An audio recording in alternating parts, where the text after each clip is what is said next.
Life and Teaching of the Masters of the Far East. By Baird T. Spalding. Volume 4. Published 1948. Chapter 1. Great White Brotherhood and World Peace. Before going further in the study of certain underlying laws and facts regarding the teachings of the Masters, it is well to consider the scope their vision covers. One must enlarge his mind and outlook upon life to that in which the Masters work in order to fully understand the full purport of their teachings. At this time we will deal chiefly with the field to be taken into consideration and the general trends of mankind in order that we may fully adapt ourselves to the work that is before us. It is necessary to know the nature and scope of a field of work before selecting the tools and laying down a plan for tending the field. We must know to what the field is adapted, what crops are to be raised, and to what end the cultivation is to be directed. There must be a purpose back of all work, and it is far beyond the reaches of what we commonly call our own individual nature. Each man's nature in one way and another is vitally associated with the life and well-being of every other individual in the world, and what affects one must in some degree affect the rest of humanity. I rather feel that this discussion of peace should be very general because everyone is interested. The fact is that the world is becoming peace-minded and that people are saying that we have had enough of war. People are beginning to understand that war is not a natural condition, and to understand that all those who assume the role of providence by setting themselves up as the embodiment of perfect justice, the creators of happiness, are only deceivers. Peace and happiness, the heart's desire of all humanity, is not a gift to be bestowed upon mankind, but has to be earned by honest effort. There is not such a thing as political miracles. Man has to realize that he alone has the power to work out his destiny with his own intelligence. This sweeping tide of human interest in that which will promote and guarantee peace is the inevitable working out of the universal law, which always moves to promote the common good. God is no respecter of persons, and this awakening of men along peace lines is their response to the movement of the spirit of peace which is fostered by the Masters. Only as the individual identifies himself with universal law can he expect to find his individual good, for it is inseparably united with the common good.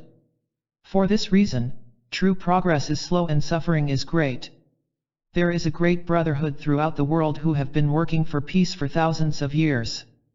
They are back of every movement for world peace and are becoming stronger and stronger all the time. There are now about 216 groups throughout the world. There is always one central unit as a first or centralizing body, and 12 units which surround that unit, giving it more force and power. They are working also for the enlightenment of the whole world. These groups are really composed of human beings who are actuated by the high thought of the White Brotherhood. All of these groups work together. There is a very strong thought coming to the whole world for peace and enlightenment as well. There are many misconceptions regarding the White Brotherhood. It must first be understood that they never make themselves known as such, nor are they exclusively back of any outer organization or organizations. They are universal in their function and purpose. They definitely work with the universal law to universal ends, and any individual or group working toward the same ends without selfish or group motives, many receive their full support. This support may be known on the part of the man, but it is more likely to come in the form of an unknown stimulus. That is, the help is not likely to assume the form of that coming from any definite place or person. Those receiving this support are conscious only of the help or influence. The League of Nations originally was an instrument of the White Brotherhood, but it was misused in many ways by certain nations and individuals. It will, however, come back under the guidance of the Brotherhood sometime in the future. The birth of a new order is in process. We are witnessing right now the destruction of an old civilization. The White Brotherhood will assert itself positively on the most important issues when the time is propitious. The time has come when there can be no halfway ground in this purification of the race, whether or not individuals or groups array themselves against the common good in this day. The mills of God grind swiftly at times and also finely. Only from the siftings shall the selfish and aggressively grasping rear a new life structure. It were far better to unify oneself with purely creative motives that contribute to universal good, for thereby shall good come to the individual. Often the influences working in universal ideas come into being without much notice. It is something that seems to germinate and move forward as a contagion while the minds of many are still so engrossed in other things that they do not notice the change. Then, all of a sudden, each individual seems to realize that it has come into being and that it is in exact accord with his own secret thoughts. Thus, he very often slips into the new order rather unknowingly. The point is to be alert to these secretly developing forces within oneself and in the race, and here one will find the key to his most rapid progress and most vital service in the universal cause. India has maintained peace by using methods identical to those used by these 216 groups about which I have spoken. It was brought about originally by 12 groups which have expanded and are still expanding. The influence of these bodies has been very great, entering into the whole fabric of Indian thought. Their work from the outer point of view has been largely educational. They release information orally which is acted upon under their direction. Results prove the efficacy of this method. Gandhi studied the situation of nonviolence for 20 years before he began his work, becoming a very deep student of it. The principle has been in existence in India for 600 years. Because of the untouchables, it was made operative through Gandhi in this generation. Gandhi went among the untouchables, teaching nonviolence, making it an effective force. The younger generation took it up immediately. They recognized the great effect of it and it spread throughout all India. The younger generation now has brought it before the people stronger than ever. This will eventually result in the dissolution of the caste system. The untouchables became quite an issue there as they numbered some 65 million and guidance was necessary because they had such powerful influence. Gandhi has been almost entirely responsible for their present emancipation. Those in the groups mentioned that are working for world peace are persons of a very high spiritual understanding. One man of each group is always prominent as one of spiritual attainment. There are some 60 in the United States who definitely belong to this association. They are very quiet concerning their connection with it. They do not give out the place of their group meetings or any information concerning their activities. This is why many people are more or less incredulous concerning the great work being done by the illumined. They are so accustomed to outer show and display that they cannot imagine any great work being done in such a quiet, simple manner. But if one will stop to think for just a moment, he will realize that all the motivating forces of the universe are silent and those who work consciously with these forces move according to motives. There will come a time, however, when they will work more openly, but that will be when there are enough illumined people to know and understand just what they are doing. Study your own experiences. Are you not aware that silent influences working underneath the surface of your own being are those forces which control your life more than the outwardly manifest things which you express in words?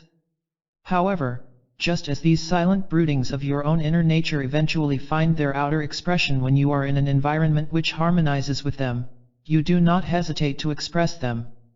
Study yourself and you will find everything working in you just as it is in the race. What the Father sees in secret, He will reward you openly is not an idle statement, but it reveals the manner in which all things come into being in the outer world. To understand this fact will not only be to better understand yourself but also the manner of the universal spiritual work that is going on underneath the surface all the time. It is only through adapting oneself to this sort of conscious procedure that he will be able to clearly trace the workings of the secret brotherhood. Their activities are hidden only to those who do not discern the mode of accomplishment. We are accustomed to noise and display, and the quiet yet most powerful forces in ourselves and the world about us go unnoticed. We follow the noisy people into bypaths and lose the path of life that moves in stillness through our own individual being. This brotherhood is not properly an organization, as anyone can belong who will work constructively either openly or silently for peace. It is rather an association of kindred spirits. They cooperate, in fact, with any association or organization that is for the benefit of mankind or the advancement of humanity. The group in India works silently, but it is its influence that brings these bodies together and coordinates their activities. It was the activity of this very group that brought the Nobel Peace Prize before the world. Tolstoy was a great factor in making this principle practically effective. But it has always been presented through the 9 rulers of India. Tolstoy was an advanced soul. He was working with the great central group all the time. While no one knows its exact location, that 13th group has always been a very dominant factor in world education. That group of 12 is working in every educational center in the world. These groups are not an organization here or anywhere that makes propaganda for world peace. It was seen that the spoken word, or the silent word, when sent out to the world, was of far greater influence than the written word. The written word can be garbled. The spoken word is an ever-expanding and ever-increasing influence.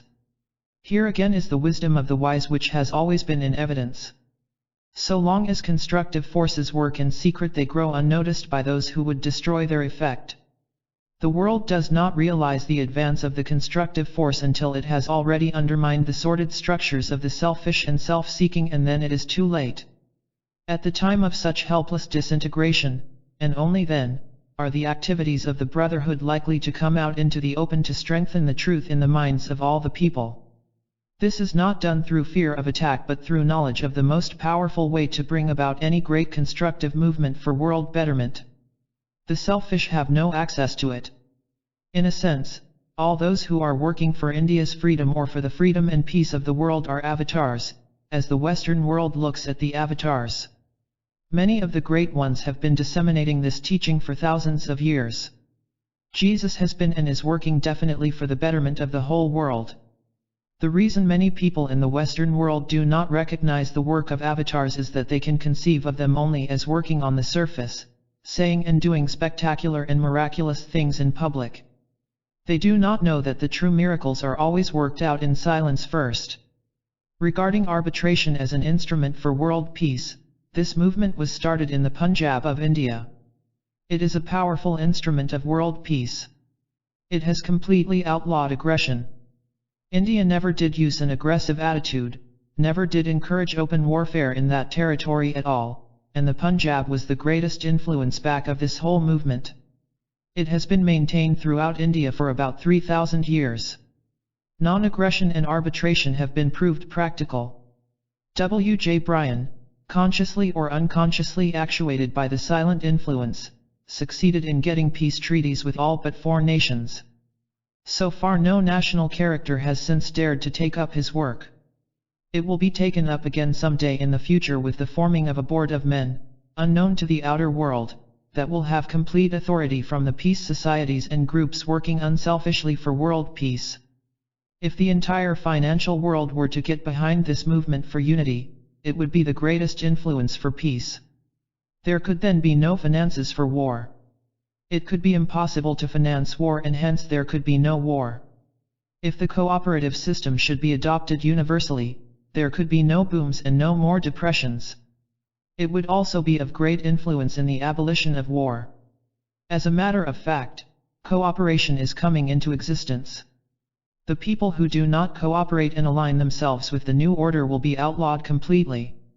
Following this spreading tendency to outlaw war, people will have their eyes open to the causes of war, which are in the sole promotion of group or national advantages. The practice of non-cooperation will also be outlawed as a contributing cause of war. This brings the whole thing right down to the individual, and each one must outlaw his own selfishness and self-seeking at the expense of others. He as an individual will find that the best way to promote his own interest is to promote the common interest, and the only way to preserve his own good is to preserve the good of the whole. This silent tendency is now being awakened on a broad scale. But each individual must find its beginning in himself, and one who will earnestly search his own soul will find the embryo of this movement increasing in his own nature every day. Spreading from individual to individual, it will grow into a mighty world movement and will be the ultimate motive in all human activities. Just as the individual who does not obey this eternal trend of his inner nature is destroyed, so will such groups, institutions, religious organizations, races and nations be disintegrated, leaving the world for those who love the law of God and live that law in relationship to every other man and nation. In all modern movements it is clearly revealed that the changes must be first in the individual, for, unless his own nature is properly correlated with the movement back of outer conduct, he becomes a disintegrating factor in any movement that might otherwise accomplish untold good. One can scarcely do anything in the way of accomplishing universal peace until he has found peace within his own nature, and he cannot find peace in his own nature until he has been long enough truly in touch with the unseen forces which move toward the common good. There is no question but that the individual first must be at peace. Not only that, but he must realize what it means to the individual as well as to the nation. If he is centralized in that idea of peace, he projects that influence and he becomes one of the great moving factors of the spiritual development of the age. The peace movement is one of the most definite factors toward spiritual enlightenment as well. Politics will be broken down completely with this new system that is coming. But, so long as the present political setup endures, no really effective program can be launched and carried to a successful conclusion. Everyone who keeps in step with the trend of the times is receiving all the help he is capable of receiving from these higher forces. Some of them receive this help consciously, some unconsciously, but nevertheless the help is there. Some have gone so far that they know and acknowledge this help. Political parties, in the working out of the underneath movement of constructive forces, will probably merge into one great party for greater simplicity of government. These changes must come through our party system, moving into single-chamber legislation and not divided. A house divided against itself shall fall.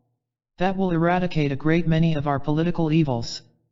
This will all originate within the states due to changes brought about there.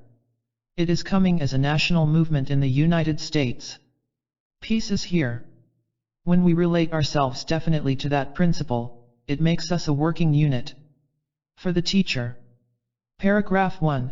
It should be clearly developed in the beginning of this study that the people generally need a new perspective in the matter of spiritual progress. We have for the most part been pursuing the whole subject as that of bearing entirely upon the body and the things which we imagine the body should have. In reality, all the body is and has depends upon something infinitely beyond these. Paragraph 2. Show by further illustration, if possible, how the general reaction of the people is in the direction of peace, and that back of this is the coming of the purpose of the universe, or God. Paragraph 3. Show your students how this peace movement which is springing up is identical with their own ideals, awakening them to the fact that they are inwardly actuated by universal movements that are the objectives of all the illumined. Paragraphs 4 to 12.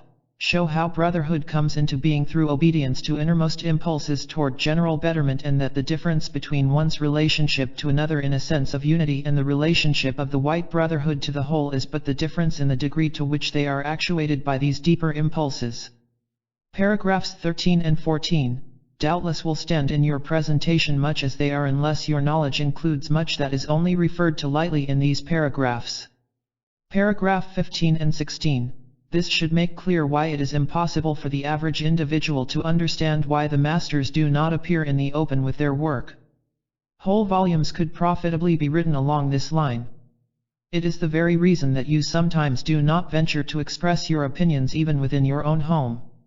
You know as long as you are silent you have no opposition, but once you have spoken the whole thing is open to controversy. Then again, you feel the right time comes to speak and it is all acceptable and everyone cooperates. What moves in the universe also moves within man. To know himself in some of these most simple things is his key to great understanding and power. Paragraphs 17 to 26.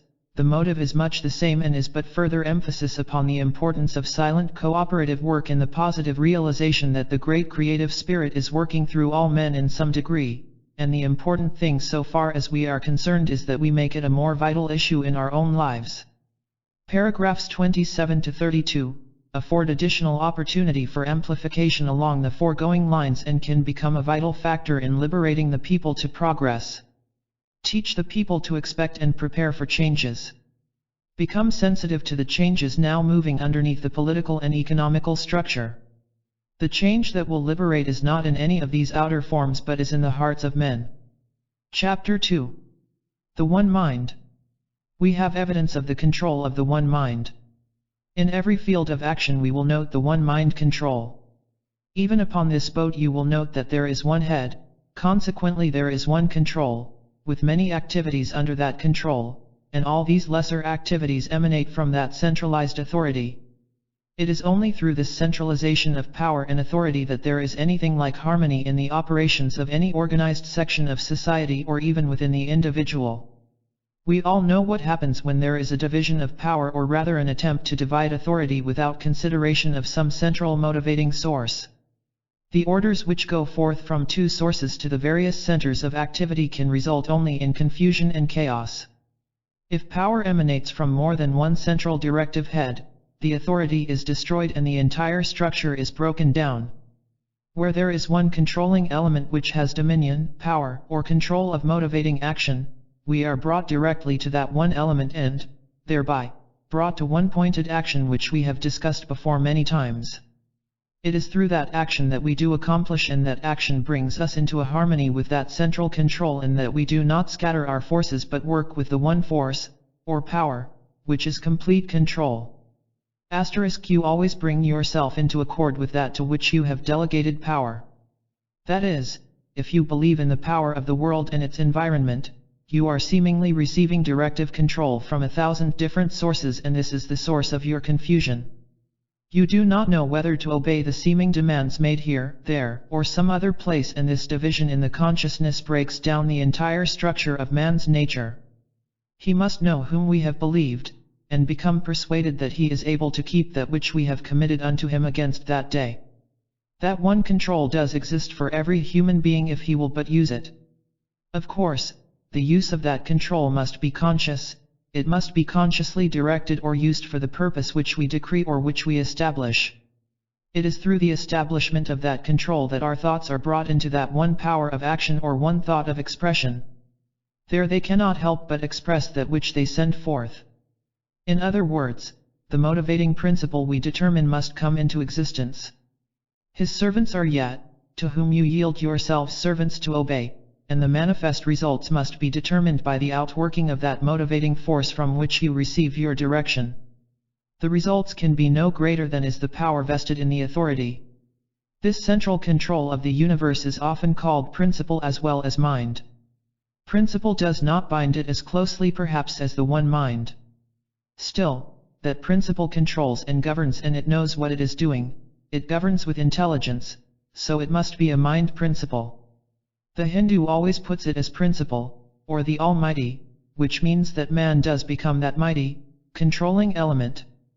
Man stands in his almightiness the moment he projects his thought to that one control, that one central directive authority. 1. It is all so simple if one looks at the entire situation with an open-minded and sane approach to it.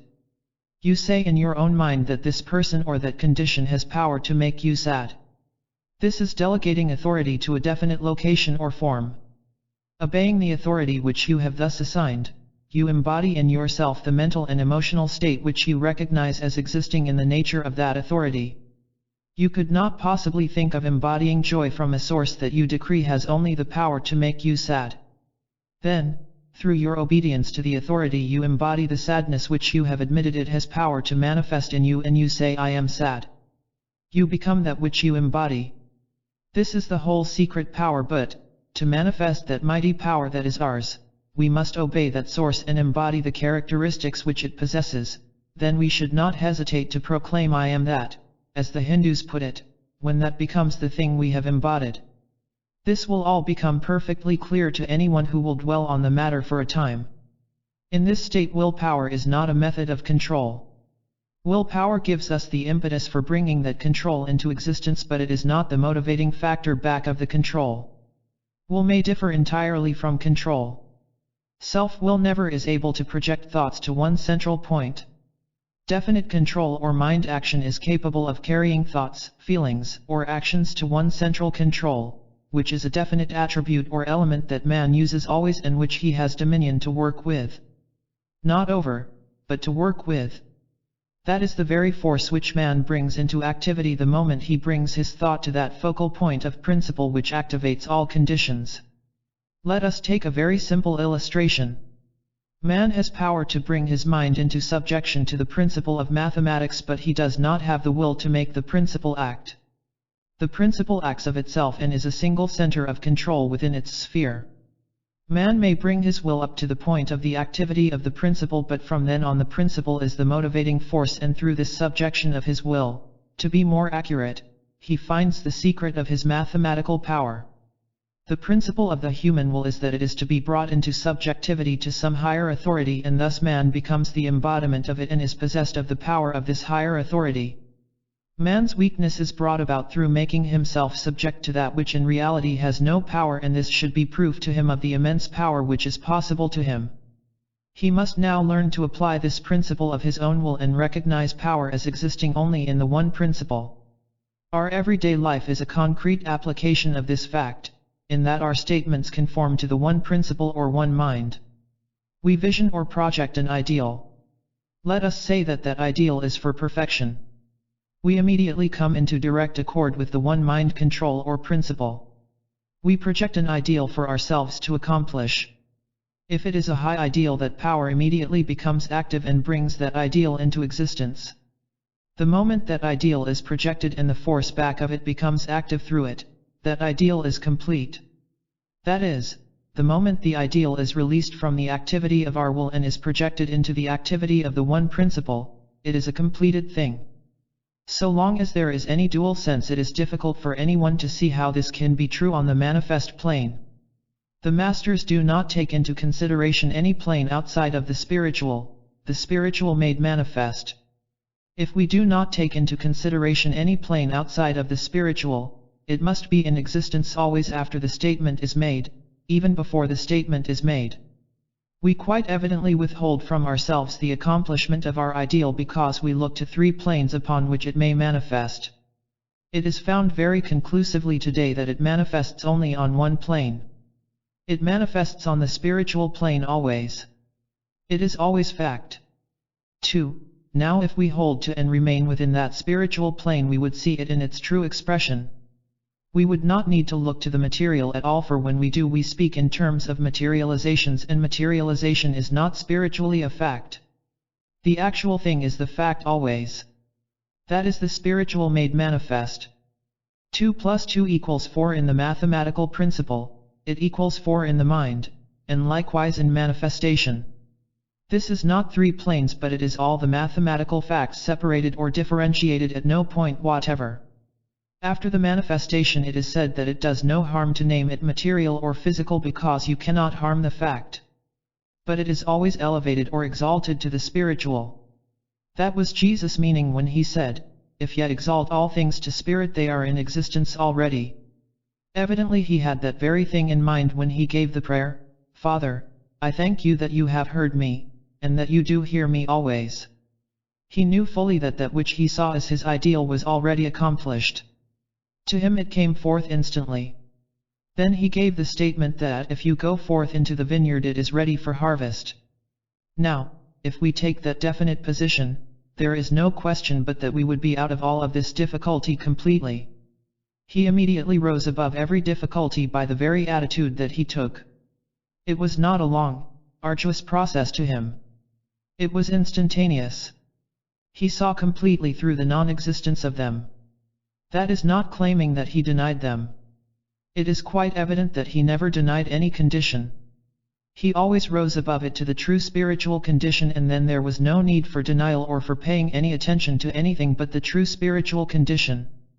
He said, "I live always in spirit." Our Bible says, "I live always in a spirit," being an entirely wrong interpretation. The interpolation of a where it does not belong makes a lot of difference. That is where many mistakes were made in our understanding. The Christian Bible says God is a spirit. The original was God is spirit, never confining him to one attribute, to one condition. One writer said, "It is like trying to crowd God into the quart measure of our intellect." Spirit and mind are synonymous. They are one and the same in vibratory influence.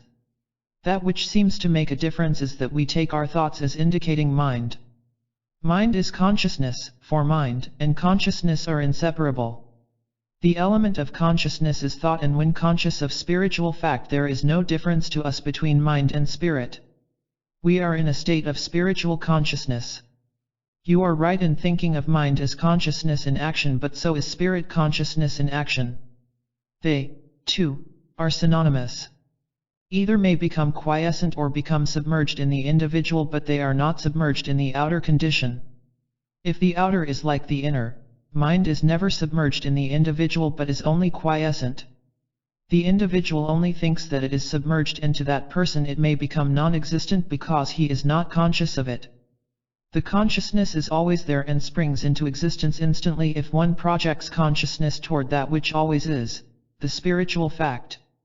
The element of consciousness is the directive rather than the motivating agency of mind. Thus, it is indispensable in the sending forth of the emanations of mind, or, as we put it, in stepping up the emanations of mind to their true state, providing the element of consciousness is true to the spiritual fact. Today many scientists are approaching this same conclusion regarding the underlying cause of all things. They dissolve the whole structure of substance and resolve it all back to emanating energy identical with spirit. Spirit is all-pervading, it manifests in everything. It is found that all elements, including radium, are reduced to that one primal element, emanating energy. But this energy, in the last analysis, is not blind force but intelligent force. It knows what it is doing.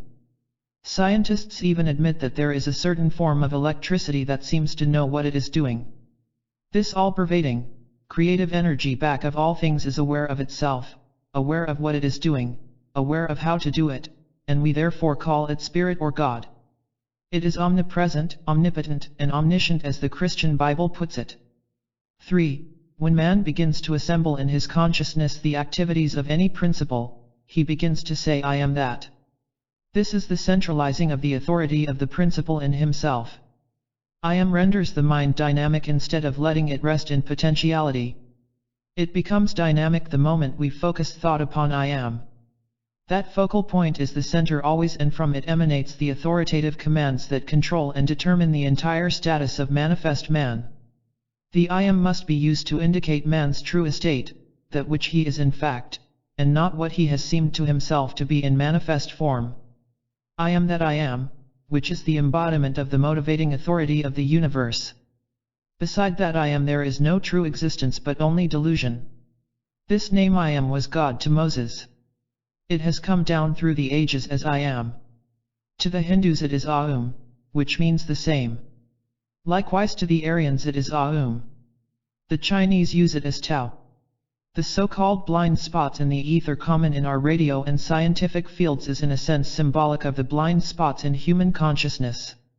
The radio beam crosses right through these non-magnetic fields as if they did not exist. Our layers of atmosphere, the concentric bands of atmospheric conditions, are in motion. In our Earth they are stationary. When a non-magnetic field moves over a magnetic field of our concentric bands, a vacuum-like condition is established. When a magnetic field passes over a non-magnetic field of the Earth's surface, it passes right through it and is lost. It is frequently more powerful at night than in the daytime. These non-magnetic fields are like the static states in human consciousness, more intense with greater darkness or ignorance. But the positive radiations of the spiritual I am, the declarations of that which man is in fact, penetrate through these static fields of his consciousness, and it is as though they do not exist. The persistent declaration of spiritual facts regarding man's nature and his place in the universe eventually will eliminate all these static fields in human consciousness as well as in his affairs. The one mind is not constantly creating new ideas. It is manifesting ideas that have been created from the beginning, for the one mind is and always has been omniscient, all-knowing. It has never been nor will it ever be more or less than itself. It is all a process of reverberation. It is the same as our radio currents today. They are flooding back and forth or reverberating from one space to the other space. That is, from space to space, as you might say. Thought is, of course, the most potent of any radiations because it has control over the vibratory field of electricity and radio. In fact, both the vibratory field of electricity and of radio will impinge and reflect from the vibratory field of thought always. Radio follows a track in the atmosphere regardless of a conductor. It follows a true track or trend. It operates through the ether. But thought in this sense does not travel, for thought is omnipresent. It is already there no matter to what point you refer.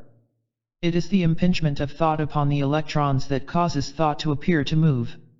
Mind is the motivating element, thought moving concurrently with mind and in striking upon the electrons produces all movement in the plane of manifest substances. That which we call space is in reality the one spiritual mind.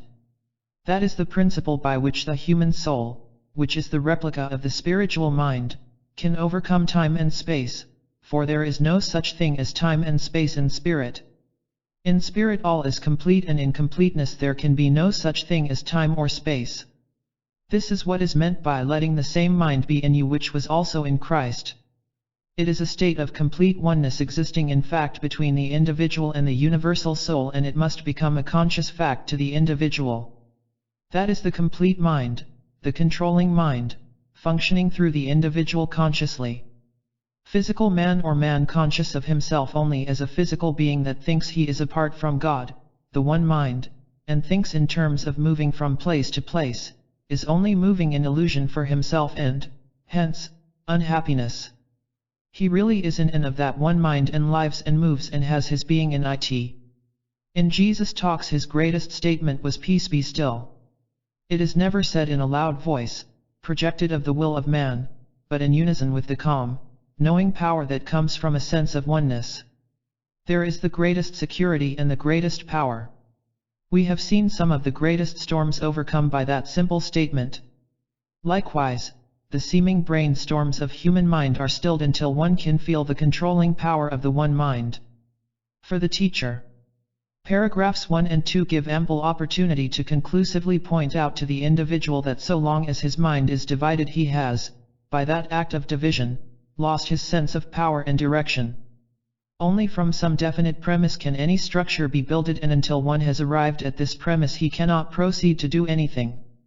This must have been what Jesus meant when he said, "Thou shalt worship the Lord thy God, and him only shalt thou serve."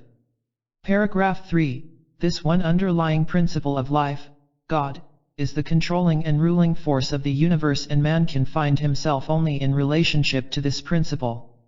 The only adjustment that will harmonize man's being is a realignment of his entire nature with the facts from which he came.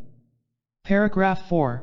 Man himself has assigned power to the external world, for there is no power there originally, nor is power there even when he has seemed to delegate it. That power still remains within himself, and that which seems to be power in environment or anything outside of his own I am, his central identity, is the perversion of this same power within himself. The power is always within man, and it works according to the direction given it. But back of it all is the controlling force of the universe, and that which I am individually must be one with the I am which is universal. Perfect accord must exist between cause and effect, for the movement of the cause is the life of the effect.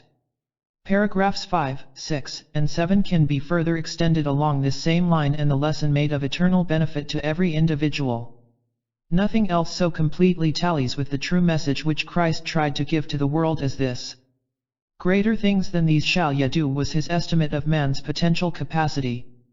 Paragraphs 8 and 9. The most helpful lesson and liberating practice can be developed from these two paragraphs. The willful attempt to force thought into the place of manifestation is a hopeless task. It is destructive to the individual who practices it. The acceptance of universal power, a central executive emanation that produced heaven and earth as the already completed manifestation of itself and the self-existent fact back of every constructive idea of man, is the way to liberation. Paragraph 10 shows the method of procedure in so-called demonstration, which is, in the last analysis, stepping aside from our sense of incompleteness and imperfection to accept the facts. Paragraph 11 shows more accurately what happens in this matter of manifest results. A freeing of the mind from all duality is the solution to the whole matter. Paragraph 12 is a further extension of this same idea. Paragraphs 13, 14, and 15 can be made to strengthen foregoing.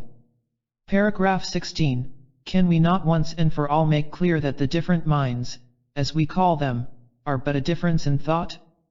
Mind functioning as what we call mind is this same spiritual capacity in man functioning in its lowest capacity through perverting it to lesser purposes. When man thinks the thoughts of God after him, his mind is then spiritualized or functioning in its true field with God thoughts, thinking as God thinks, or, more accurately, knowing as God knows. The human mind thinks, the God mind knows. Paragraphs 17, 18, and 19 give excellent opportunity to extend this idea further and to drive home the idea that man is not truly living until he consciously functions in harmony with his source. Paragraphs 20 and 21, the true use of the I am is to maintain man's original identity in and with his source, not allowing it to descend to include within his nature that which he is not. Man is not his experiences. He is what he is. Experiences with that which seems less than himself should never be admitted into his estimate of himself. I am always that which I am in spirit, not what I seem to be in experience or what I have experienced in the world. No matter what I have gone through or seem to be going through, I still remain what I am in the original sense, the image and likeness of God. Paragraph 22 shows the far-reaching influence of spiritual fact as transcending all sense of limitation. Spirit takes no account of evil, of loss, lack, poverty, disease. These are but blind spots in human consciousness. To the mind that knows, there are no such things and it goes right on with that which it knows and is. Paragraph 23, the mind which is God is the same yesterday and forever. That which seems to be a new idea to us is but our discovery of what always was. Healing and so-called demonstrations are not bringing something into being but are an awakening to that state which has always prevailed in fact. Paragraph 24, power of thought, so-called, is not the power of thought. Thought is only a conveyor of power. Power is in spirit and thought conveys or carries power only to the extent that it conforms to the standards and purposes moving in spirit. My words are spirit, said Jesus, meaning that his words accurately conformed to the universal trend which he called the will of God.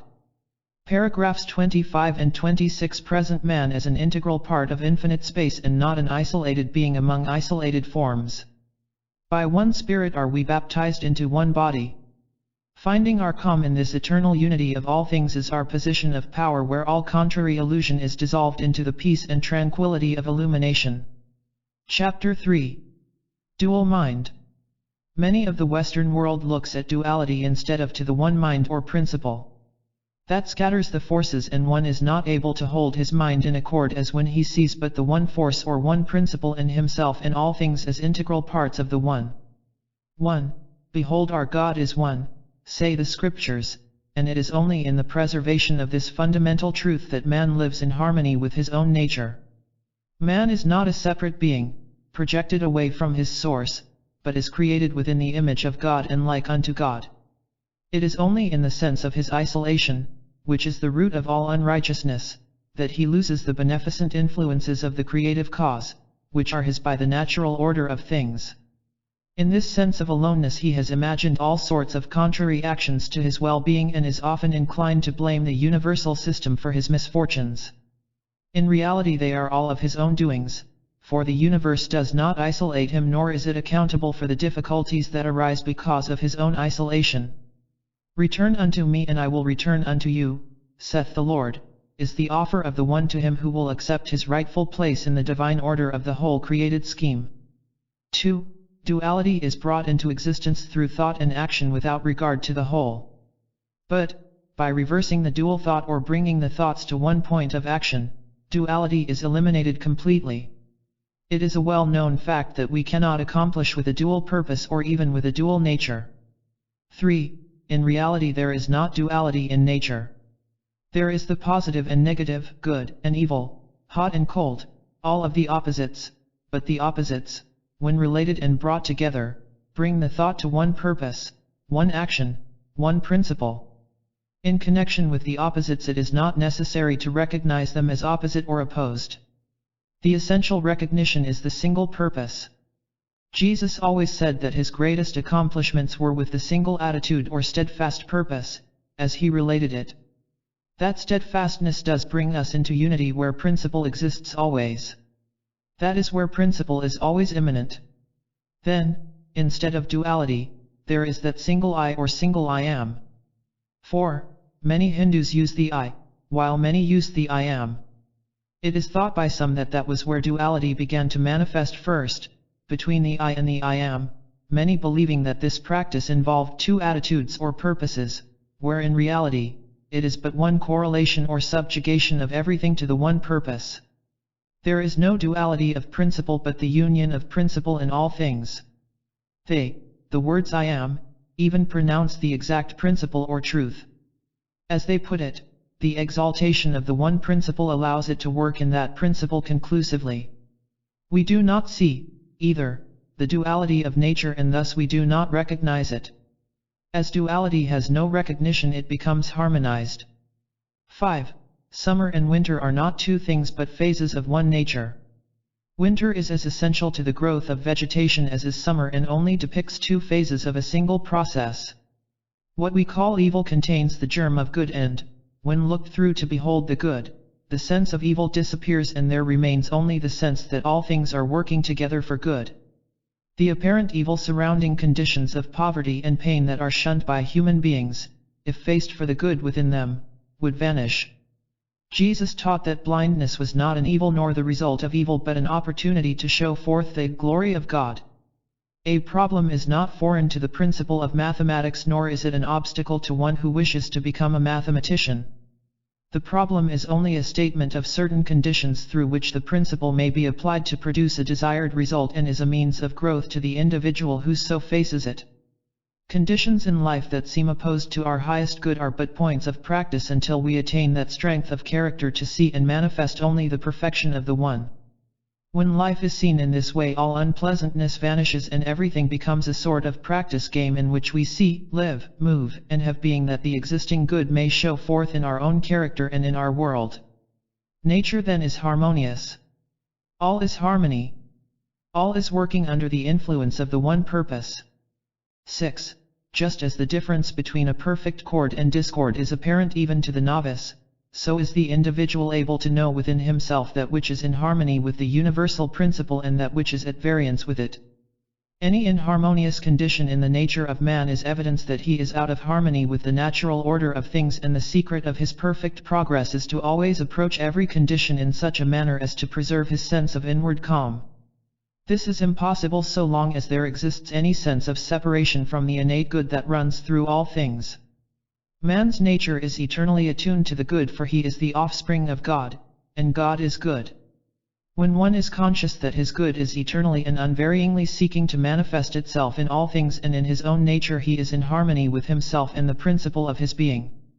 By working to uncover the good contained in every experience, man is instantly in that state where that which to others seems evil becomes the source of his good. 7.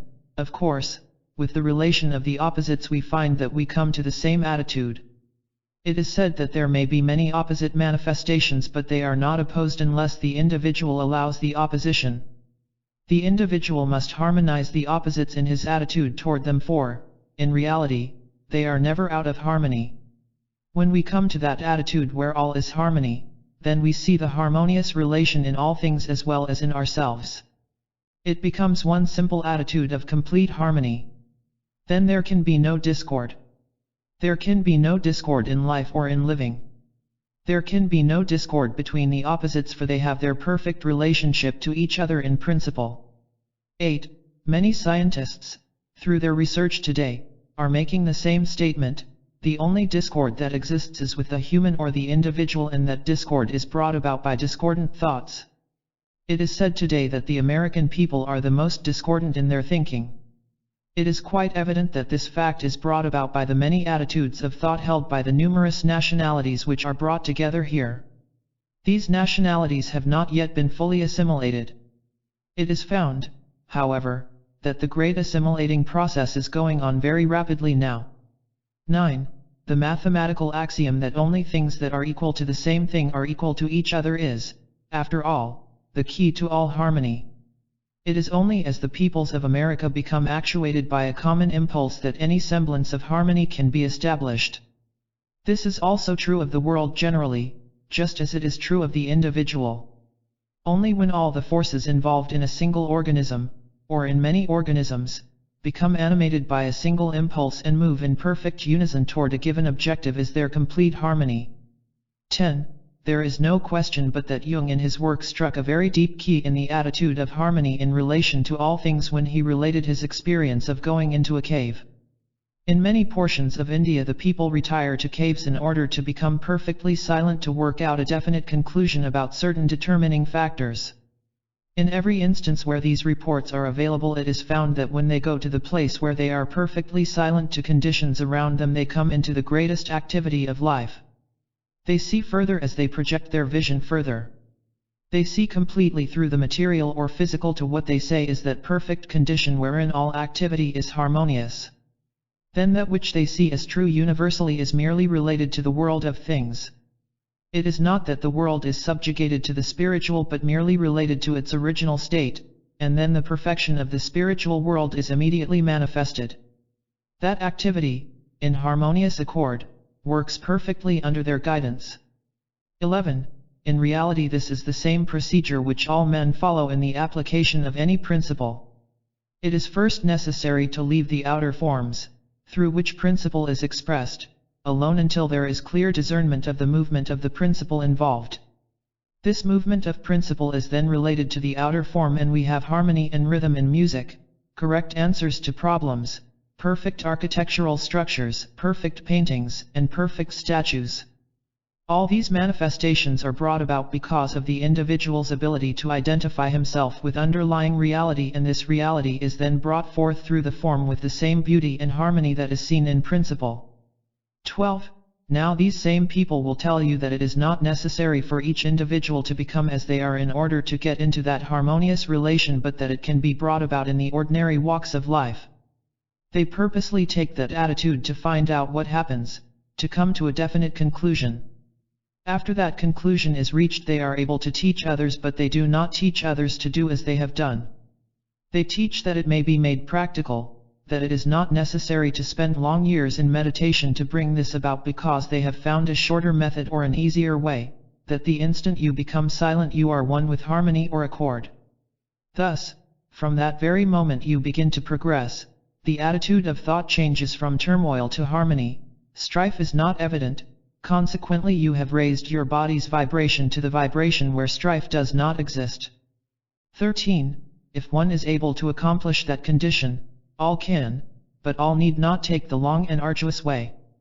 Once a fact is revealed, one needs but to accept that fact. The thought of the masters is, we have gone through the process of making the discovery, we know what the determining factors are, and the rest of mankind need not make the discovery for themselves but may accept what has been revealed. Consequently, it is not necessary for the mass to sit in samadhi. They express it by stating that one who sits in samadhi is able to teach others what he has discovered.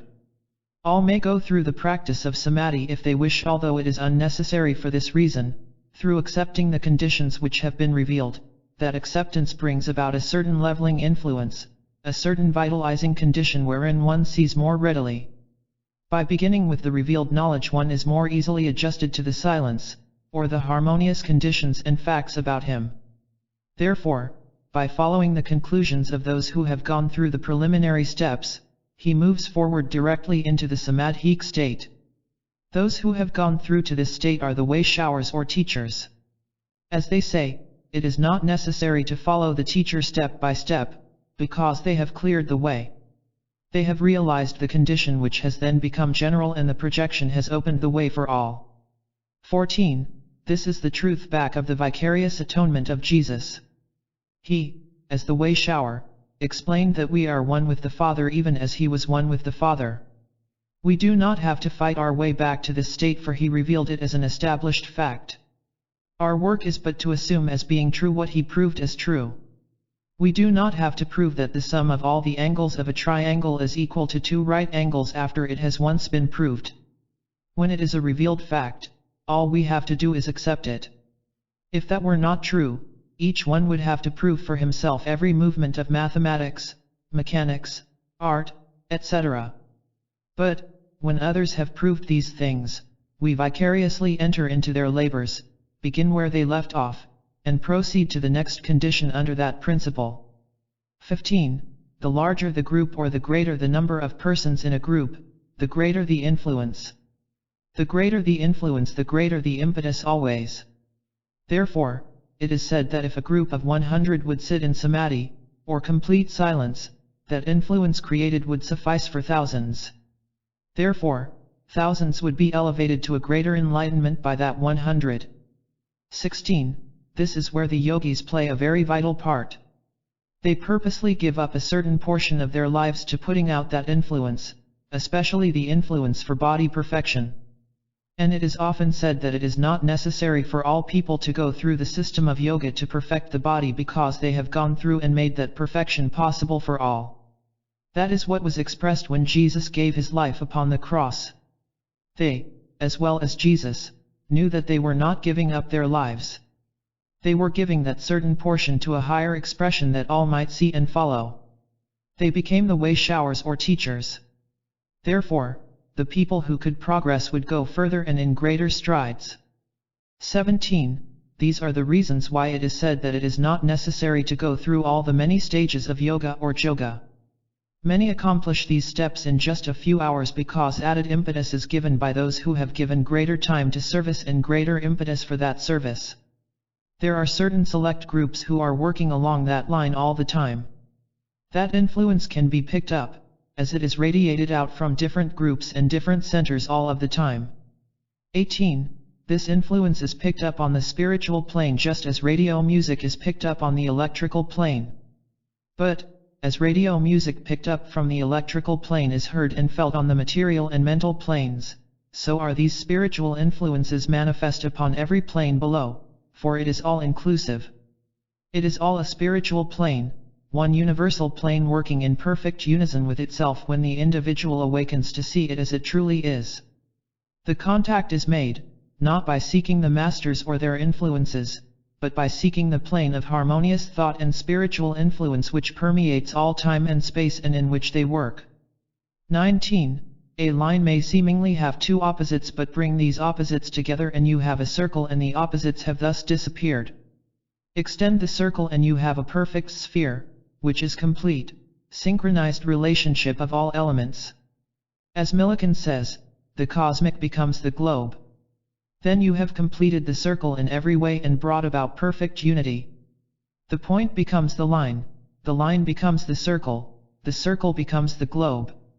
This is true of every line of thought and through the continual process of relating all things to the one instead of separating everything, the point of unity or oneness is established. This is one-pointedness. 20. When the individual attains concentration in thought, he enters the samadhi condition and that is where he begins to accomplish, when he reaches that one-pointedness. 21. It should be remembered, however, that this concentration or one-pointedness is an expanded state of mind and not a contracted state. It comes through the principle of relating all things rather than through the mistaken idea of excluding anything. Samadhi permits the individual to see directly through to the whole, the truth or principle. 22. This eliminates what the Western world teaches about the conscious and subconscious minds. In reality there is but one mind, and that, we could call the superconscious. That is where you bring the conscious and subconscious into accord. You are then conscious of the whole. It is complete consciousness. Then there is no division whatever and if we make no division we are in complete conscious accord. 23. The division of the mind into conscious, subconscious, and so forth was first put forth as an assistance in teaching. Now, however, the reverse is true. We can best understand mind and progress consciously in spiritual unfoldment by thinking and working in terms of one mind. The divisions were a part of the teaching of symbolism now past. It may have been a necessary classification in that period but the race has now worked through symbolism completely. We are accepting the completeness of all symbols. When we become one with that one attitude of thought, there is where we begin to accomplish. 24. I have talked with men of great achievement and find that they for the most part work with the one mind, with the consciousness that everything is always here and always present. That has been their attitude. That very attitude is coming out so dominantly now that we will find it is going to change all of our economic system. If we could be wholly at one with that mind there would be no cross purposes. Consumption of energy would be 90% or less. That energy is rapidly and increasingly being used for higher and greater purposes instead of being dissipated in efforts to take away from the other fellow what he needs for himself. The truly great never have to go out and take away from the other fellow in order to produce. With them everything that is here belongs to them, and that which belongs to them they are free to use. For the teacher. 1. Paragraphs 1 and 2. Every principle with which we deal begins from a definite premise, and only through adherence to this basic premise is any structure possible. The reason man's life has seemingly gone into decay is that he has disregarded the basic fact of life. This basic fact of life is that the entire system of the universe is one single unit, and that man is an integral part of this system.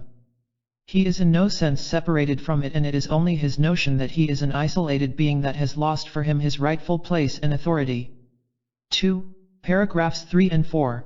In these paragraphs it can be clearly pointed out just how the sense of duality was developed, and, thereby, we may learn how it may be overcome. 3. Paragraphs 5 and 6. I in the individual is the first movement of his nature, the central point of his identity.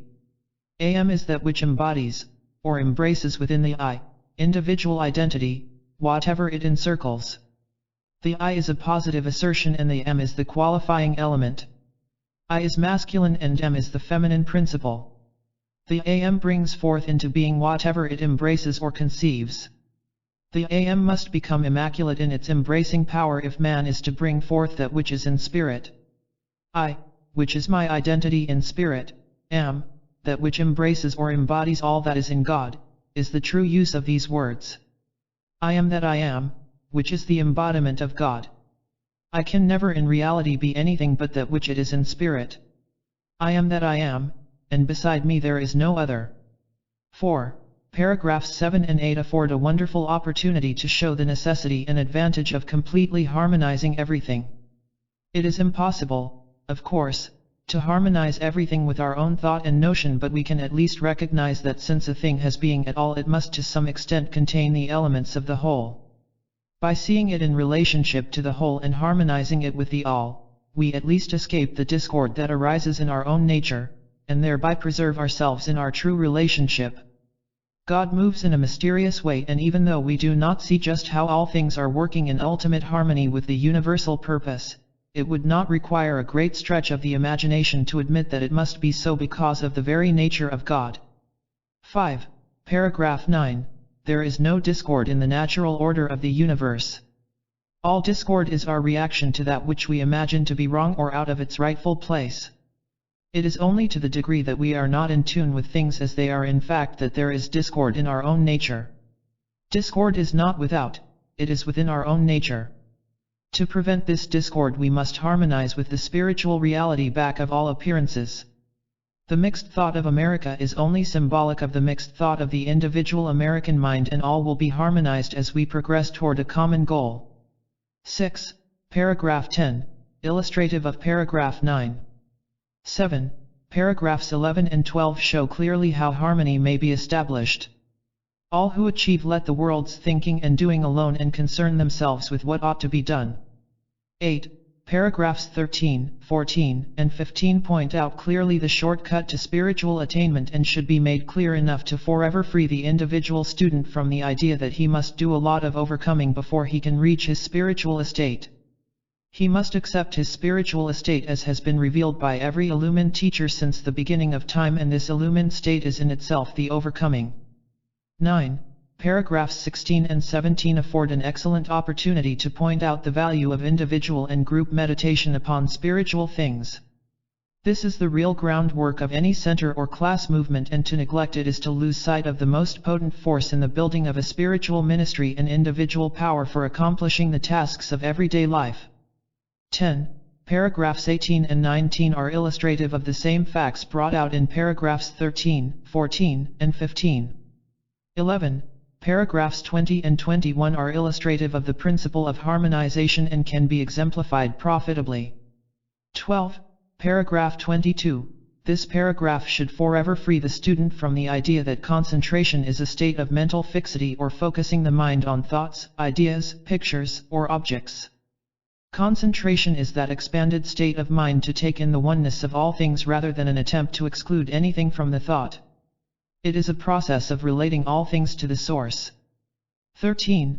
Paragraphs 23 and 24. the so-called subconscious mind is but a reactionary phase of mind to intellectual thought that has cut off a person from the natural activity of universal thought. There are no eddies in a stream unless the flow of direct current is impeded in some way, and there is no subconscious mind, so-called, when the stream of illuminating thought is uninterrupted. When one is in the stream of life as it is, there is only radiant consciousness of reality. 14. Paragraph 25 is illustrative and may be enlarged upon according to the knowledge of the instructor. Chapter 4. Basis of coming social reorganization. 1. In taking up this subject of social reorganization, we will begin with Hawaii and the situation there. There is a great similarity in the thought of the Hawaiian people and our own, especially when brought about by experiences. You can take an Hawaiian anywhere in the ocean that you want and you cannot lose him. Never have they gone out in their canoes but that there was at least one man in each canoe who could tell where they were as though they had the best compass in the world in that canoe. It was the concern of the others to work the boat and his business to pilot it at all times. They have brought this capacity down through the ages with them. 2. At one time we took one of the Hawaiians out into the Atlantic Ocean where he had never been before and discovered that this sense of direction was bred in him. We put this man in a boat with sailors who knew nothing of navigation and he directed them to the Cape Verde Islands hundreds of miles away.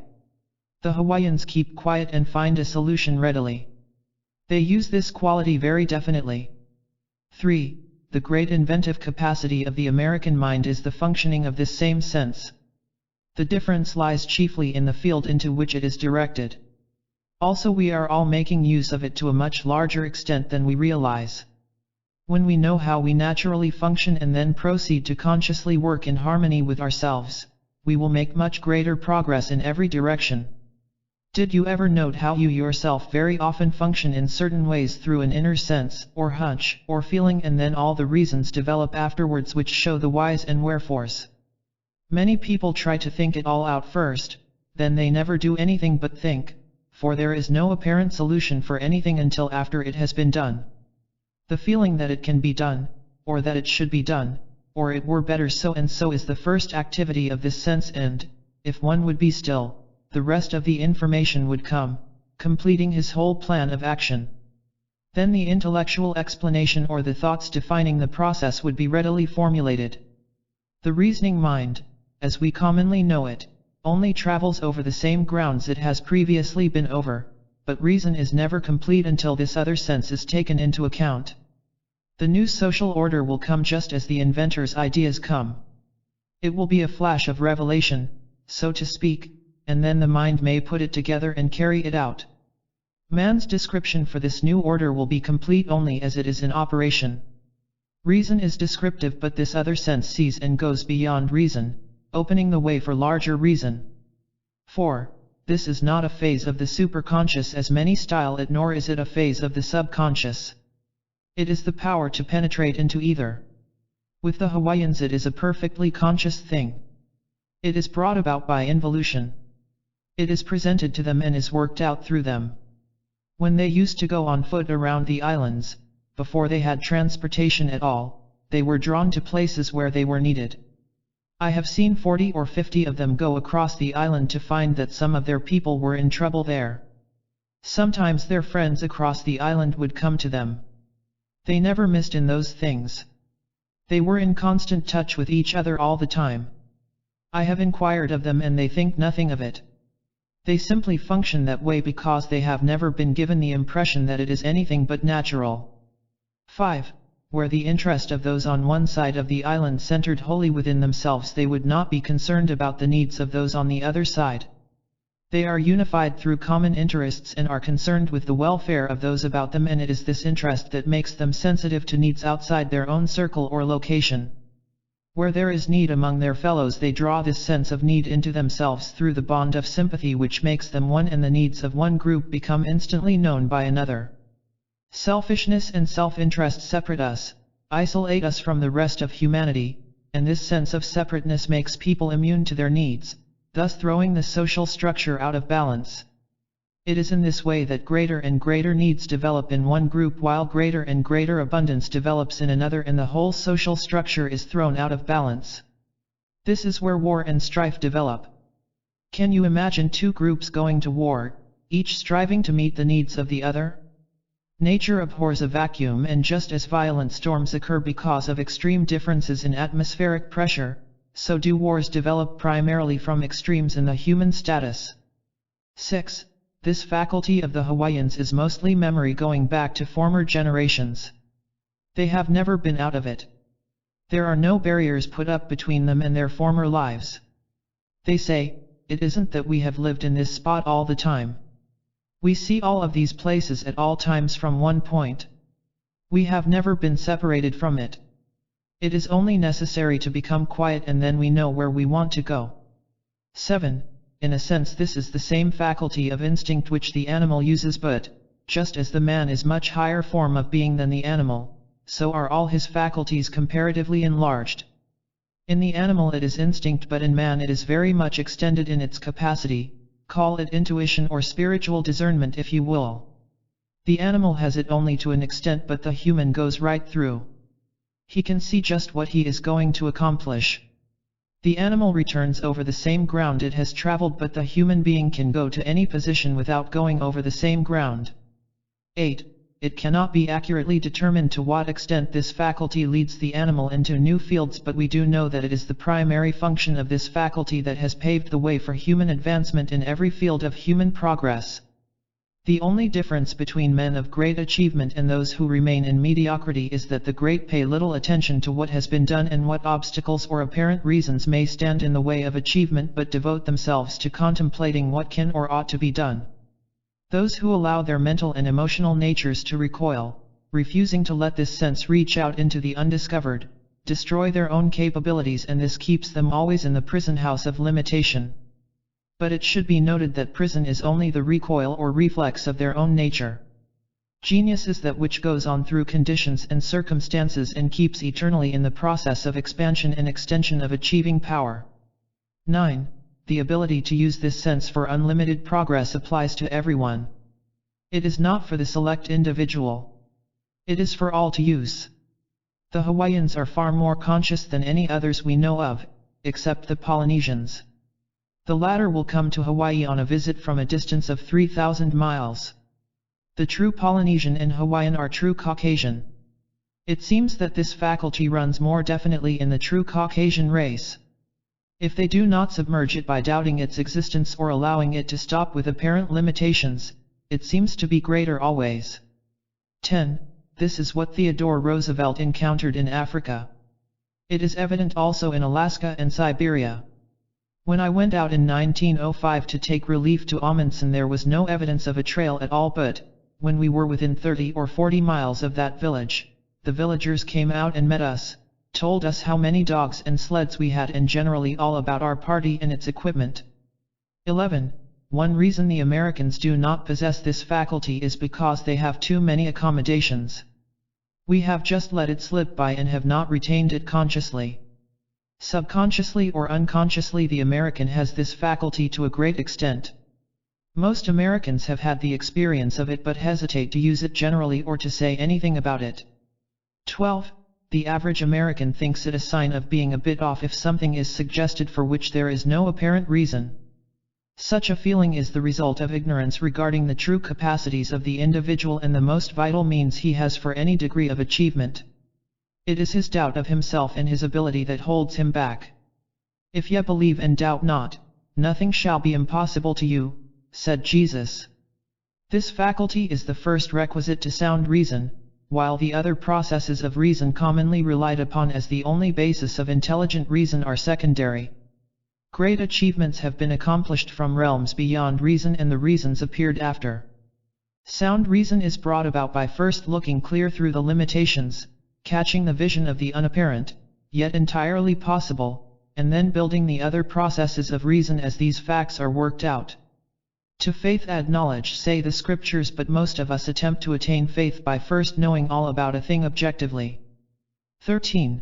Then, 2, we let others do our thinking for us.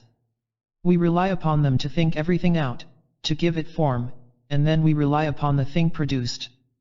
The producer becomes more and more capable and the dependent one becomes more and more dependent. Emerson said as much when he referred to the fact that what we gain on one hand we lose on the other. We have watches but have lost the ability to tell the time of day ourselves. To neglect the development of self through dependence upon anything outside yourself is to weaken your own nature. 14. The Chaldean astronomers got their information on astronomy through the use of the intuitive faculty, or the power of the mind to penetrate through to fact. They would depend on this completely and then work out all theories.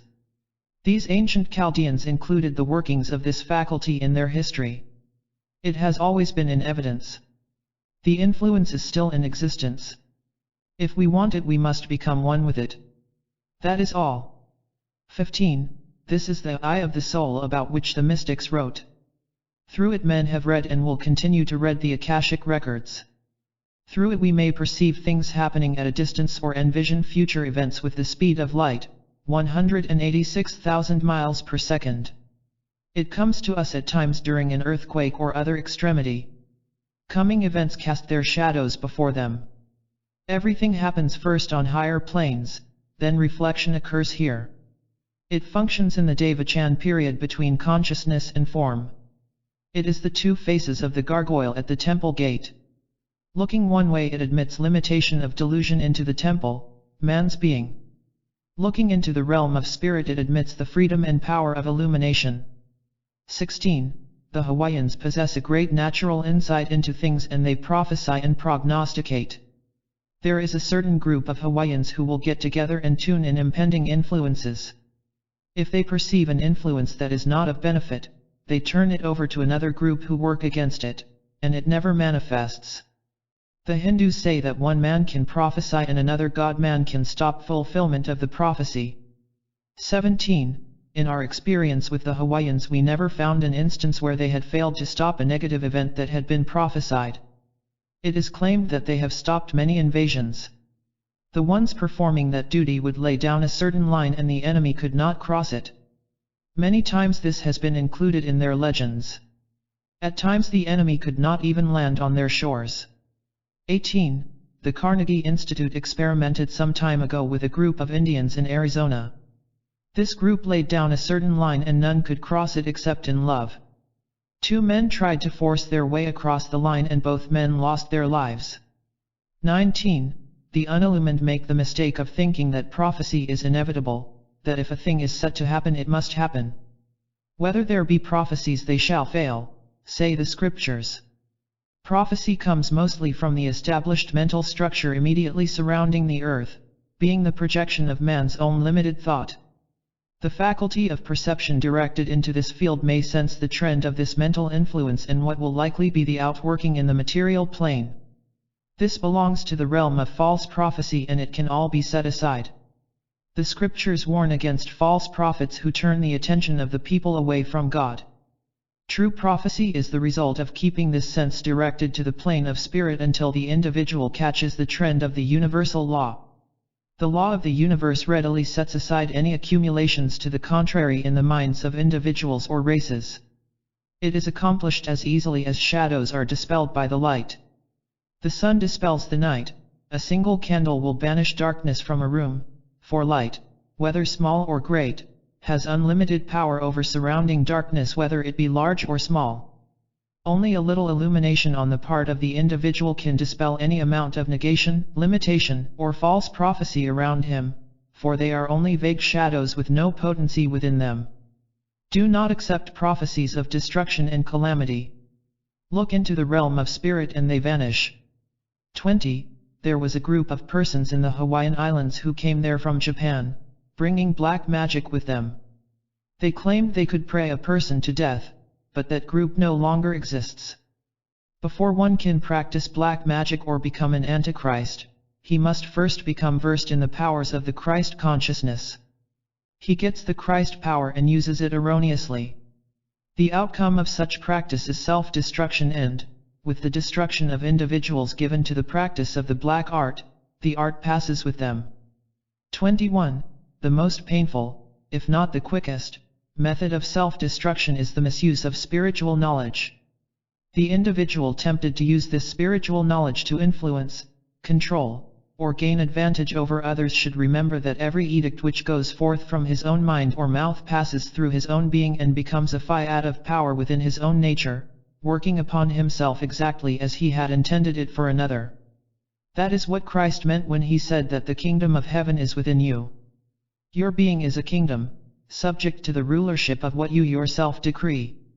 Whether his decree is accepted by another makes little difference to the individual sending it forth. It is received and acted upon within his own kingdom, and he is sure of the most complete results in his own being. The kingdom within the individual will be heavenly only when he sends forth decrees that come from the heavenly realms, the spirit where all things move in harmony to promote the well-being and advancement of every individual on earth. The gift is to the giver and comes back to him, whether it be good or ill. As you give, so you receive. 22. One denomination of rishis in India is able to perceive an event that is set to happen. If it be evil, another group immediately takes it up and it does not happen at all. That was true also of the Hebrew race in the past. They prevented many wars among their people in that way. 23. Many are using the same method in preventing accident. We worked with a group of over 700 people in the United States that worked definitely to prevent accidents, and in the 3.5 years we were with them there was never an accident in the group. That group has now been augmented until there are about 4,000 members today. They work quietly and are not publicly known. 24. Why should not man put all the forces of his being to work in some good purpose? By keeping his perceptive faculty, or whatever else you may wish to name it, working in the spiritual realm where everything moves in harmony toward the complete good of every being, there would be a corresponding action developed in the minds of all people. Because they were all working in obedience to the power that works toward the good of all, they could not possibly say or do anything except that which was for the good of each other. In other words, through obedience to the great law there could be no conflict among individuals. There could be no war, no accidents, nor any of the other things that make for misery in the ranks of human nature. 25. This capacity can be put to varied uses. There is the case of the World War veteran, De Jong, who was treated in the Letterman Hospital at San Francisco and who, though blind, demonstrated that he had received a higher illumination by driving a car through the streets of San Francisco and Los Angeles. This particular young man had developed the faculty before, and this was simply his sudden awakening. This often happens. 26. The point is that, if it can be awakened, as has been proved in so many cases, the faculty is there. If there, it can be understood, rightly directed, and awakened to proper function. We must give attention to these things and proceed intelligently to uncover the latent possibilities within our own natures, if we would arrive at the place of mastership. No one can do this for us but ourselves. 27. This involves complete emotional control more particularly than mental control. We must be brought to one-pointedness. When our forces are centered, it works positively. Jesus said one-pointedness is God. 28. The entire matter of our social reorganization centers around a deeper perception. People must learn how to develop this faculty. That will be the social reorganization, knowing how to do the right thing at the right time. It will help now to hold the thought of right action always. We will come to the point where we will know that everything we do is the right thing to do at the right time. This is the substance of social functioning in the future. For the teacher, this lesson deals with the motive from which will develop the new social order to come through these changing times, and which will be reverting to man's primal faculty of discerning the spiritual trend of affairs, rather than relying upon the intellectual standards and material values of the past. Our past experiences have dulled, in a sense, this spiritual faculty, and it must now be resurrected if we are to attune ourselves to the movement of universal laws. 1.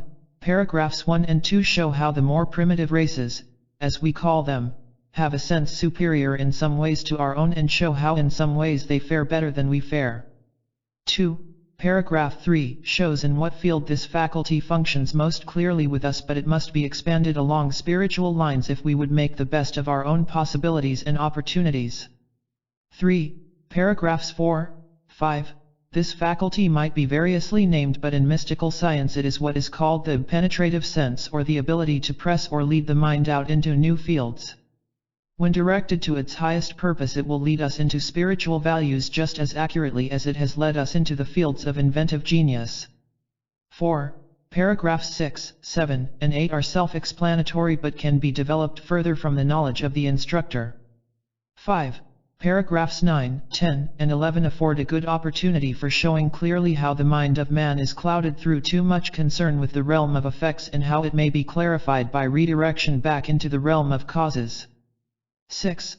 Paragraph 12 should be self-explanatory but affords plenty of opportunity for enlargement. Paragraph May 13th be handled in the same manner. 7. Paragraph 14 reverts to the same category as paragraphs 1 and 2. 8. Paragraphs 15 and 16 bring out to some extent the possibilities of this faculty and the fields where it may normally function. More may be said upon what the faculty really is. In its simplest form, it is that phase of the mind that looks back to see what we may have done yesterday or what we hope to do tomorrow, the simple act of attention. If it is toward form, we discover only the complications thereof, but if into spirit, it expands in the realm of spiritual reality. 9. Paragraph 17 brings out some of the possibilities arising from its use. This can be greatly enlarged upon and made of immense value to the student if he will heed the advice therein. Paragraph May 18th be handled in this connection. 10. Paragraph 19. The point to be clearly brought out in this paragraph is that prophecy is not accurate when based on the mental and physical plane. What is thoroughly organized on the mental plane may transpire in the physical unless set aside by a direct application of spiritual authority. True prophecy is proclaiming the constructive results which follow the authoritative application of discovered spiritual movements. 11. Paragraph 20. The folly of misuse of spiritual power should be self-evident to anyone, but it should be clearly impressed upon the mind of every individual as a measure of self-preservation. The habit developing in many metaphysical circles of mentally influencing others to do the will of another is black magic in its embryonic form and can only lead to chaos. 12. Paragraph 21 should be handled in connection with paragraph 20. 13. Paragraphs 22 and May 23 be handled as paragraph 19 and may be developed further according to the leading of he instructor. 14. Paragraph 24 is self-explanatory but affords practical opportunity for showing the basis of true cooperation in ushering in the new order of things. The true motive of the spiritual aspirant is in harmony with the universal motive which works alike for saint and sinner, rich or poor, bond or free, and in a common motive there cannot be discord and strife, hence no war. Things equal to the same thing are equal to each other is the basis of universal unity. 15.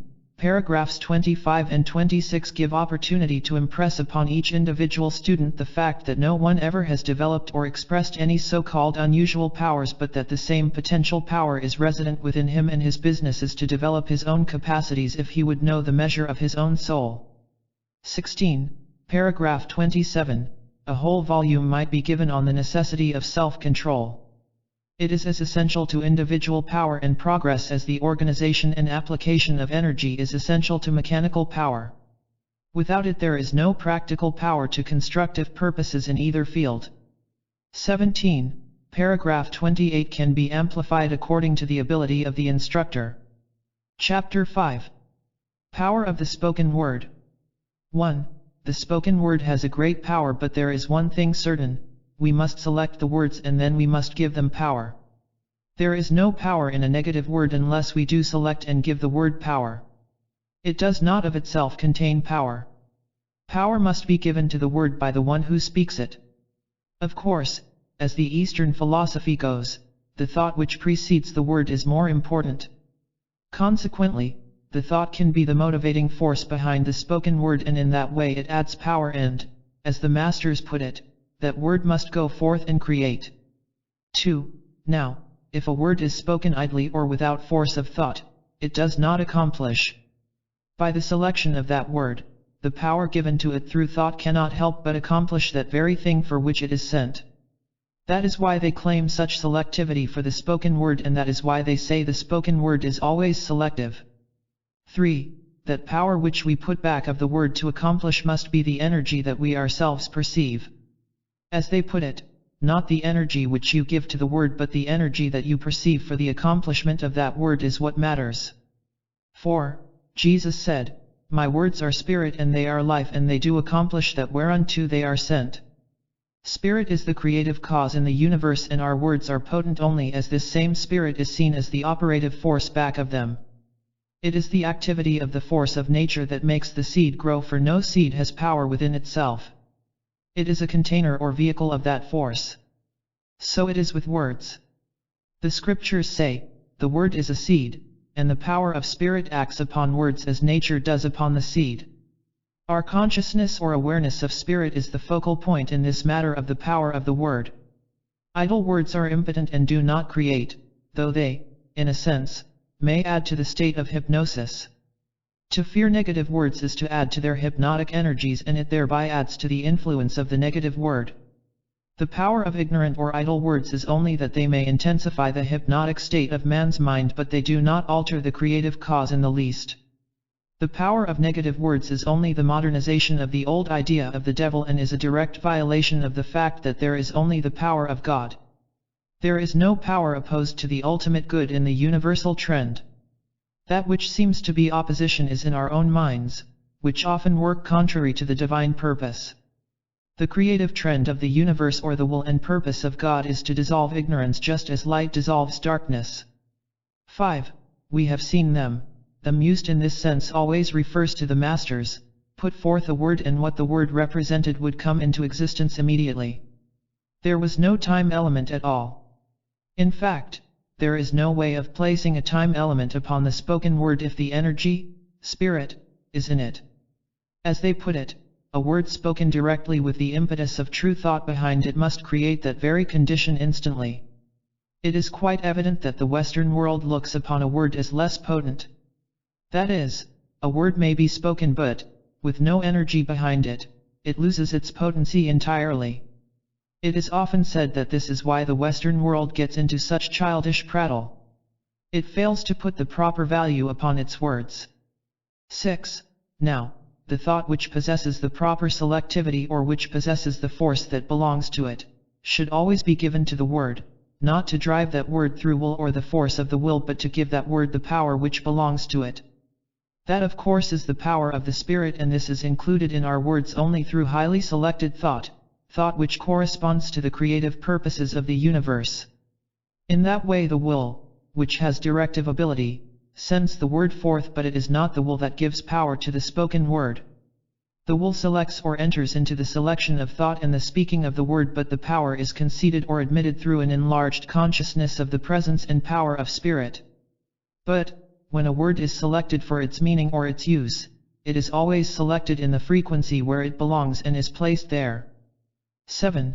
This should eliminate the fear which many have of negative words and at the same time should inspire the individual to a more intelligent selection of his words and how to put them to better use. To think the thoughts of God after him would be the essence of spiritual power, for back of such words would be the very power that created the heavens and the earth. Man's words should always be an outlet for his own innate spiritual nature and a means of establishing this spiritual nature in his outer being. To speak only in harmony with the highest and most constructive ideals would be to speak with the greatest power and, in this way, that which seems the greatest improbability would become the most probable in that such words have the greater power. In other words, the more godlike the thought, the realization, and the consciousness, the greater the power involved in the process. 8. As the Eastern philosophers express it, you could not be separated from principle one iota if you would use selective words. Therefore, every word that is put out can be selective. Then you are not energizing a negative condition. You are only giving energy to that one conclusion. 9. The Hindu, or the Aryan always puts it, man is the creator of words, therefore, man is the selector or he has dominion over those words and he selects or places words in existence which must operate or become potent. Now, in the measure that he uses this fact rightly, there is no way of connecting that power with negative words, as they put it. Consequently, negative words do not enter into or have any consideration from the individual who wishes to manifest forms. This thought of manifest form is always that condition brought into existence wherein man is able to create. That is where man has dominion over every word spoken. The Sanskrit language in one of its phases allows for that condition. There is in that the power to manifest. By that we mean that one position of the Sanskrit language allows only 4 positive words, or statements. That is, words that can be made into positive statements, and from these there is no deviation. 10. Naturally, everyone asks what those 4 positive words are. They are always words which mean the positive declaration of facts. Each one can select them. Of course, the most positive word is the first word, God. Going back to the principle, you would formulate your statement with that as a basis. You would formulate with that word whatever positive sentence you wished. Thereby is the power of the spoken word. Your key word is always the highest, or God. Then you select the words which accompany that for your positive declaration. 11. Just as all mathematical calculation springs from the unit symbolized by the figure 1, so must all words emanate from a single derivative, or principle.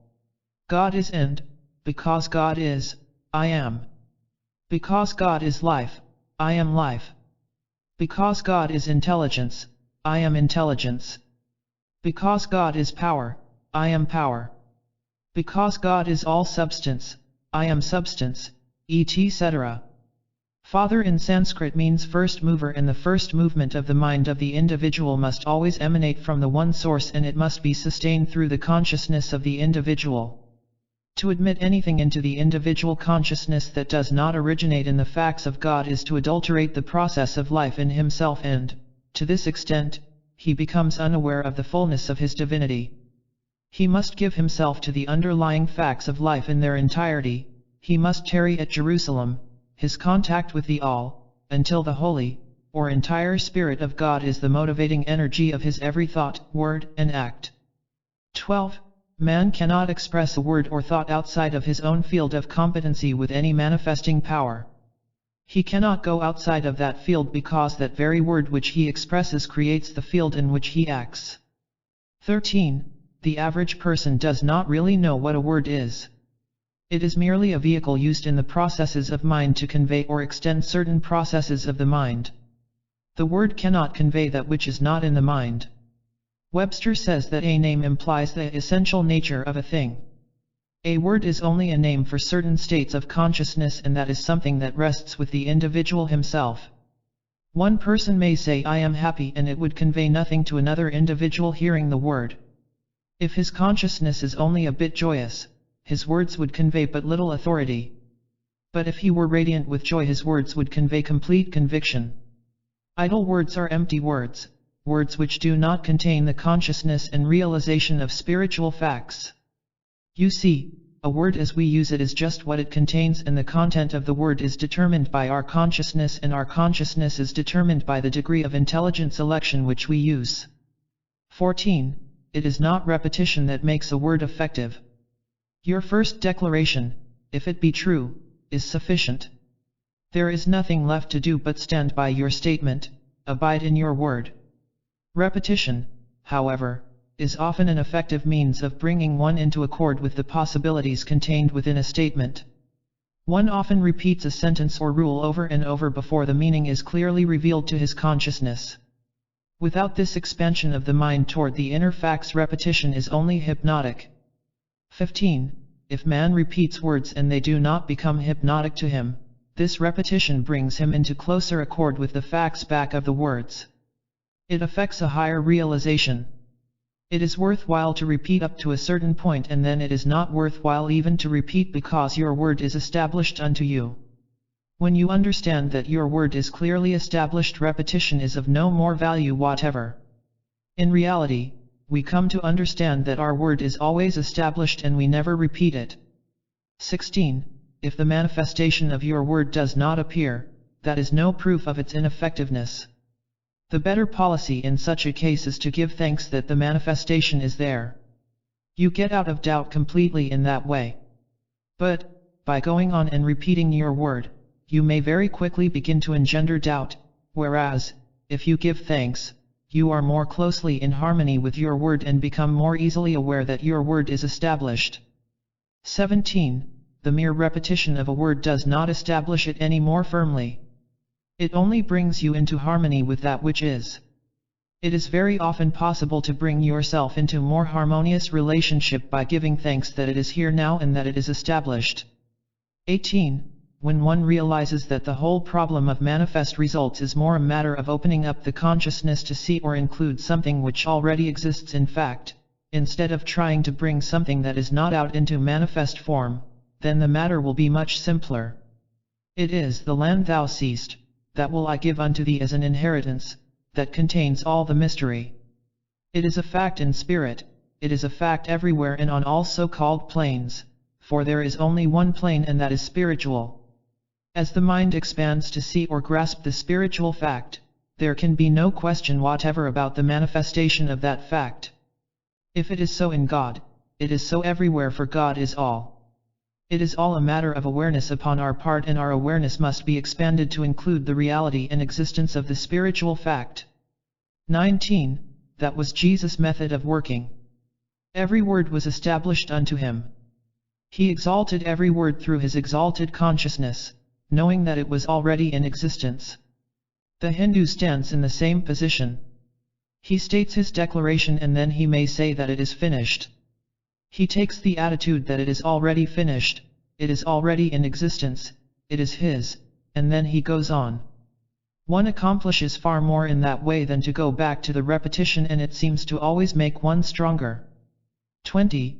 In the matter of treatment of so-called disease, the average metaphysician makes the mistake of dealing with the opposites, disease and health. Here are two conditions, the one to replace the other. In the East they do not work in this way any more than did Jesus. When you seek for perfection, know that it is established unto you. Exalt perfection. Perfection exists independent of both the opposites of health and disease. Perfection is an eternally established fact in principle, and it is complete within itself on every so-called plane. Both health and disease are delusions according to Eastern philosophy, for they are only human concepts. For instance, your own idea of health today would not suffice you in 5 years from now, for health is a relative idea in your own consciousness. There is nothing relative in being, all is complete, all is perfect, and the true practitioner identifies himself with reality and does not deal with delusion. Let go of the opposites altogether and put in their place the perfection. We find that Jesus did not in any instance treat with the opposites. He put into the place of both the opposites the true perfection. His great statement was perfection always, and that perfection was always established unto him. 21. If I place on the blackboard the figures 2 plus 2 equals 3 and then follow with 2 plus 2 equals 5, would you deal with the 3 and 5 and try to establish the right answer? No, you would go right through these figures, deal with the fact that 2 plus 2 equals 4, and both these extremes would vanish.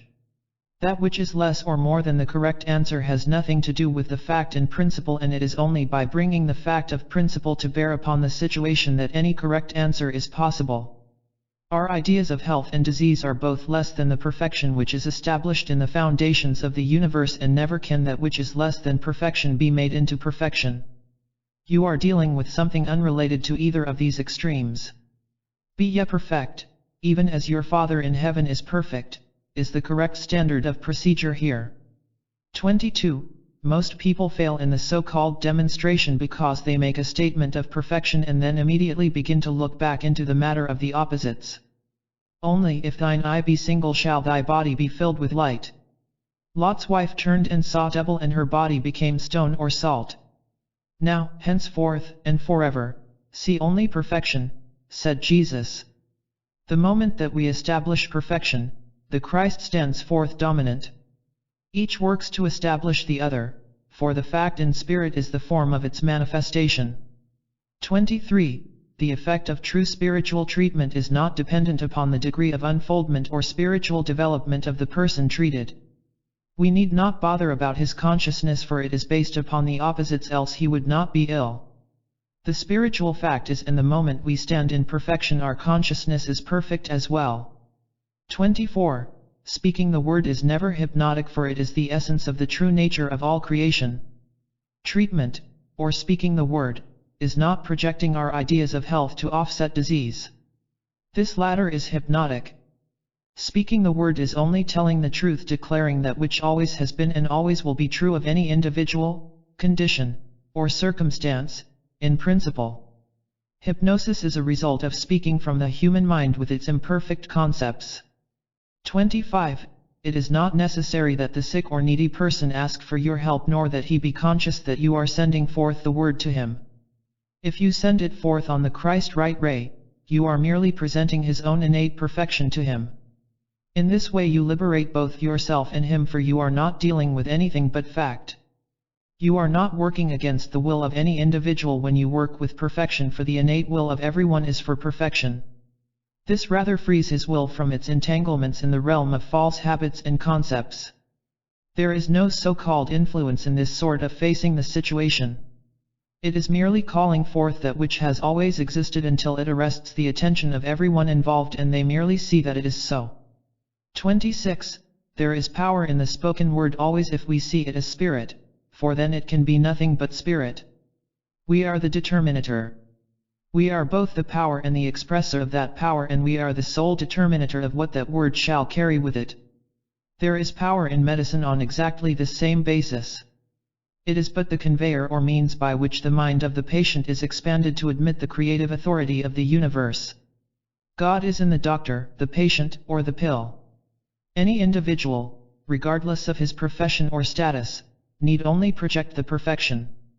Of course, if we always would work in that perfection and manifestation of perfection, we soon would get out of medicine completely. Our word would heal. 27. There is no harm in using an agency in an attempt to minister to the needs of suffering mankind. There are many steps and many methods, but only one power. If our ideal is perfection, we are going to arrive at a point where there are no agencies.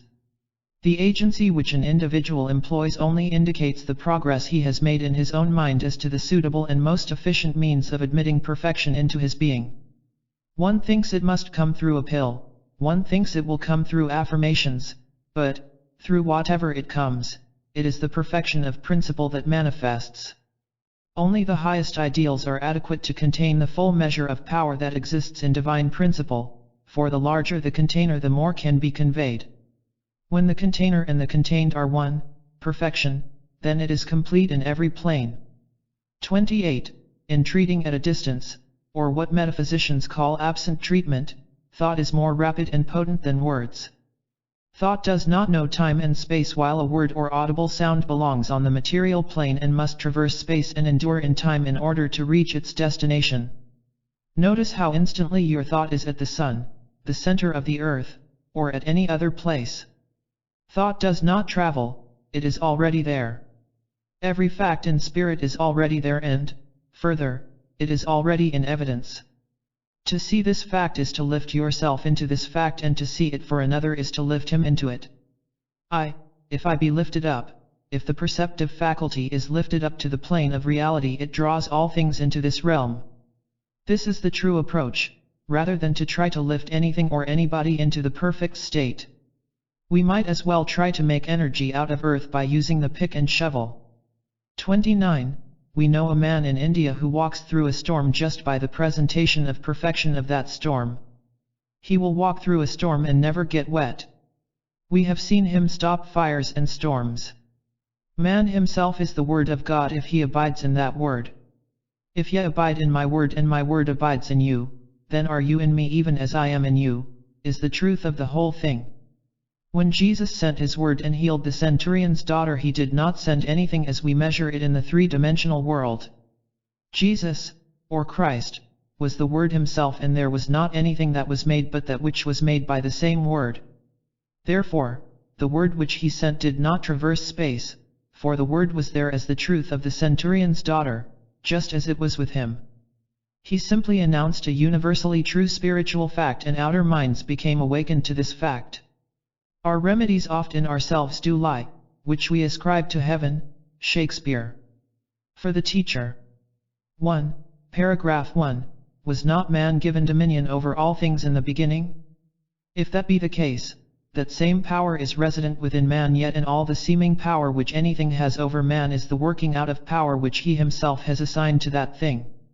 But, even though the power seems to emanate from the thing or from a person, the power is really within the individual, for that is where its activity moves and is felt.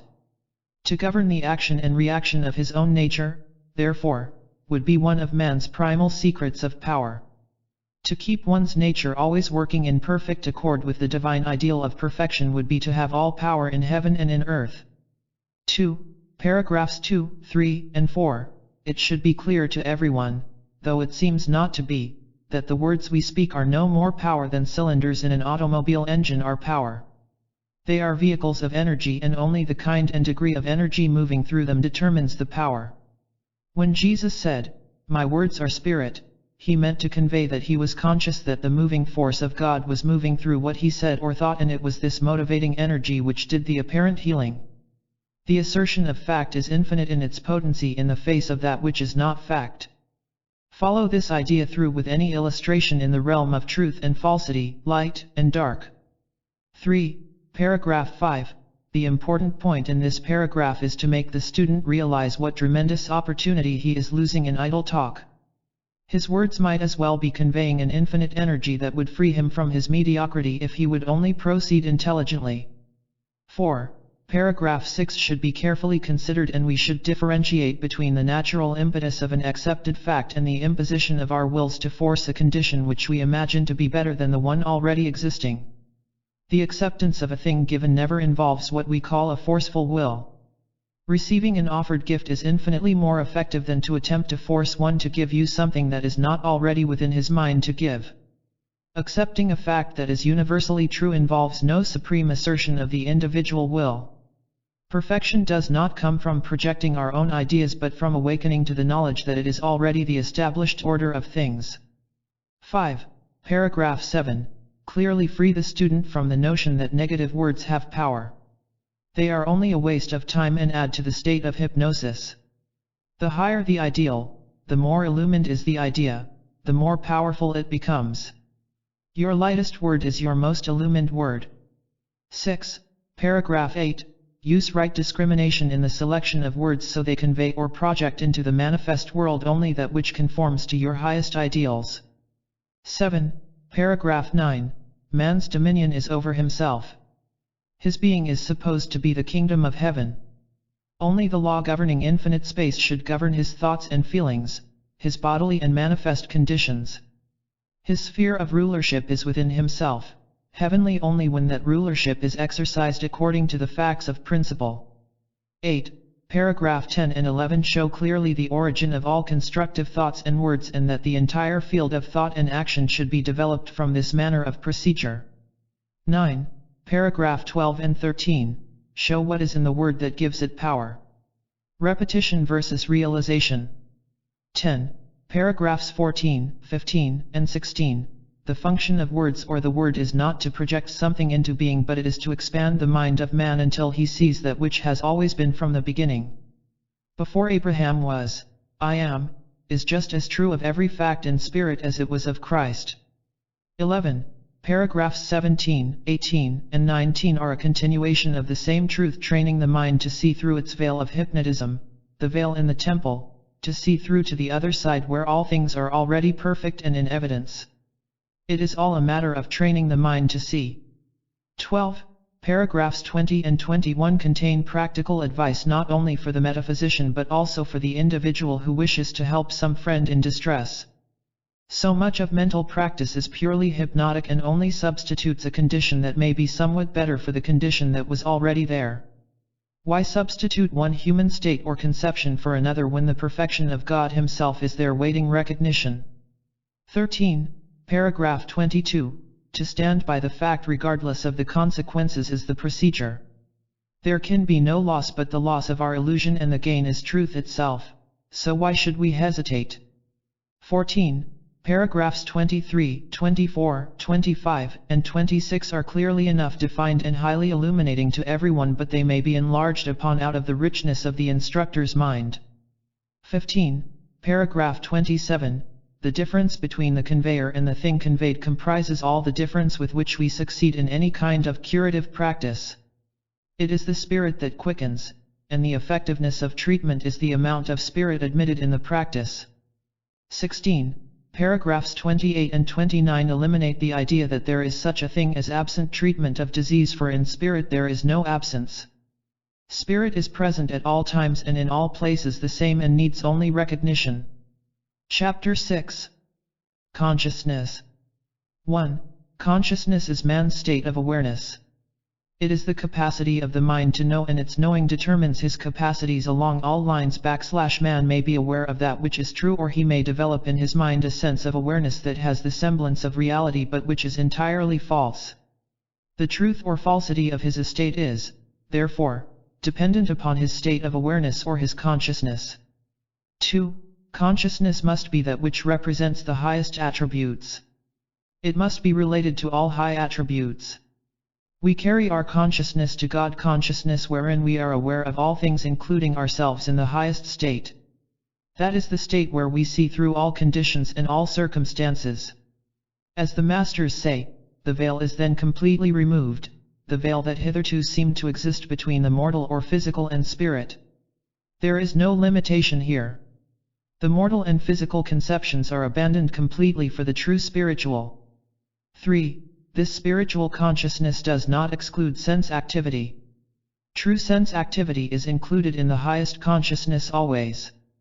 Sense activity in its rightful function is true spiritual activity. The senses, so-called, act in a limited manner only when not under the right determining influence. When activated by the spiritual facts, the senses function properly and are then said to be opened. 4. The question is often asked, in what state of consciousness is the individual when in trance? Trance is only a partial expression of sense activity. We might just as well carry our consciousness to the true activity or completion always, and, when this partial expression becomes one with true activity, we are never in trance and we are never under any destructive hypnotic condition. 5. This same fact applies to what we commonly classify as subdivisions of consciousness. One should not attempt to classify consciousness, for it cannot be subdivided. It is one consciousness, and in that state we cannot think in terms of divisions or separations. The subdivisions are illusions, the same as illusionary trance. They are so subtle that they can be very deceptive to one who is not using higher discrimination. It is so much easier to see it all as one. The subdivisions originated with man. Man saw the subdivisions as attributes when they are really not such at all. 6. The thought of most teachers is possibly for clarity in conveying the message, but it is better for them always to make it one thing. Simplicity in the end is always the greatest clarity. The trouble with subdivisions is that they are almost always considered as attributes. It is better to keep our eye fixed on one. We get into negative conditions through using the subdivisions. They are nearly always symbolic, and most of our symbols represent the subdivisions of consciousness. That is another reason why symbols no longer suffice. It is well known today that we have worked through symbolism. As the masters say, we are in the pure light of day in consciousness. It becomes far simpler to have that consciousness, the complete light, as our aim without any subdivisions whatever. 7. Take the matter of eating, digesting, assimilating, and the rebuilding of the body through the conversion of food into energy, muscle, bone, blood, teeth, hair, etc. Imagine that you worked out a theory that each one of these is a separate function to be dealt with individually, and that you had to determine with each meal just what portion of your food would be handled through each one of these particular functions, and just when each would function in turn. How could you escape confusion?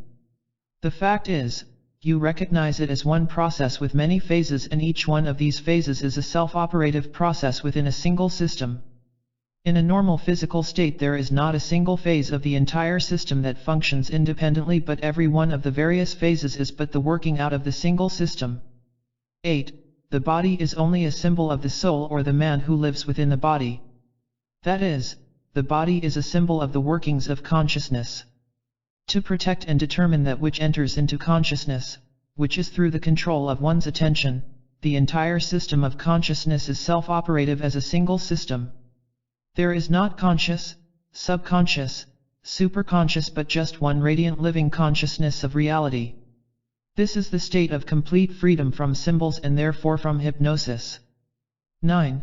Some people become so interested in the psychic sense or the lower phases of consciousness that a complete earth life is given over to it to the extent that the true consciousness cannot manifest. The best solution is to simply let go of it and become one with the whole. This is what Paul inferred when he said, "Reckon ye yourself to be dead unto sin, but alive unto God." The difference is in clear knowing and influenced knowing. Clear vision is what clairvoyance intends to convey, but the commonly accepted meaning of clairvoyance is partial or clouded viewing, seeing only in part. 10. There can be certain relative phenomena brought into existence through clairvoyance and clairaudience, as practiced, or any of the 5 divisions of consciousness, but they can never be or lead to the whole. You see, they may become false, and under a manifestation of these conditions we may get a false concept completely, which I usually refer to as a negative concept. When we stand one with the whole, we cannot be either negative or false. It should be clear knowing of truth itself. We cannot reach that state of knowing or that one consciousness through mediumship or any other form of hypnosis. All are distinctly detrimental to spiritual unfoldment. 11. In that high sense all senses become one. They all become one in perfect coordination. Our senses coordinate absolutely, and every part and cell of our bodies coordinate and vibrate in unison. One great trouble with these other conditions is that we are likely to have one member of the body vibrating in the wrong field, and then the new cells do not attach themselves properly to the organ to which they belong. Each cell that is created represents the organ to which it will attach itself. If one cell gets out of the vibratory field in which it belongs, it may attach itself to the wrong organ, and then you have a discordant condition. 12. This discord is often extremely intensified by the various occult methods of concentration upon the physical centers or organs. This practice only superimposes a hypnotic state more definitely into the manifest form, and greater confusion results. In the first place, hypnosis is only a function of a partial consciousness, or a specialized consciousness in some particular form or direction. Therefore, the more diversified the field and departmental the consciousness, the more hypnotic it becomes. And to willfully work in subdivisions and phases of consciousness would be the most definitely hypnotic in influence. The attention should always be directed into the whole, into complete oneness, and then the distribution of vibratory energy is carried on through the mechanism of consciousness just as it is in the body. Then there is perfect synchronization or harmony throughout the entire organism. 13. The idea of an inner and an outer consciousness is also a phase of hypnosis, for the theory imposes a sense of separation or division. There is in reality not an inner and an outer consciousness, nor a personal consciousness and a universal one. When the self becomes conscious in the outer, it is only one attitude of consciousness, and it is complete in every way, and it is one in and with universal consciousness.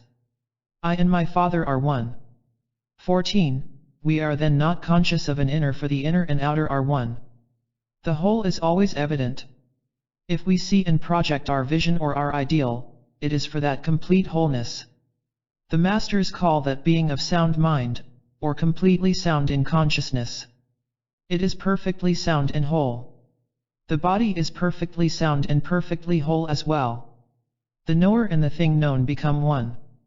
Paul included that in his writings, but it was never included in the translations. We can become the known as well as the knower if we will complete the two and bring them together. The trouble is that we make a separation when in reality none exists. 15. The practice of denial as an effective means of liberation into this perfect state should also be intelligently considered in this light. Denial is supposed to erase from the mind or blot out of consciousness, hence out of man's being, an experience or process that is not true or that is seemingly opposed to his perfect state of completion or oneness. But is the ordinary use of denial as practiced in our metaphysics an efficient means in bringing about this liberation? If the denial, as it is commonly used, produces the desired result, then well and good, but, if not, let us find out what is back of it and what is the efficient practice involved. 16. Let us take a specific case of denial in its relationship to what is commonly considered the law of heredity. Denial is in no sense necessary. It has a tendency always to plunge one further into illusion because the denial keeps the mind fixed upon the condition and it is thereby more likely to intensify that condition. The mind naturally enlarges upon that condition toward which it is directed. The purpose is that the condition be eliminated entirely and, in order for this to be brought about, it must be put out of consideration altogether. It is not to be countenanced. 17. In reality there is no law of heredity. It is only a manifestation. It is not necessary to deny something that does not exist. You will find it far better to put perfection in the place of denial. You will get quicker results. Usually a denial holds it closer to the individual, whereas, by putting perfection in the place of the denial, you realize that condition far more quickly. And it does not matter what the condition is. It has been shown by repeated experiments that it is far better to simply release the condition. Free it entirely through non-attention. Dismiss it. That was evidently Jesus' meaning when he said, "Loose him and let him go." 18. There is neither race nor family heredity, for the one presupposes the other. People may look alike, but this is always because of some former close relationship or similarity of past experience and environment. There is an apparent chromosomatic condition that shows processes of evolution running parallel, but these processes are not in reality parallel processes or parallel evolutionary conditions. They do, of course, run parallel with the human race as well as with the animal kingdom, but not with the same frequency by any means. It is a well-known fact today that every frequency of the human body is above that of the animal frequency.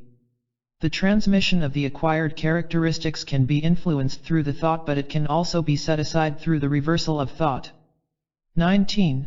It is a state of mind that causes the characteristics of form, and similarity in form is due to the similarity of mental and emotional experiences of individuals in a group.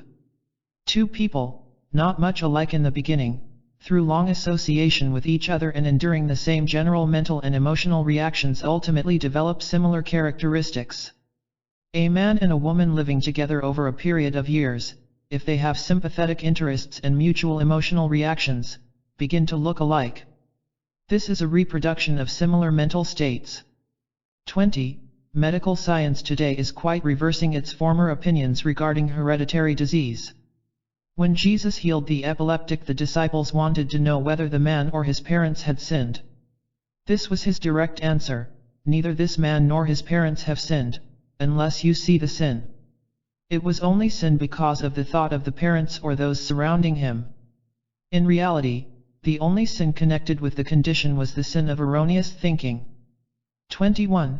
The so-called law of karma comes under the same category.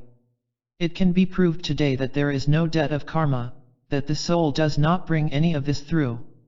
Spiritual understanding takes no account of karmic conditions or any imperfect condition. It is as foolish as to say that one must correct his mistakes in mathematics before he can study the rule. The fact is that the mistake is erased of itself when one applies himself to the rule. One's access to the rule is always direct no matter what his mistakes are, and once the rule is known and followed, there are no false results. 22. The leading and better universities in India and, particularly, Dr. Bose of Calcutta University are making the statement today that there would be no appearance of what we call heredity if people would drop it out of their thought completely. Even with the plant, heredity may be shown, but it can be corrected by the thought of the people surrounding that plant. 23. That which is commonly accepted as inherited insanity is only a condition fastened upon the victims by other people. They are in parallel groups. It is an attraction and not an inheritance. Instead of accepting this theory of heredity, Paul's idea that we have an inheritance from God that is immutable and cannot be changed should be substituted. This is the effective denial of race heredity, the substitution of the true for the false, leaving the false entirely outside the range of our consideration. God has nothing to do with things that obsess the human mind, and we, as sons of God, need not have. 24. Jesus said to call no man on earth your father, for one is your Father which is in heaven. This, then, is man's true line of inheritance, and to get out of his mind these intervening mental processes he has but to return to the foundation fact of his being. In the beginning God created, that is, the beginning of all creation is in God. That does not refer to time but to fact. With nothing in his thought between himself and his beginning, there could be no other line of inheritance, for nothing would have access to his being from any other source. Thought is always the determining factor, and by returning always to his beginning, God, man always inherits through his own mind that which is from his beginning. 25. In the second chapter of Genesis we have a wrong translation that has done much toward our erroneous idea of sin and the matter of inheritance. It does not mean that man sinned and thereby became mortal and this mortality was handed on down to the rest of us. It did not intend to convey that the sin reversed man's nature, but that the sin itself could have been reversed, that it could have been corrected. At that time it merely meant an error could be corrected. Jesus taught the remission of sin rather than its perpetuation with consequent results. Mistakes can be reversed is the teaching. 26. All the so-called human laws, or mental laws, belong in this category. They are all mistakes in that they do not define the true governing law of the universe and all things therein. But they can be set aside at any time. They are denied by merely rejecting them in favor of the true law. Bose has proved that conclusively. He states that all so-called laws of heredity are only manifestations brought about by the thoughts of men and can be set completely aside at any time. 27. First, however, we must become one with the Christ self. It takes a Christ consciousness to set these laws aside, just as it takes true knowledge to set aside false beliefs. This Christ state must first be attained, or unfolded, and, once in this state, there is, of course, nothing else. 28. Hypnosis may spring from two conditions, a partial state of consciousness or a false state of consciousness. A partial state of consciousness admits of certain capabilities and one feels limited or unable to go beyond that which his consciousness indicates. All restraint, or the sense of inability to accomplish, is only a state of partial hypnosis. The false state of consciousness is the notion that certain things are true which are not true at all. This is a state of complete ignorance or reality. It is a mental state built up of impressions that are entirely false, states of consciousness built up regarding something, if it can be so stated, that does not exist at all, or, on the other hand, a set of impressions that are entirely false regarding a thing that in itself is entirely true. 29. This might be illustrated with the notion once held by man that the earth is flat. The hypnotic result was that men were held with certain restricted zones of activity, fearing to go beyond these restricted areas lest they should fall off the edges of the earth. That idea seems completely silly now that we know the earth is round. It was round all the time, but the people were as limited in their activity as if the earth itself had actually been flat with a great chasm spreading beyond these edges. Adventurers who had another notion about the earth dared to venture beyond the limitations in which others lived, and they sailed out across the chasm without any difficulties so far as they were concerned. To them the chasm did not exist, nor did it exist in fact. However, the others knew they would fall into it. The manner in which the condition was met was not in overcoming the chasm, for there was no such thing. It was simply a matter of sailing out beyond the limitations of opinions, and it was found that no actual limitation existed at all. This is exactly the manner in which the masters meet every situation. What appears exists not at all, they say. They are not hypnotized by the opinions held by the race nor conditions as they appear to the race, for they know reality. Their determination is in the realm of facts, and they traverse time and space just as Columbus sailed across the edges of the earth. There were no edges to the earth, and there is no time or space to the master. They are all illusions, just as the flat earth with its edges was an illusion. 30. This is what Jesus meant when he said, "Get thee behind me, Satan," as it is translated. In reality he said, "Get thee behind me, limitation, for there is no such thing." He put it out of the range of his consideration and conduct, for in his illumined state there were no such things. He saw through the hypnotic spell, the veil in the temple, and lived wholly in reality. 31. In sleep the consciousness becomes completely universal. It becomes knowing, with all attributes alert. That is why we can often do in our sleep what we cannot do when awake. We submerge it because of our outer activities during the day. We go on in a great hurry during the day so that we become completely exhausted when night comes and our consciousness immediately floods back to the all-knowing condition, though we do not know it. We are not conscious of what is taking place. We should be just as conscious as in our so-called waking condition. Sleep allows that complete consciousness to come into function. 32. That is why psychoanalysis lays such stress on the dream state as being superior to the waking state when used rationally and in its right order. But the two, the sleeping and waking states, should be exactly the same. If we would turn our thoughts to this higher consciousness, we would be in that realm always. We would know.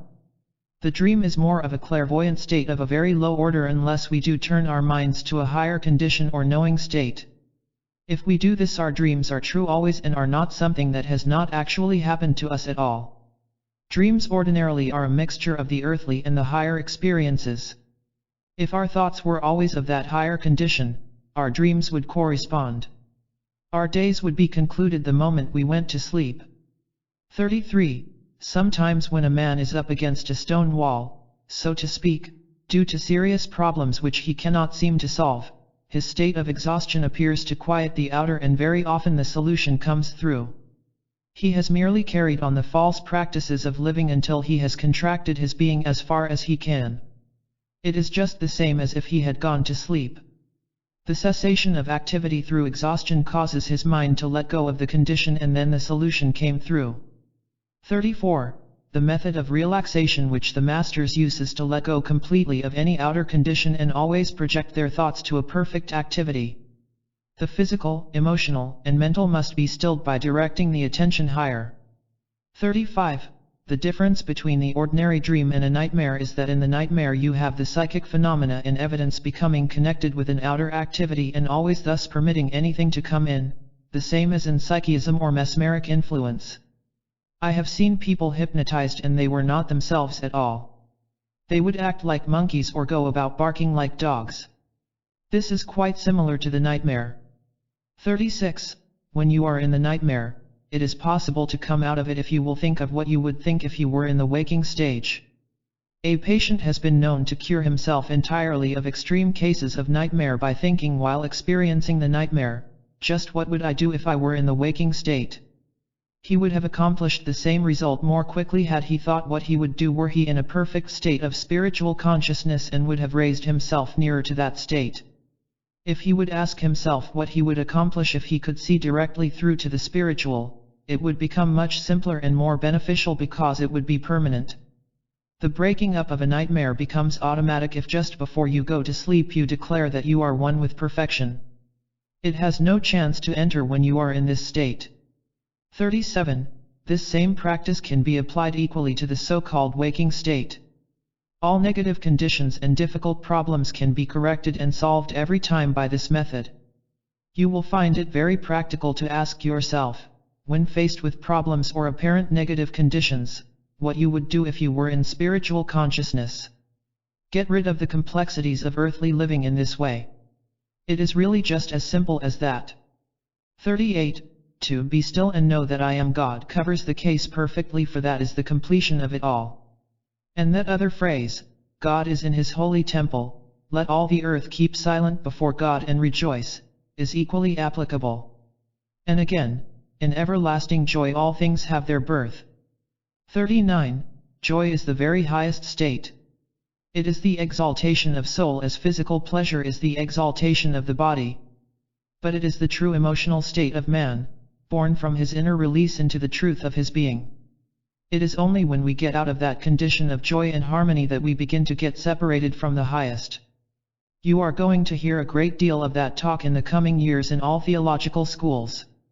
It is quite remarkable how that is now being brought about and how this change is manifesting even in the teaching of children to become harmonious and to let the turmoil around them go on as it pleases without becoming a part of it.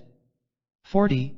The moment you train children to react to constructive ideals and band together to promote harmony, developing the mass instinct in this way, you are destroying the very root of all unhappiness, misery, want, and war in the world.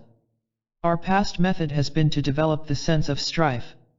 The moment that someone acted in a manner that aroused any resentment or resistance, everyone else began to take on the same attitude, and in this way we have been trained to develop the sense of strife. Only by reversing the process and getting back to the true state will we find our perfect social structure coming into the world. For the teacher. 1.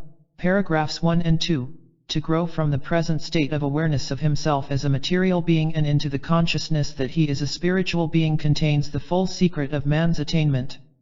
It is a structural change in consciousness that is to be considered, for all the other changes which he has striven to effect are dependent upon it. It is merely a matter of being able to discern the difference between truth and falsity, between right knowledge and ignorance. To be aware of oneself as a spiritual being, offspring of an infinite spiritual system and one with all the powers and capacities within that spiritual system, is the very essence of attainment. 2. Paragraph 3. An awakened state does not do away with the outer man nor his so-called sense activities. They are lifted up and become outlets for his illumination instead of inlets for limited or false information. 3. Paragraph 4. Self-control and self-expression is the law of life and not the subjecting of oneself to control by outside forces or even by partial knowledge. 4. Paragraphs 5, 6, 7, and 8. The consciousness becomes clouded always in partial actions of the mechanism of awareness. To be only partially aware in any so-called phase of the mind is not complete consciousness. The new psychology recognizes that the mind is and functions as a unit, that it is one process and not made up of many functions and processes. Consciousness is the function of the spiritual man, just as eating, digesting, assimilating are functions of his body, and the physical is but an outward replica of the spiritual. That is why the outer is always called the symbol. 5. Paragraphs 9 and 10. Pure knowing and pure being are the result of clairvoyance or clear vision, vision which sees through to the spiritual fact as it exists in the divine principle.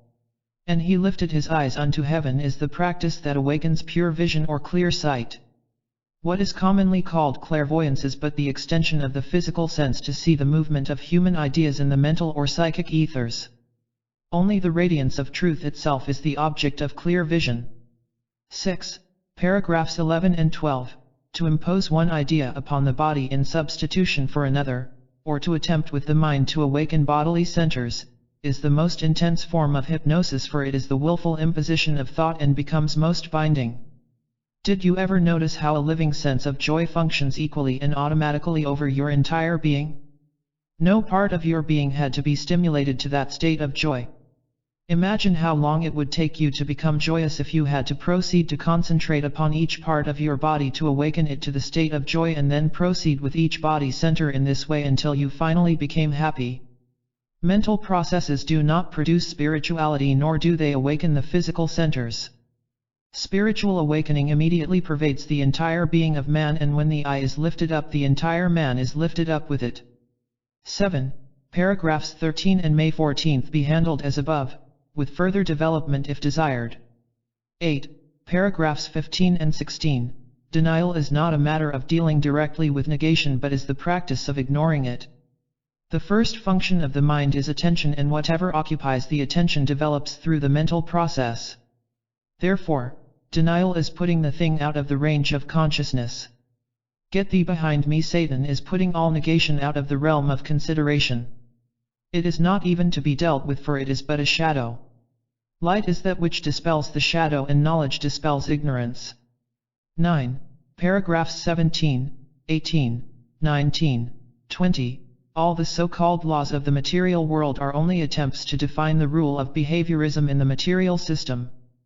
But matter is not bound in obedience to any such laws but is always escaping beyond the so-called bounds of these laws and obeying something superior. The ultimate governing principle of matter is spirit, for all the universe is a spiritual system. Heredity, so-called, is not the result of a law at all but is the result of imposition of false states of mind into the process of life. Heredity, so-called, is not a law but the result of counteraction to law. The law of the spirit of life is the true governing principle. 10. Paragraph 21. Karma is likewise the result of counteraction to the law of the spirit of life. The fruits of the law are deliverance, illumination, perfection. Only so long as this law is kept from the individual consciousness is there even a semblance of karma or the effect of some other influence. Overcoming karma is not a matter of mastering and overcoming the results of our mistakes but correcting the mistakes. That is brought about through understanding and obeying the true law. 11. Paragraphs 22, 23, and 24 establish man's heritage as coming from the one source, and not from the channels through which he passes. The stream is the flow of water descending from its source, and not the banks between which it flows. It gathers water from its source but only mud from its banks. 12. Paragraphs 25, 26, and 27. The law of the Spirit does not move to punish sin but to release man from the effects of his mistakes. The wrong procedure is to be corrected, not that man is supposed to endure the results of his error. Man's nature cannot be reversed for he always remains a spiritual being. He can only reverse his notion of himself. Instead of doing this, he should reverse his mistaken idea that he is a material being and retain the truth that he is a spiritual being created in the image and likeness of God. 13. Paragraphs 28 and 29. All consciousness that is limiting is hypnotic to that degree. Man is a free, omnipotent being, given power and dominion over all things from the beginning. The only limiting influence is the limitation of his own consciousness. To free the consciousness is to free the man. 14. Paragraph 30 is the continuation of the same idea. The balance of the lesson is to emphasize that the important thing is to learn, whether when asleep or awake, to bridge this gap in consciousness wherein dwells all sense of human limitation. So long as we keep ourselves open at any point to anything less than the highest, our nature is circumscribed just to that extent. One may just as well receive pure consciousness direct from the source, as to receive partial knowledge from lesser planes. Why be always seeking the lesser when the greater is more easily available? Why not train ourselves and our children in the knowledge of realities and let the limitations and ignorance of the world alone? Chapter 7. God. 1. People generally are interested in the Master's idea of God and the location of God. We shall, therefore, consider this idea in the present chapter. However, it will be impossible to consider their idea without including man, for to them God and man are inseparable. 2. The Masters talk of God considerably, but they consider it as one attribute of being, being as one attribute, or a single entity comprising the entire universal system, visible and invisible. The mind of man got its idea of God through superstition about God. Man saw then nothing but the graven image. It was then necessary to bring him back to the realization that he is God, there being no separation between the individual and the universal, that man is an integral part of the whole and is identical in nature with the whole. 3. They teach that God is right within man always, just as Jesus Christ taught. That is always the attitude and thought of the illumined. Man is God. That statement, I am God, is one of the most definite statements that man can use. We have never known them to give instructions in writing. But they do give oral instructions or oral talks. They do not call their talks instructions. They are simply stating facts which are obvious, and they assume that the obvious should be known universally. Therefore, they do not teach, but merely confirm what all men instinctively know and which is universally true. 4. As a guide in individual progress, they suggest reading the Mahabharata, the Vedas, the Upanishads, and the Gita. This reading is suggested as preparation for one who desires to take the real inner work and for concentration. A few verses at a time are best. They never suggest reading a whole book through. They often read but one sentence in a whole day. The instructions given in the Gita are steps toward the accomplishment of individual perception of what God really is, and to really bring the individual into the consciousness of what it means. 5. No man will actually know God until he himself experiences the realization of God within himself. No man knoweth the things of God except the Spirit of God which is in him reveal them. The preparatory work prior to the discovery of the inner or secret doctrine, as it is sometimes called, is the result of training the mind to grasp that which is within the statements, for that is the inner work or inner doctrine. It is like studying to understand the meaning of a mathematical rule. The thought is that, when one has trained himself to gain the knowledge of the inner meaning of the teachings of the Gita or the Bible or any other sacred book, he is then in position to make an inner search of himself to find the inner meaning of his own being. Man is not a physical organism, but that inner self living through a physical organism. The inner work is finding the self which is the God self. 6. There are so many orthodox conceptions today that hold to the theory that God is made in the image and likeness of man instead of the truth that man is made in the image and likeness of God. But they think of man as physical rather than that which is back of the physical, the inner self. Man is really the image and likeness of God. 7. If God is the sum of all things visible and invisible, the infinite one, the image of God embraces all time and space, for there is nothing but God. Man could only be created in or within his image, for there could be no outside where man could be created.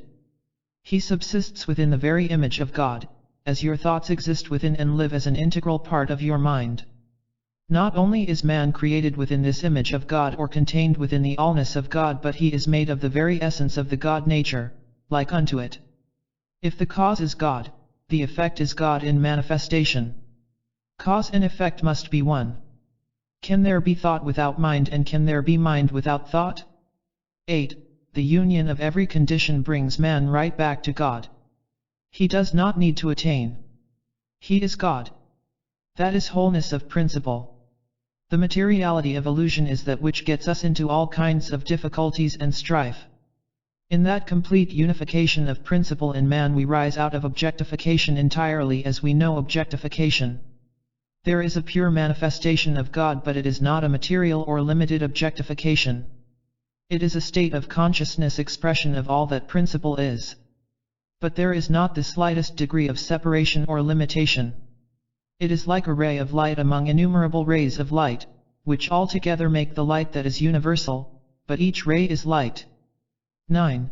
The statement, I am God, accompanied by the realization of what is truly involved in it, will heal any condition instantly. If you realize it and see nothing but that truth, only that truth can manifest. In treating yourself or another you see and declare only the eternal unity with God. That light comes forth instantly, for it is the true light, and then we know that unity is in existence within ourselves and within everybody else. It is all accomplished. That is the Christ light, the Christ principle. 10. This eliminates the theory that it is necessary to do any specific work on the glands, on body centers, upon the body itself, or to treat disease, as you state it. The physical will fall into line as soon as we realize that fundamental unity.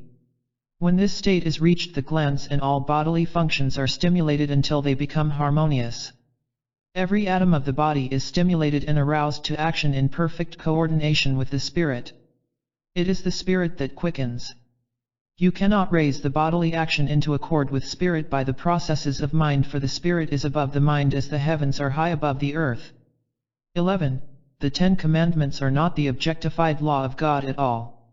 In them Moses tried to lay down a law for mental and moral conduct, but there is no such conduct outside the law of the spirit, and the consciousness of the activity of spirit must be discerned as the only governing law.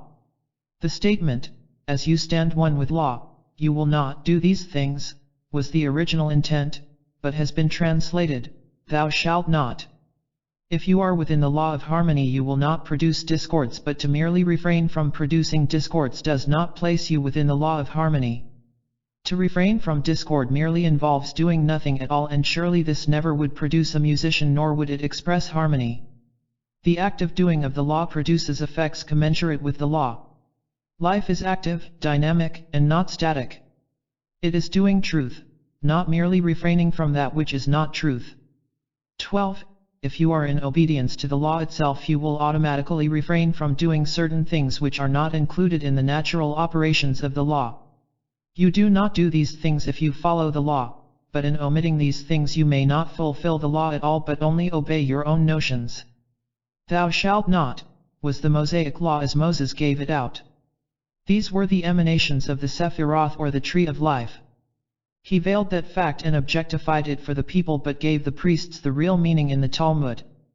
13. When God spoke to Moses in a loud voice as it is given, it was not intended to convey the fact that he spoke with much noise. God is a sound voice, which brings light into expression. That was Moses' statement. A sound voice, not a voice of sound. There is an important difference. If we have a sound voice, that voice is one and will bring light into existence. It gives us that power. It may be out of noise completely or what we would designate as soundless. And that is what we are coming to today, the soundlessness of sound.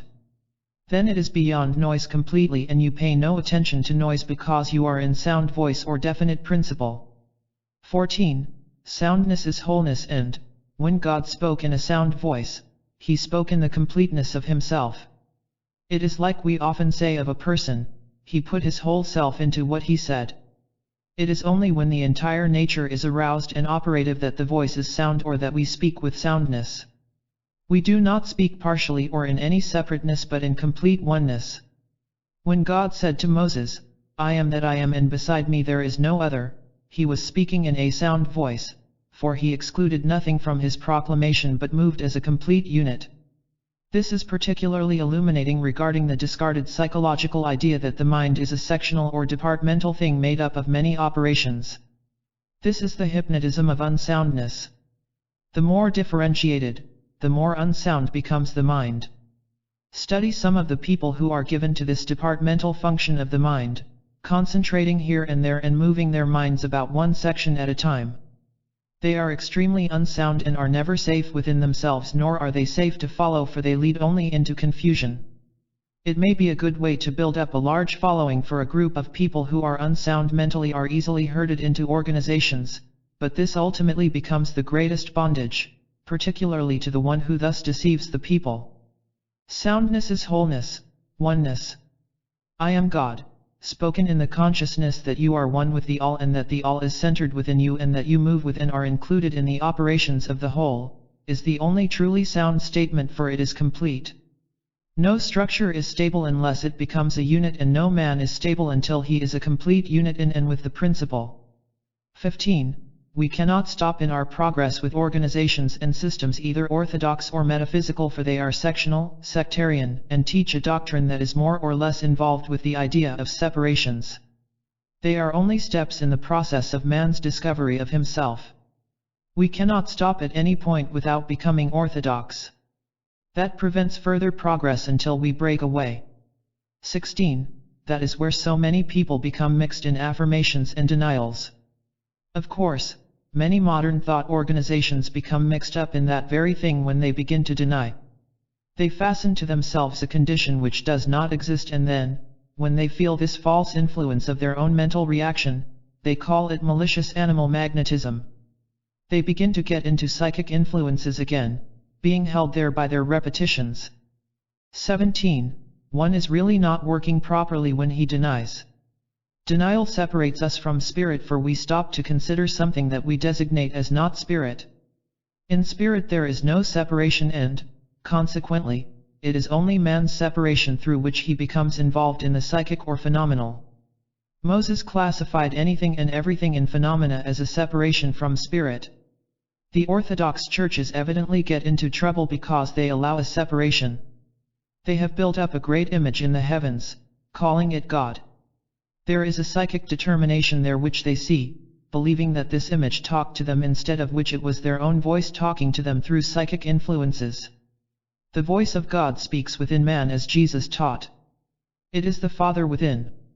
18.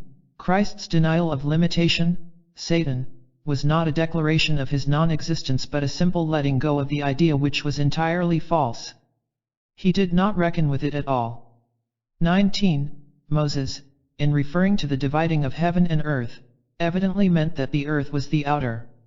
In the Sanskrit there is a word which defines the earth as the outer condition. That condition is to be overcome, and that overcoming is in thought only. Moses meant to convey that heaven and earth should be complete and one always. He let go of earth completely, and then the one attitude of principle stood forth. He knew fully that the form was a complete embodiment of spirit as life. 20. That is what Job was trying to bring out when he said, "Yet in my flesh shall I see God." It even is expressed that way in the Upanishads.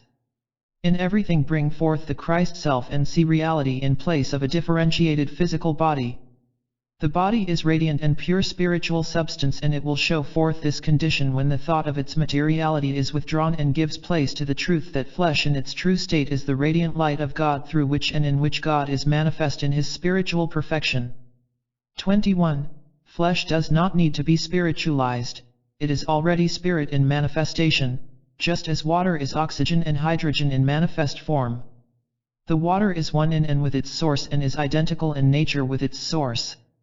To separate oxygen and hydrogen from water would be to disintegrate the water itself. Your body is the temple of the living God in exactly the same manner, and, when reunited with its source, the body becomes pure and perfect as radiant light, the light that was in the beginning and out of which all things were formed. That which makes the body appear to be something else is the clouded mentality that has imposed itself between the flesh and its true source.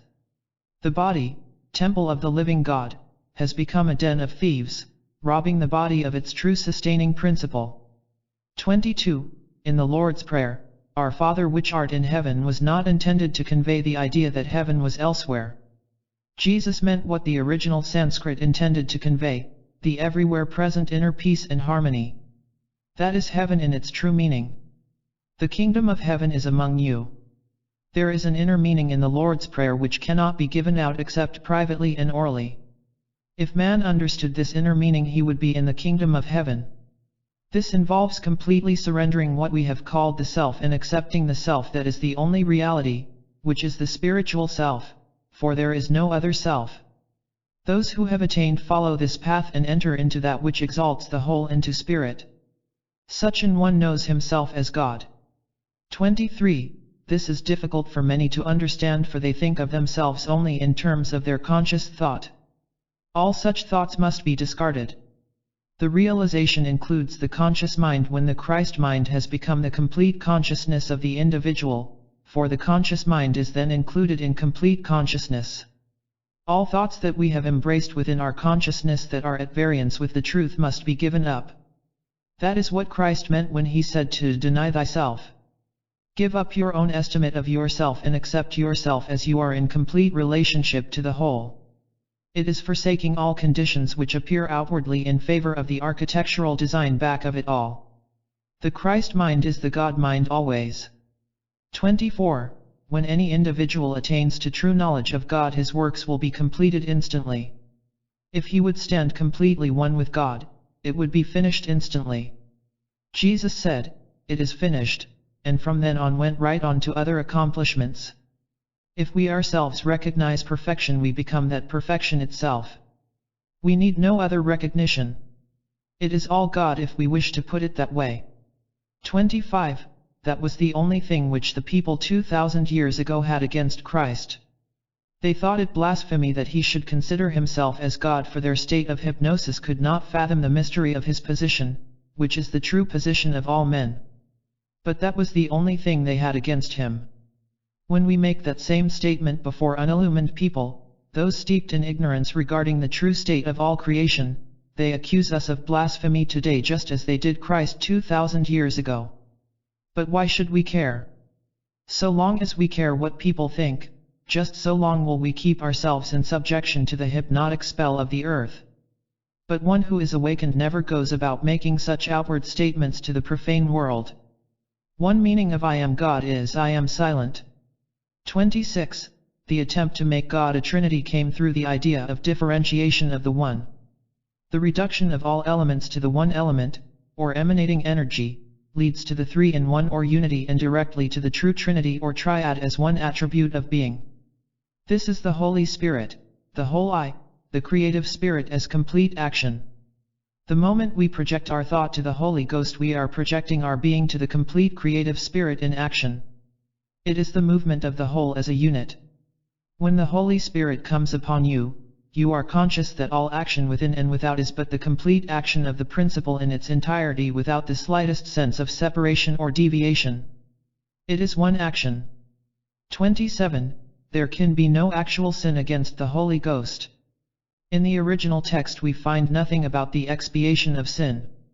Man alone commits what he himself calls sin, and man alone forgives sin. The Son of Man on earth has power to forgive sin.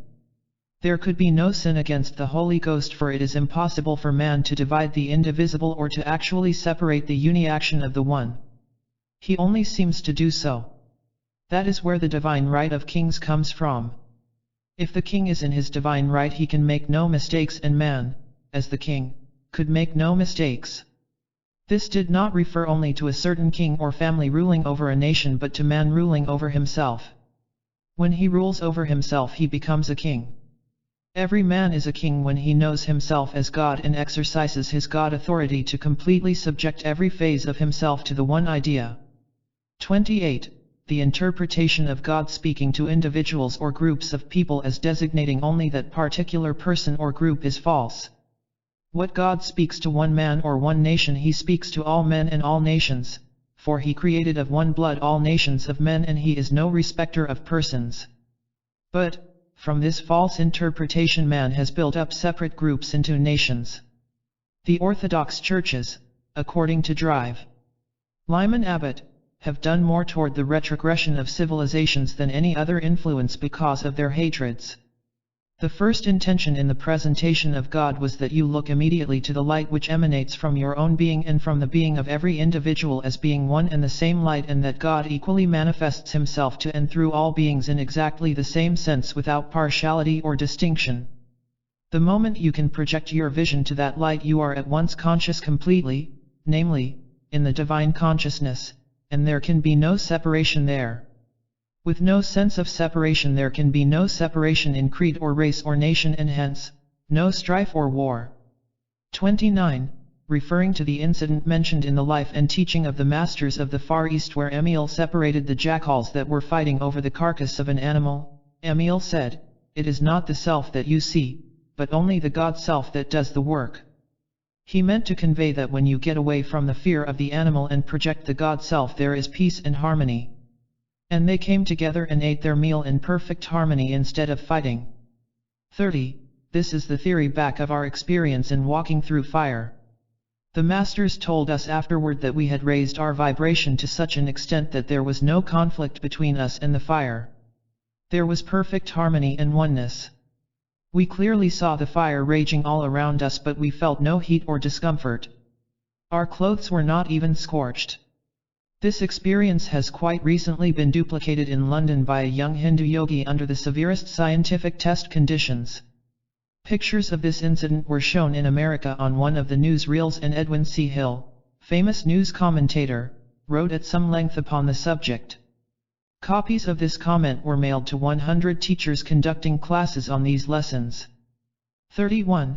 The life of the masters is simply the God life. They always put it, life is light. The moment we express light, life emanates. If you live the life, then you will know, and that knowing is complete. It is not a life of asceticism or apartness. It is a life in light and unity, in wholeness. 32. Anyone may break his seeming bondage to a condition that is not godly by simply letting go of the bondage completely. That was our training from boyhood on. If a discordant condition came into our surroundings, we let go of it completely. The masters sometimes go for hundreds of days without eating. They are not bound in any way. But when they do not eat outwardly, they do feed upon the prana or spiritual substance that is all about them. They take in pranic substance, and it is assimilated for the direct and complete sustenance of the body. Plants feed upon prana, and when man uses the vegetables for food, he takes in prana also. He can take it directly even more readily than the plants and vegetables do, if he will. 33. It would not be the part of wisdom for the Western world to discard the Bible in favor of the Bhagavad Gita. Our Bible is of greater importance to the Western world, for we do not understand the Bhagavad Gita. The later is best, however, for the East. The West could with profit read the Bhagavad Gita, as it would obviate the necessity of wading through the folklore and mistranslations of the Bible. The Bhagavad Gita has taken all that out. The Vedanta philosophy in most instances is the best exposition of the teachings of the masters. Many people get a more simplified thought and can assimilate these thoughts through the Vedas. Then they can go on to the Vedantic teachings. 34. the reason those of the West have difficulty in understanding spiritual things is that the Western consciousness has always been an evasion of principle for the reason that they did not know what principle meant. They even misled themselves, largely by the acceptance of their philosophers' teaching that principle is an unknown quantity. The master mind knows what principle is, but so can we accept principle and know what it means. We must accept the goal toward which we are working, or we do not work at all. 35. You cannot go into India with a spirit of egotism, selfishness, and design and get anything out of India any more than you can in these states get anything from these lessons, from the Bible, or any other source of truth. There is nothing in truth compatible with these attitudes. You get out of India whatever you take to India. It is not a matter of going into India at all. It is an ever-present state as you can receive it. 36. It is not a matter of going to India, studying the Bible, or the Bhagavad Gita. It is letting go of all these confusions that infest the mind and the upset conditions resulting therefrom. Then one may get a great spiritual uplift from the Bible or any other source. We are beginning to see that we take from the Bible what we take to the Bible. The very determination to get the very meaning out of the book will open its secrets to us to some extent. If we read the Bhagavad Gita or any other book, we must take the same attitude toward it. There is, of course, nothing in the Bible that is not interpreted in the Bhagavad Gita, the Mahabharata, and the Vedas. That is where all the knowledge that is contained in the Bible came from. For the teacher. 1. Paragraphs 1 and 2. Perhaps the hardest thing for the average individual is to realize that God is the great universal scheme of creation, and the point should be emphasized by the teacher and practiced by the student until this very fundamental fact in life has become a matter of individual realization. Personality is an individual identity, while God is the universal identity, the universe as a single conscious identity, the sum of all consciousness, power, love, life, and substance. 2. Paragraph 3. Man cannot escape the ultimate unity that exists between himself and the universal system, for he is a part of that system. If a product of the universal system, he must contain the potentialities of the universe and, by whatever name he designates the universe, he must also bear that name as well as its nature. One ray of light is just as truly light as a dozen of them, a million, a billion, or all of them. 3. Paragraphs 4 and 5. It is not what man studies but how he studies that is the secret of illumination, not what we know about a thing but what we know of it that makes the difference. As well try to classify and describe the size, shape, color, and density of seeds in an attempt to know nature as to merely read the descriptions of God in the hope of knowing God. To know nature is to know it in its fullness, to see its growth on every hand, and to sense in some degree the force which produces it. Man must be still and know God in the same way, cease from descriptions and come to feel after him, if he would know the nearness, the power, the wisdom, and substance that is ever moving within his own nature. This is the inner or secret doctrine. 4. Paragraphs 6 and 7, the same as paragraphs 4 and 5. 5. Paragraphs 8, 9, and 10, if God is all and man is created in his image and likeness, in what manner can man grow except in the enlargement of his consciousness to comprehend the greatness of his created state? He truly does not attain to anything but only in the discovery of that which already is. The point is whether he shall discover himself a little at a time or whether he shall discover the ultimate fact from the beginning. The wise of all ages have declared that the latter is the true way. Know ye not that ye are gods and sons of the Most High, is calling man back to his beginning, which is his perfection in and with God. 6. Paragraphs 11 and 12, if man is in a certain state of consciousness, he automatically does not express that which is its opposite. On the other hand, the elimination of certain modes of conduct does not produce an opposite state of consciousness. Action, and not inaction, is productive of results. It may be well, in a state of ignorance of the truth, to refrain from error states of procedure, but it is not this practice that leads to illumination. If you are not happy, you do not become so by merely refusing to act unhappy. If you are happy, on the other hand, you do not act nor look as one who is unhappy. This may be illustrated in many ways. 7. Paragraphs 13 and 14, soundness is a matter of being complete, a complete unit. Soundness is without separation. A sound building or bridge is a structure that is made up of many units all bound together in a single unit. You would not think of a building made of many parts all separated as being a sound building.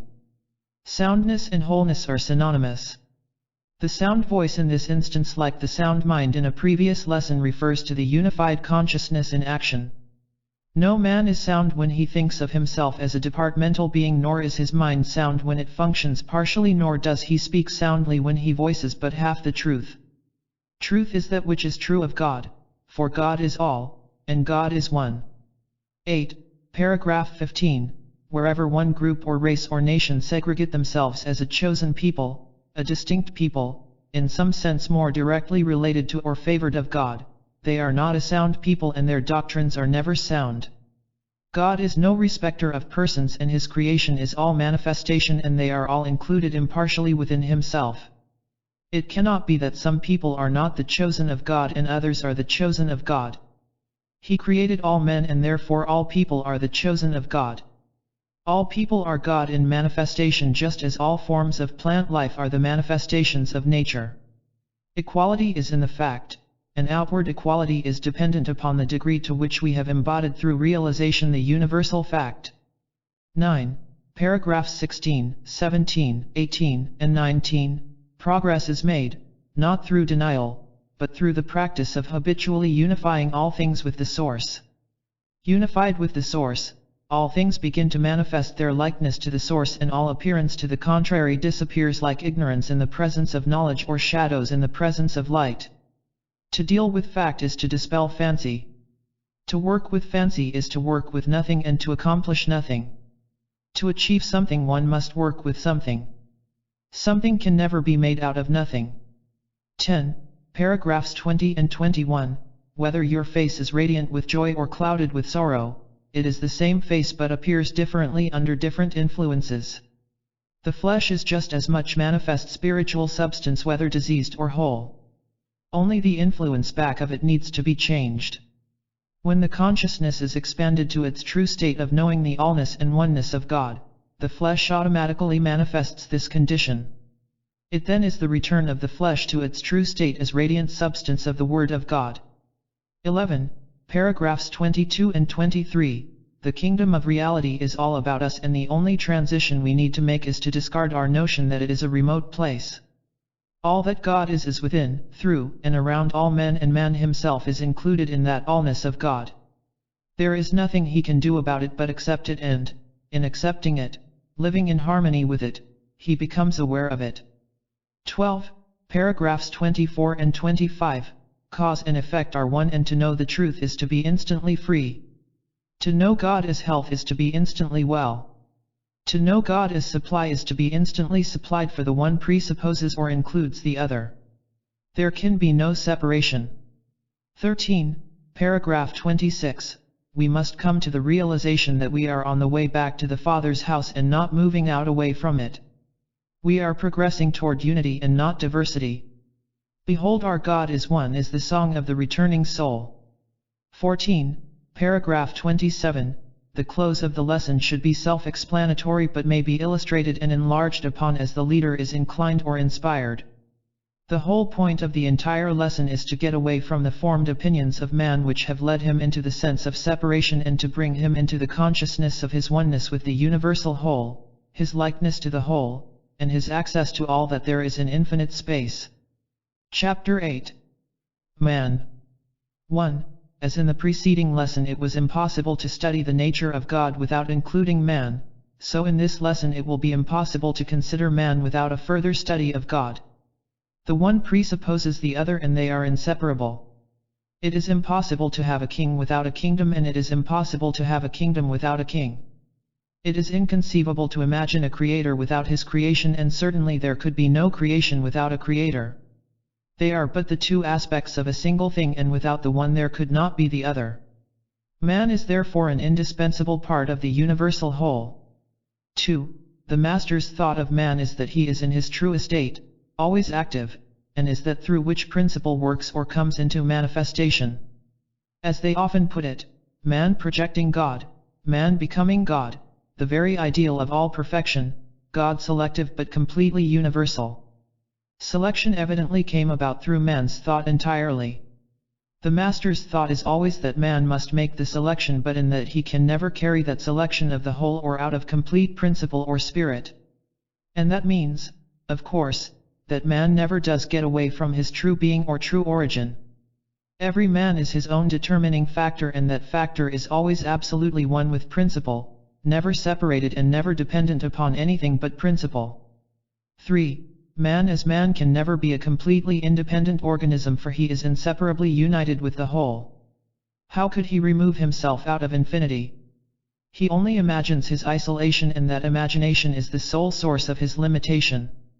It is purely imaginary. The extent of his free will, or right of selection, cannot be carried beyond his imagination, for, in fact, he is always united in and with his source. He only needs to rid himself of his vain imaginings and accept the inevitable, and he is at once in his rightful place with the universal system. He is king only in the sense that he has the privilege of carrying out the laws of the kingdom, and any king who disregards the laws of his kingdom does not remain king for long. Kingship is subject to the laws of the kingdom just as are the subjects, and they are all units in a single system with the law superseding at all times. Only through the binding influences of the law does the kingdom remain an harmonious unit. 4. Man is triune, but that trinity is never separated, it is always one. You understand all the attributes of man if you understand man. The Greeks knew this and expressed it in their statement, "Man, know thyself." It is very evident that we have not begun to know ourselves, our importance, our divinity meaning, of course, that man is a part of the whole and, as such, does know all and is the all in manifestation. 5. There can be no triangle unless the three lines which form its sides are joined together in unity. Unless they are joined, there are only three lines and not a trinity at all. The trinity is dependent upon unity, and their unity is the trinity.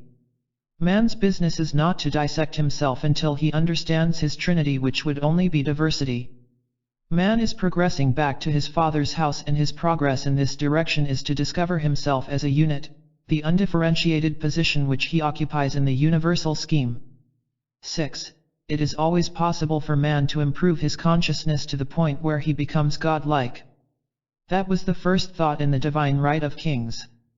It was not for the king to put himself up as the only divine ruler. All mankind should be divine rulers and rule as kings, but always with that expression of love which is service. Man stands one with his own divinity, and he is then of service always. He never exalts himself above another. If he is an egotist, he destroys himself. He cannot be an egotist for long. Man's kingship arises from his sense of oneness with the whole, and egotism arises from the sense that he is a separate ego within and of himself. Therefore, egotism is the greatest violation of the natural law of his being and produces the most disastrous results. 7. The translation of the Bible is in error where it says that man was created in the image of God. The "in" should be left out so that it reads, "Man is the image of God." The word "in" does not appear in the original. And right here we find illustrated the major trouble with the orthodox conception. They all try to make God in the image of man, and, in taking this attitude, they have created something that man cannot understand. Man can understand himself, and, if he thinks of God as another personality like himself, only in larger proportions, he can never understand the true relationship that exists between himself and his source. But, if he understands that he is the universal individualized, or that he is as an individual what God is universally, he has something which he can comprehend. If we leave out the "in", then man is the image of God. "I am God" is the great statement. It belongs to man wholly. The image or likeness means the exactness in the old Sanskrit. The name and nature of cause and effect are always interchangeable, for the one is essentially the counterpart of the other. The activity of cause is the life and form of the effect. 8. Some people quite naturally ask that, if this be true, why did Jesus always say that "I am the Son of God," but never "I am God"? But this is only one of his statements. He said, "I and my Father are one." Then the translators, failing to understand the next sentence, "You are God as you present God," therefore I present God to you, left that completely out. Yet he said, He that hath seen me hath seen the Father, God. 9. It should be remembered also that the name I am God was the unspeakable name to the ancients. The theory was that it was never to be made as an audible statement.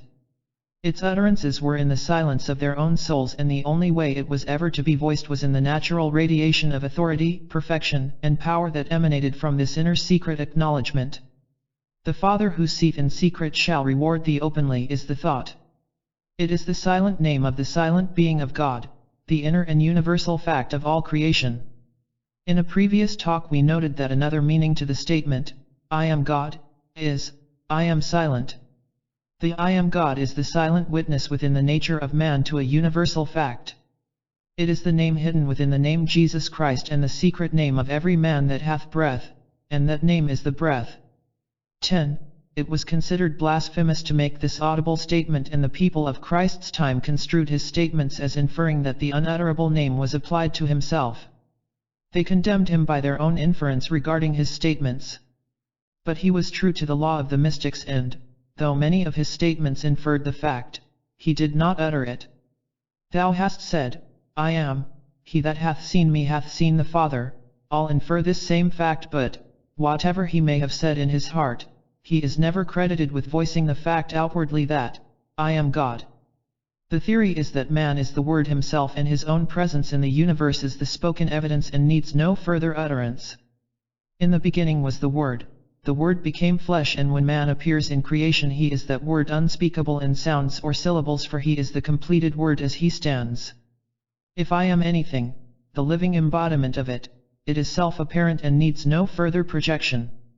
Everything spoken from this consciousness is the authority of the universe speaking with all power in heaven and in earth. 11. This was included in his statement that, before Abraham was, I am, for man, as the formed aspect of God universal, always was and always will be God in evidence. He referred right back to the old Sanskrit law of Abraham, Abram, light, a God. Then came David the light bearer, and one who bore the light to all mankind, and Mary, the preceptor of creative principle. You can bring it all down to the Abram, which means a Christ child, the union of all forces to present the Christ ideal, man is God, to the world. 12. There should be no distinction made between universal man and individual man. No more can such a distinction be made than you can make a distinction between the circumference and the center of a sphere. There is where most of the trouble has arisen. You cannot divide man. Man is one with God. I and my Father are one, was Jesus' true statement, and he carried it still further when he said, when you pray, pray to the Christ of God, include yourself as the Christ. 13. The masters do not talk of God and man. They are always one in their consideration. There is no separation whatever. There is no priest and a separate congregation. It is the congregation and the priest, all one. 14. Huxley and Darwin and their kind brought forth much evidence regarding mortal man and tried to establish his human or animal origin, hoping thereby to overthrow the creation theory. The master's attitude is that of the divinity of man, that he is of divine origin, never separated from his divinity in any way. Darwin and Huxley and the others built up their evidence so that there was no head whatever, and that is the reason for their failure. They failed completely to carry it through to principle. The very last statement of Darwin was, beyond this which we have built up still remains principle, which is a mystery to us. There is no effect without a cause, and it is impossible to understand the effect without consideration of the cause. 15. That is why Emile says, you can do these things just as easily as I do them, with true childlike simplicity.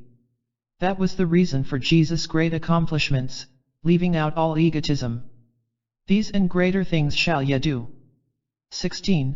Man as a separate identity can do nothing. I of myself can do nothing, said Jesus. In his isolated sense, man is like a streetcar with the trolley off the wire. He has lost contact with all motivating power, which is the great underlying cause of all manifestation.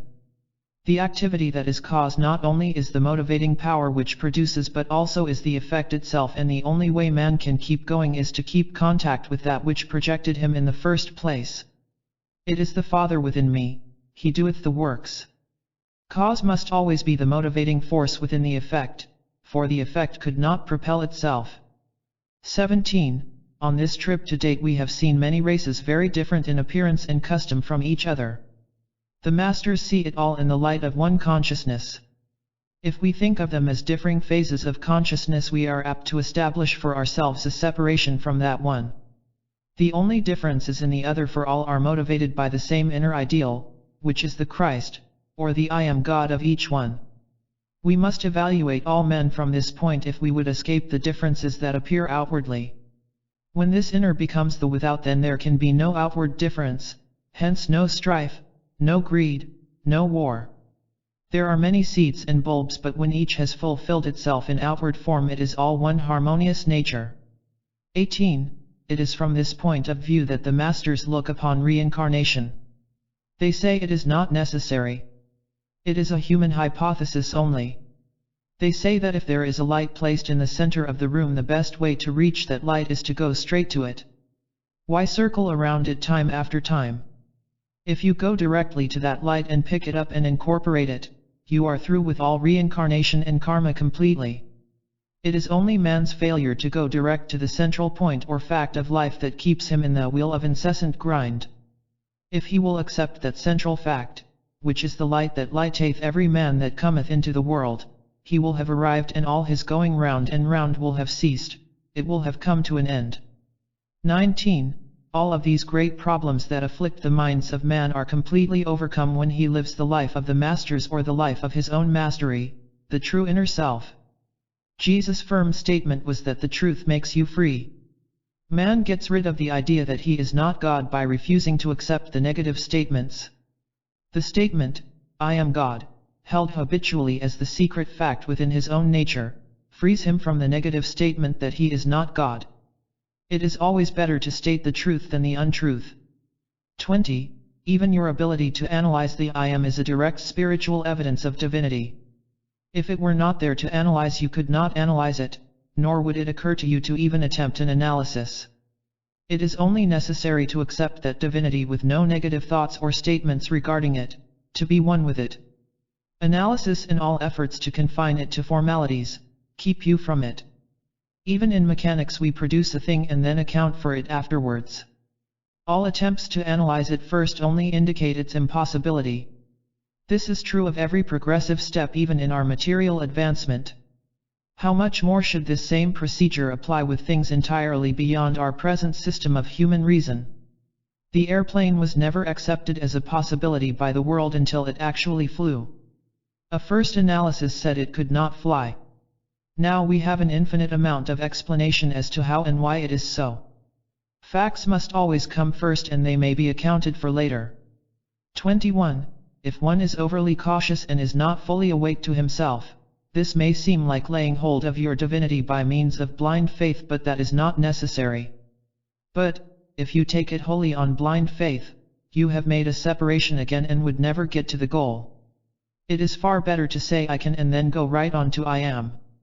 I can is the potential fact, but I am is its fulfillment in your consciousness. Jesus said, I am the way, the truth, and the life. You can never be that which you are not, nor can you be anything but what you are. If you can become anything, as you put it, you are that. It is really not a matter of becoming, it is a matter of being. Because you accept the I can't attitude in any condition or circumstance, you have accepted a division. Jesus said you could not compromise with sin, you cannot deviate from the fact and express that fact. 22. When Jesus considered the suggestion that he turn the stones into bread, he realized that the stones were already in existence and in manifestation, and he did not need to change the stones into bread, as he could stretch forth his hand and the bread was there. What ought to be is the teaching of the masters. If he needed bread, he did not need to concern himself with the stones. He knew that if there was a need for bread, it was already in existence, and all he needed to do was to give thanks for it. 23. It would be impossible for man to need anything if it were not already in existence. Could you need air if there were no such thing in existence? The need indicates the fact, and all one needs to do is to let go the sense of need and accept the fact implied in the need that it is already in existence. That which ought to be is. This is true of what we refer to as the limitation of the physical body. This is an hypnotic influence of the mind wholly. It has no basis in fact at all. Man brought the sense of material into existence and not the body. The mortal body is the hypnotic body, and, when man wakes from this state of hypnosis, all this experience will be to him just a nightmare. He wakes to dream no more. If he feels the need of a radiant spiritual body, void of limitation and expressing the glorious light body that is his perpetual dream, this is the foreshadowing in his consciousness of his fully awakened state. The thought, the need, the desire is the evidence of the fact that such a state already exists for him, and his only achievement is in accepting its existence. This ideal state is the true estate of man. 24. This body does not need to be spiritualized. It is already spiritual, but man's false beliefs about it have shut his mind to its radiance and limitlessness. Spirit is always spirit. Man creates the materiality. There is but one body, and that body is spiritual. It is the temple of the living God, and God is in the temple. Let all the earth rejoice before God. If you call the body material, it is denying God and profaning the temple. If you call the body or any true condition material, you are denying God. You are worshipping a material condition more than you are worshipping God. That is how you get into hypnosis. The moment that you deny God, you are in a hypnotic influence, and the moment you see the body as material, you are in a hypnotic influence wherein you deny God. 25. The body is an instrument through which to express God. It is the greatest known instrument to express spirit. It is brought here definitely for you to present God every moment. Not to present materiality, or hypnosis, or psychism, not to present phenomena, but to present spirit. We are God. We cannot make a separation, and, if we refuse completely all separation, we would be out of all material conditions and all psychic phenomena. This is how man comes to know and understand the one presence and one power. It is all one power, one reality. And everything works and operates under that one power and one presence according to its own law. It is not adulterated with any other notion, but moves as itself in its own complete field. 26. You cannot make any differentiation between the individual soul and the universal soul or the oversoul. That is, you cannot draw apart. As Jesus said, that is putting asunder God's principle. There is a generalization under which every human being works, but that is an assembly of universal units. There is individual identity, but you are one in an assembly of universal units. So is every human being. All are one and the same, operating under the same harmonious conditions. Always in harmony. Not differentiating from harmony, but assembling in harmony. 27. A God-man is a genius, Christ standing forth, man expressing God without reserve or restraint. The reason children are often found to express what we call unusual genius is only that they have not yet been hypnotized with the idea of limitation possessed by those about them. If they continue to escape this hypnotic spell, they remain geniuses, or the divine self, throughout the earth experience. They do not experience the earth, they experience their universality and the Christ self always. 28. To be the master, the self, is our great work always. The masters of the East never say anything less than that America contains 130 million masters. That means that everyone is a master. That is, of course, true of the whole world. It is worldwide to them. Every individual is a master. Even man's limitation is proof to them of his mastership, for only a master could make himself to appear that which he is not. 29. The greatest presentation of principle is what the world commonly calls the appearance of an avatar or savior. The acclamation, "Behold the King," means that man lives closely to principle. Not that a great personage is coming, but one who lives closely to principle. Others acclaim him the avatar or genius. He is but one man standing forth in the character that is potentially the kingship of every man. Only he had the courage and conviction to take himself for what he is. The king can do no wrong, for the moment any wrongdoing enters in, the moment a man accepts himself as less than the king, less than his divinity, he has thereby become less than his own kingship.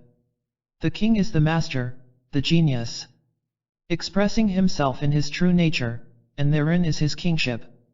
He rules himself, for he is in his own kingdom. The kingdom of heaven is within. This kingship which he is also his message to all men. Not that he is king, but that every man is a king within his own kingdom, a master over himself and his own environment, for he lives in reality, he lives as he is and in a realm of things as they really are. This is the path which he shows to others, or the life he lives becomes the path of life for all mankind.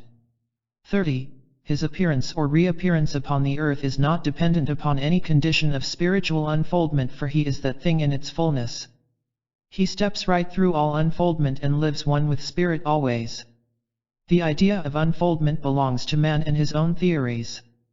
The master has only accepted the state in which he was created from the beginning, the image and likeness of God, the embodied nature of infinity or divinity. 31.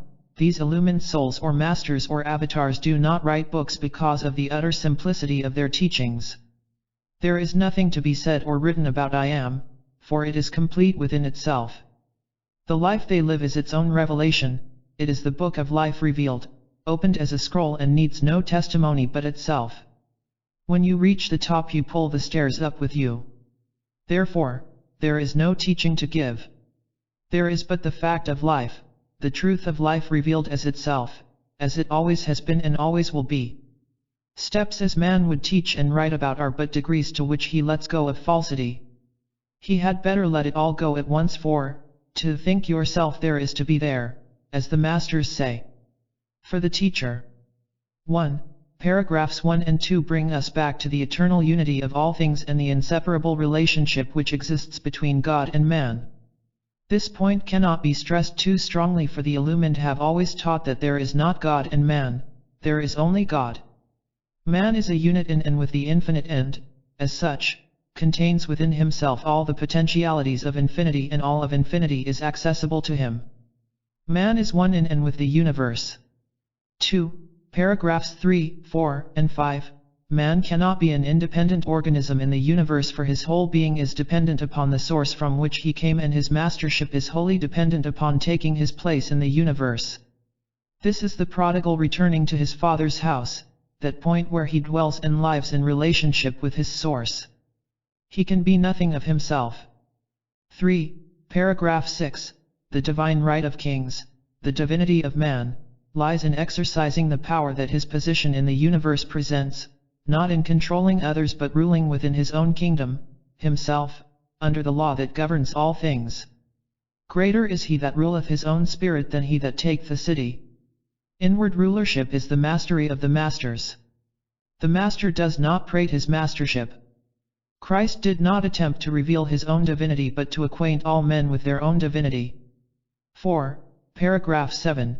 Man is the personification of the divine principle or the individuality of the universe. Man is the personal God or the embodiment of the universal and impersonal. 5. Paragraphs 8, 9, and 10. The I am God does not belong to the sense which man has of himself but the projected and ideal man of the oversoul. For this reason the wise never have proclaimed to the world that I am God. They knew it within themselves, acknowledged it before God, but before the world they became the expressed fact and let it stand for itself. This is the ark of the covenant, the silent acceptance of the secret relationship which exists between Creator and created. 6. Paragraphs 11, 12, and 13. Brahm was one name for God, and a Brahm means a God. Before I was God individual, I was God universal, for the one is dependent upon the other. They are one and the same thing, always have been so and always will be so. I am with you always. 7. Paragraph 14. There can be no material accounting for man, for matter does not produce intelligence, nor intelligence attain to spirit. Spirit is cause and, as cause, it endows its creation with the power of thought and being or expression. There is no determination for anything except as the expression of spirit or cause. 8.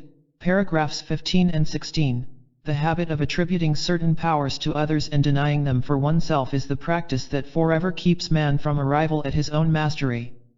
The thought should always be that if he has achieved, I also may achieve, for what is potential with one is potential within all. Man's arrival at the height of achievement is only the revelation of myself. He has attained or manifested that which I am should always be the thought. 9. Paragraph 17. To see all men as the embodiment of the same potential character, to see all men as the Christ, is to instantly dissolve all differences, for things equal to the same thing are always equal to each other. This is the secret of the new order of things, where peace and goodwill will be established in the earth. Only in the sense of difference can greed and strife develop. 10. Paragraphs 18 and 19. Can we not see once and for all that this running to and fro in the earth is entirely beside the point, and that it is all due to the fact that we avoid the main issue? To accept the central fact of life is to become entirely free from all those ideas and processes which are less than the fact. If one arrives, he is free from the processes of arriving, and man must learn to begin his life at the beginning, which is God. 11. Paragraph 20. What man can conceive he can achieve, is an old adage, but it has a meaning even above that, for what he can conceive, he is. It is as impossible to conceive a thing that is not already a fact as it would be to breathe if there were no air. The function within the nature of man is indication of that fact with which the function deals. It would be impossible for the cry to originate in the nature of man if there were not already the supply, the completed fact in the nature of God. And the fact precedes the desire in man, for the desire is the recognition of the fact and its existence. 12. Paragraph 21. Caution is the retardant. Boldness is not presumptuous when dealing with facts. It is merely accepting that which has already been proved in the lives of others as equally true of yourself. 13. Paragraph 22. It is not necessary to convert one form into another, for the other is already there just as truly. It is training the mind to know this, to work in the realm of reality, and not always to be trying to make something over into another form of reality. 2 plus 2 equals 4, and 3 plus 3 equals 6, and it is not necessary to try to make one over into the other. They are both manifest facts already. 14. Paragraph 23. A continuation of the same truth. 15. Paragraph 24.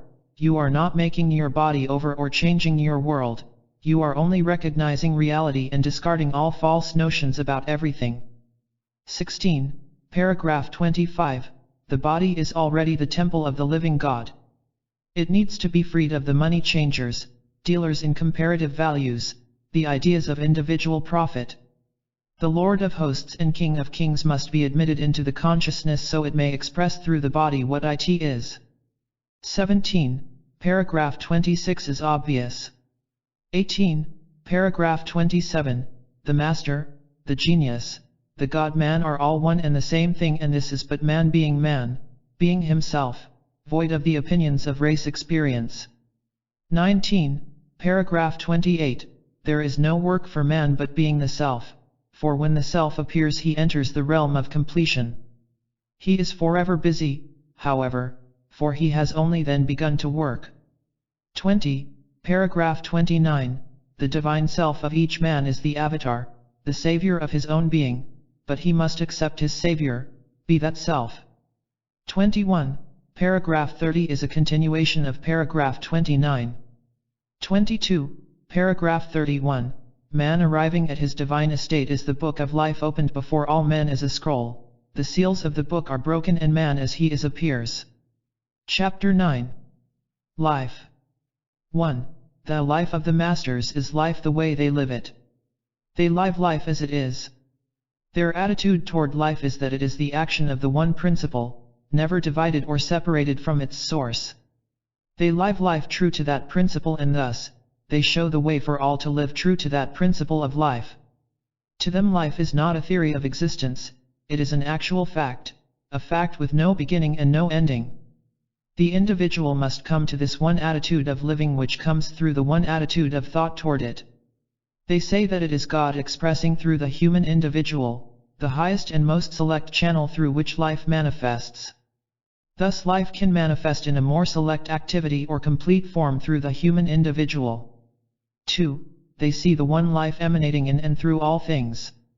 In fact, everything that has being is of the very essence of this one life.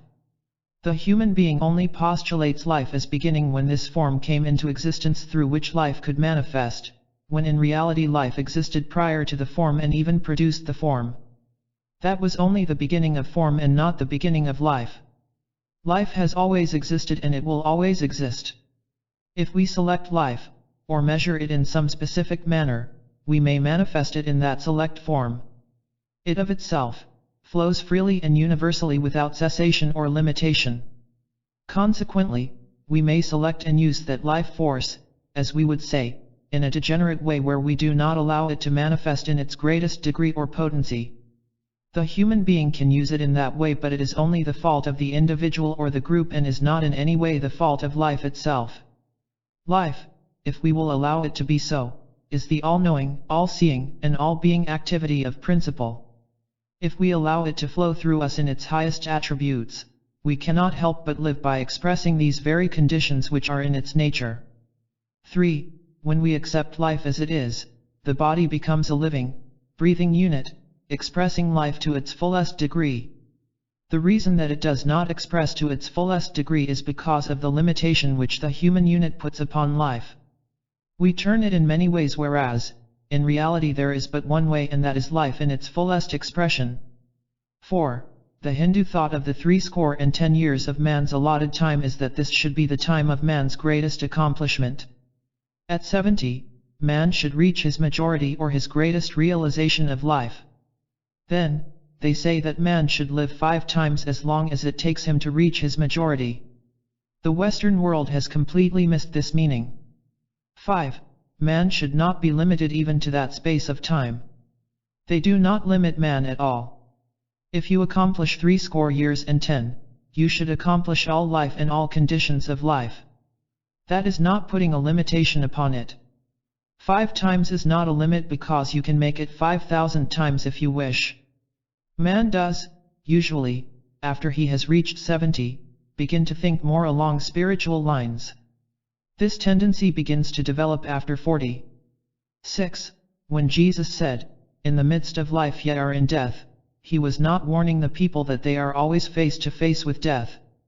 He expressed astonishment at the condition of death among men when they lived in the midst of life continually. Man only needs to live life as it is, accept it as it is, and not measure it by years and material standards. You are eternal life right here and now if you would only recognize it. But life is not something that is to come, it is here at this very moment in which you live. People separate themselves from the life which is by trying to live in the past or the future. But the past is dead and the future is only born in the eternal now. All the life of infinite space moves at this very moment, and whosoever will may drink of that life freely. You do not even need to try to live eternally, for, if you are alive at all, you are in eternal life and all you need to do is to so live it. Forget the past, do not try to project yourself into the future, for now is the only acceptable time. You are in eternity now. 7. It is held as a theory that the masters often receive their enlightenment in the springtime of their 37th year. But there is no limitation except that put on it by the individual.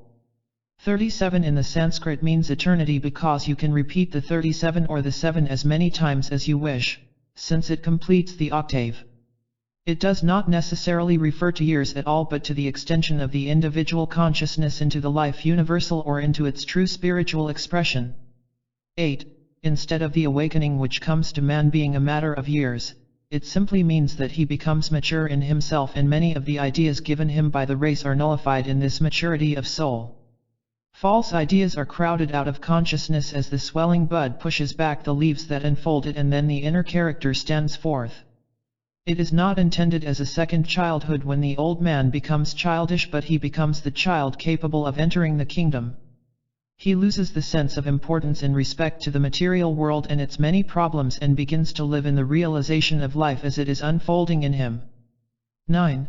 Our scientists are telling us that there is not a human body in existence over 7 years old. That is, the cells are completely renewed every 7 years.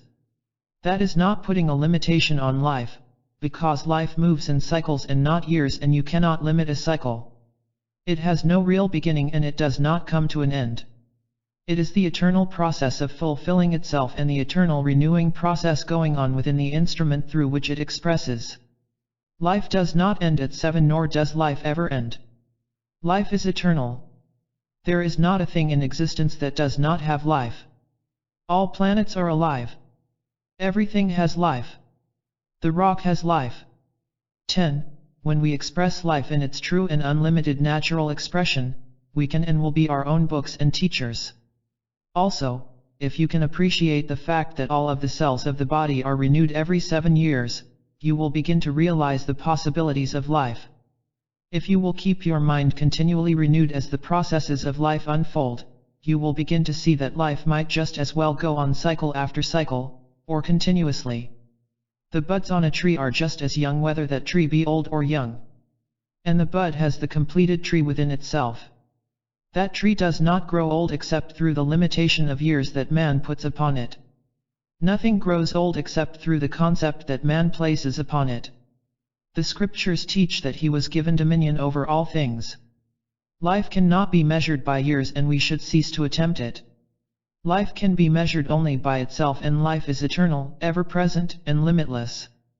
It is the vital action of the entire system called the universe or God. Man places the limitation on time by delineating time for his own convenience, and that delineation does not restrict life or time by any means, except so far as his manifest possibilities are concerned. 11. This is, in all probability, the only plane and the only condition where death is recognized. Christ said, "Let the dead bury their dead." The true man places no limitation on time. The mortal man alone does this. We get into the mortal or physical only by the placement of time or the designation of time for man's convenience. We have gone on and built up a great world of supposition, a great barrier of supposition between ourselves and the true condition. We have been led to see that barrier as insurmountable. Consequently, many of our philosophers have said that life is unknowable and could not be solved. Of course it cannot be solved when you put up barriers against it. 12. The life of the masters is not passed in what the world would call gainful occupations. They have passed that.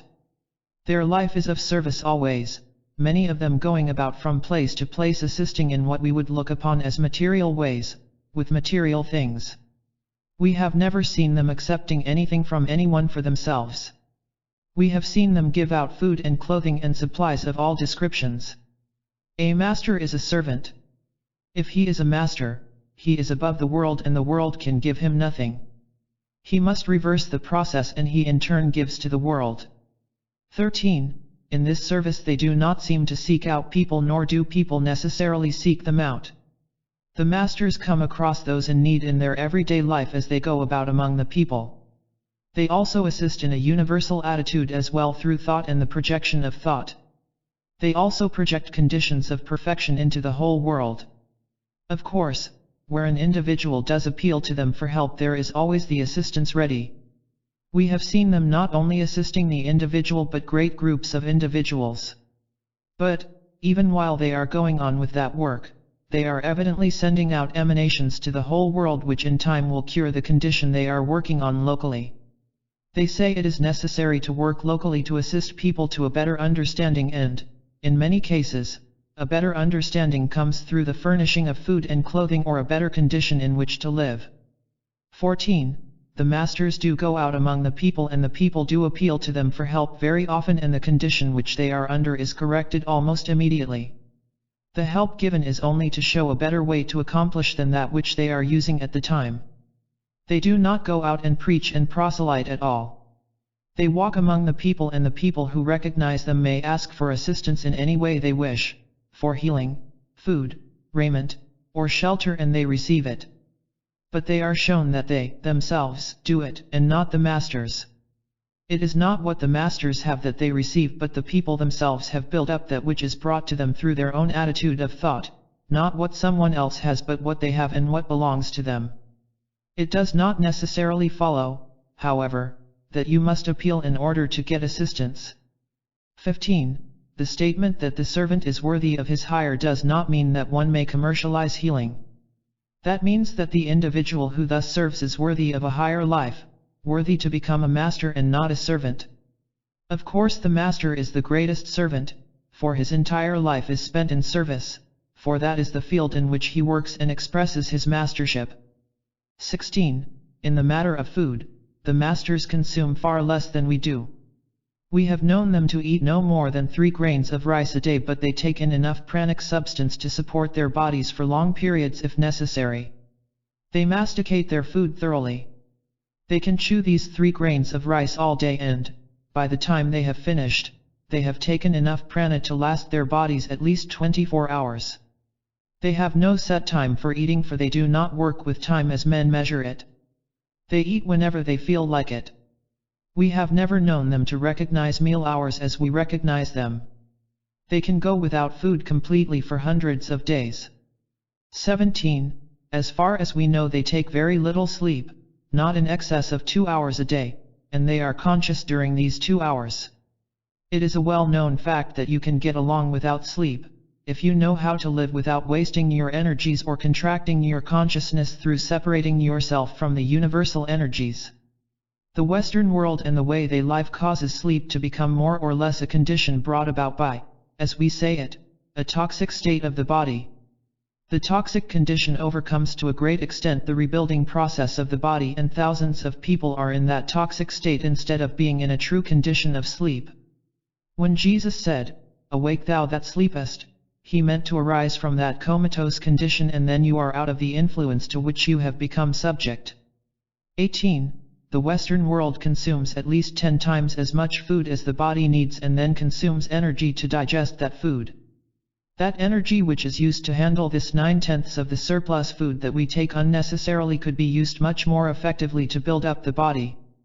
It is a well-known fact that today the Western world eats at least 10 times as much food as is healthful.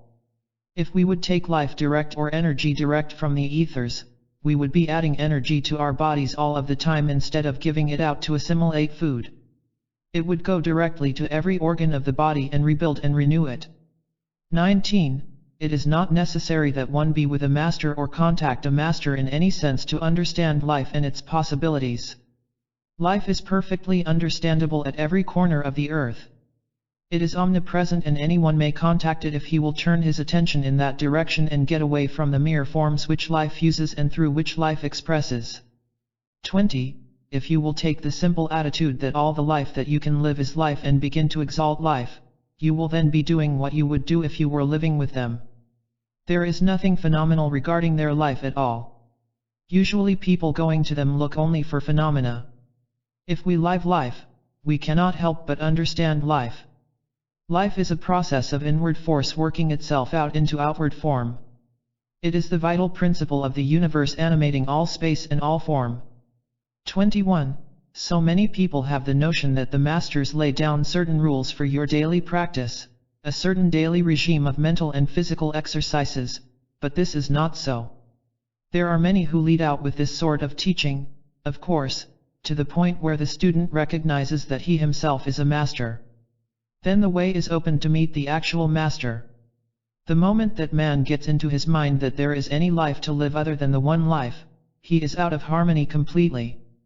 The difficulty is with his mental application always.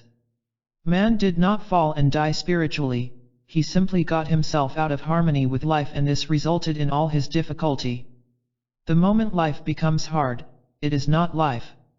That individual is out of life just to the degree that any inharmony develops, and this state should be a warning for him to get back into life as it is. 22. Children are happy because they live life abundantly. They put no limitations upon life whatever. The moment we put limitation upon life, we cease to live abundantly. There is not a limiting condition in life. Life could not limit itself. It could not be kept away except through your own attitude of thought toward it. No two individuals have the same vision of life. It is quite often illustrated in this way. It is said that only children and sages are happy because the child has not developed a material sense of value, and the sage knows that the material has no value. To them form is not the point of consideration but living life. 23. one man may look at life through a very narrow opening in a wall. That person says, "I see all of life." The view may face a hill where there is nothing but rocks. The next may see trees, the next one sees animated forms moving about. If we look through but one small opening, we soon hypnotize ourselves into believing that there is no other life within the great expanse of the universe of life. If we would take this attitude alone, see the universe as embodying and expressing the one infinite life, then we would expand our vision to take in all of life and there would be no limitation whatever for us. 24. The Masters never take conscious life. It is not necessary to take conscious life because man can assimilate into his consciousness all of the life elements, bring them into existence in himself, live them, and be always one with them. Consequently, it is not necessary to take conscious life at all. 25. Many people ask the question why it is that the people of India are afraid of the lower forms of life. Not all people in India are masters, even though they have been taught that there is but one life. They do not see all they have been taught any more than Americans see or live all they have been taught. There are only a few of the lower classes who are bound in this way because they have been taught to worship these conditions. It is thus that they fear them. 26. And why do the Masters not raise the people out of that condition? How could they raise you out of a condition if you would not accept that raising? They cannot inject their own minds into you. They can only show you the path which they have traveled. If you will not see that path, you must make your own until you are ready for a better way. All of the higher castes, even the great Maharajas, work for the better condition in India, but they cannot do the overcoming for the masses nor transform them into higher beings. That is the work of the individual always. 27. It is a misconception to think that the Masters live an ascetic life. We have never found them so living. You will find them in a loincloth or in the highest walks of life. You will not find them isolating themselves at all. There are a very few compared to the whole, living in seclusion in order to give out more fully to the whole world certain conditions for betterment. But they are only groups who come together for that specific purpose. They do not live an ascetic life at all. 28. You may see a yogi living an ascetic life for a certain time for a certain purpose only, but then, they never allow asceticism to become hypnotic. Yogi means living for a great experiment. Many of the so-called holy men of India live a complete ascetic life, but usually they are beggars and not masters. A great many of them are as dirty and as filthy as anything you can imagine. They are leeches on humanity and nothing else. But they are not the masters. Just because a man goes about saying mantrams, or sitting in samadhi, he is not thereby a master. 29. We have never known of one of these who has reached a high accomplishment begging of anyone, but they are giving all of their time to the betterment of humanity. They do not beg anything to give away even. They have, as they put it, all that they want and to spare always. They do not go around and beg for others to give. They do not organize charitable institutions. They go out and assist all of the time, separating themselves by their accomplishments. There are thousands of people in India who are giving out continually, and yet, we have never known any of them to take a penny from anyone. The beggars who call themselves holy men are such only by their own designation. They have nothing to do with the Masters. 30. Life is always a matter of giving. To draw on the universal life that flows freely throughout infinite space is the privilege of anyone, and his way of living life should be to receive from this source and then give it out to all who are around him, inspiring them to seek life where he has found it. This is not only the work of the Masters, but it is the work all men should be doing. This is living life as it should be lived and is really the only life there is. To merely receive from those about you is not life at all, but a constantly contracting existence. To seek life from the material world is to lose it. For the teacher. 1. Paragraph 1. It should become evident to the mass of humanity that life as revealed by the illumined has always been portrayed in its universal and eternal aspect. That life which is manifest in form is only the outcropping of the vital essence that fills infinite space. Life is not confined to a period of expression through form, but is and forever remains the movement of the creative force that produced form in the first place, and that form was produced for the sole purpose of affording it expression. No one lives truly until he knows that life is moving in and through him and eternally seeking a fuller, freer, richer expression always. 2. Paragraphs 2 and 3. Life being universal, it is universally expressed in every form, and when the sense of separateness disappears from the mind of man, he may enter more fully into its activity and align himself more completely with its purpose. Only in the human consciousness do complications seem to develop, and life and consciousness are so inseparably united that before man can realize life in its fullness, he must expand his consciousness to see and live life as it is. Only his mental reactions to the appearance keep him from this fuller life. 3. Paragraphs 4, 5, 6, 7, and 8. The text of these paragraphs shows clearly that it is the period during life when man's outward thought, his thought developed through his material contacts, so greatly interferes not only with his life but with his capabilities generally. It is this period of false estimates of life, his world, and himself that impedes his entire existence, and it is only prior to this state and occasionally following it that man seems to enter into the real joy of living. The genius is one who seems to a degree to escape this period of thought oppression, one who has the courage or fortitude to go his own appointed course and not let the world thought of limitation hinder him.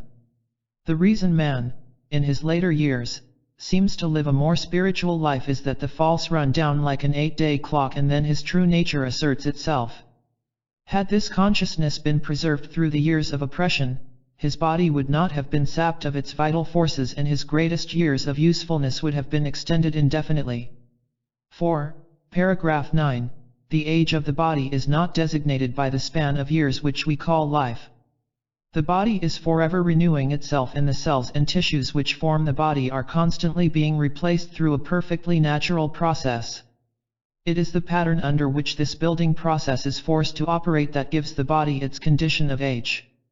We should be continually renewing our minds in accordance with the truth of life, and then the pattern for the renewing processes of the body would be such that a more perfect and vital body would be the result. 5. Paragraph 10. Man is the book of life, the law of God. The governing principle of life is written in his inward parts, and this period of existence should be a process of self-discovery and self-expression. In the unfoldment of man's own nature he learns the secrets of his own being. Study yourself at first hand, the deepest longings of your own inner nature, watch them unfold and you will understand. 6. Paragraph 11. Sin, according to the scriptures, is the cause of death. Sin is every thought and feeling that is out of harmony with the purposes of life. These thoughts and feelings make up the opposition to life as it would express itself through the flesh. To remove the obstruction would be the remedy, of course. Instead of perpetuating a consciousness that deprives the body of its sustaining power, thereby separating the body from consciousness in death, one should die to the false consciousness. Forgetting the things which are behind, pressing forward. 7. Paragraphs 12, 13, 14, and 15. Life is a matter of progress and not profit as we construe it. Profit is contingent upon our progress, and our progress is determined by the kind and quality of our expression. Expression should not be the constant projection of our own limited opinions, but living true to the deepest impulses are always true. Only when we descend to the plane of what we call necessity or expediency do we begin to violate our inward sense of what is right. 8. Paragraphs 16, 17, and 18. Man shall not live by bread alone. Only enough food is required to supply material for the natural reconstruction of man's body. What is more than this is but giving the functions of the body an excess of labor. One should feed more and more upon the substance that moves in the creative principle of his being, and then he would find real nourishment. As food is supplying material for body building, sleep is consuming energies that have been wasted during our periods of false living. 9. Paragraphs 19, 20, 21. We must learn to contact our good at its source. What we are seeking does not come from another, and it will do no good to contact master or teacher unless we thereby are inspired to seek that in ourselves which he represents to us. Not everyone that saith unto me, Lord, Lord, shall enter in, but he that doeth the will of my Father. 10. Paragraph 22. The values of life are to be found in the soul, the real self, the inner master, and not in the world. The world has only the value imparted to it by the awakening of true consciousness. 11. Paragraphs 23, 24, and 25. Seek to find life as it is in its great universal movements which are revealed in your nature through your own highest ideals and deepest longings. Only when we measure life in our own limited ideas does it become limited in its manifestation through us. Depend upon the life universal for supply. 12. Paragraph 26. Man's individual right to expression cannot be violated in the true processes of life. It is by our own effort that we rise and not by the efforts of others. Vicarious living without effort upon our part is destructive to our own character and well-being. 13. Paragraphs 27 to 30. Life is action, self-expression, giving. It is as necessary to give in order to live as it is necessary to exhale in the processes of breathing. One should receive from his source and then give of that source in his highest expressions. One first receives from any principle by taking it into his consciousness and then he expresses it in outward performance. This is equally true in the processes of life. To receive without giving or to give without receiving is to make life static through surfeit or exhaustion. To receive from your source and express what you have received in manifesting your greater capabilities is the way of life. Chapter 10. The Universe. 1. The universe is the sum total of all things visible and invisible that fill infinite space. The universe is the great whole, composed of all its parts. It might be said that the universe is another name for God, for he identified himself as I am that I am, and beside me there is no other. It is the sum of all life, all substance, all intelligence, all power.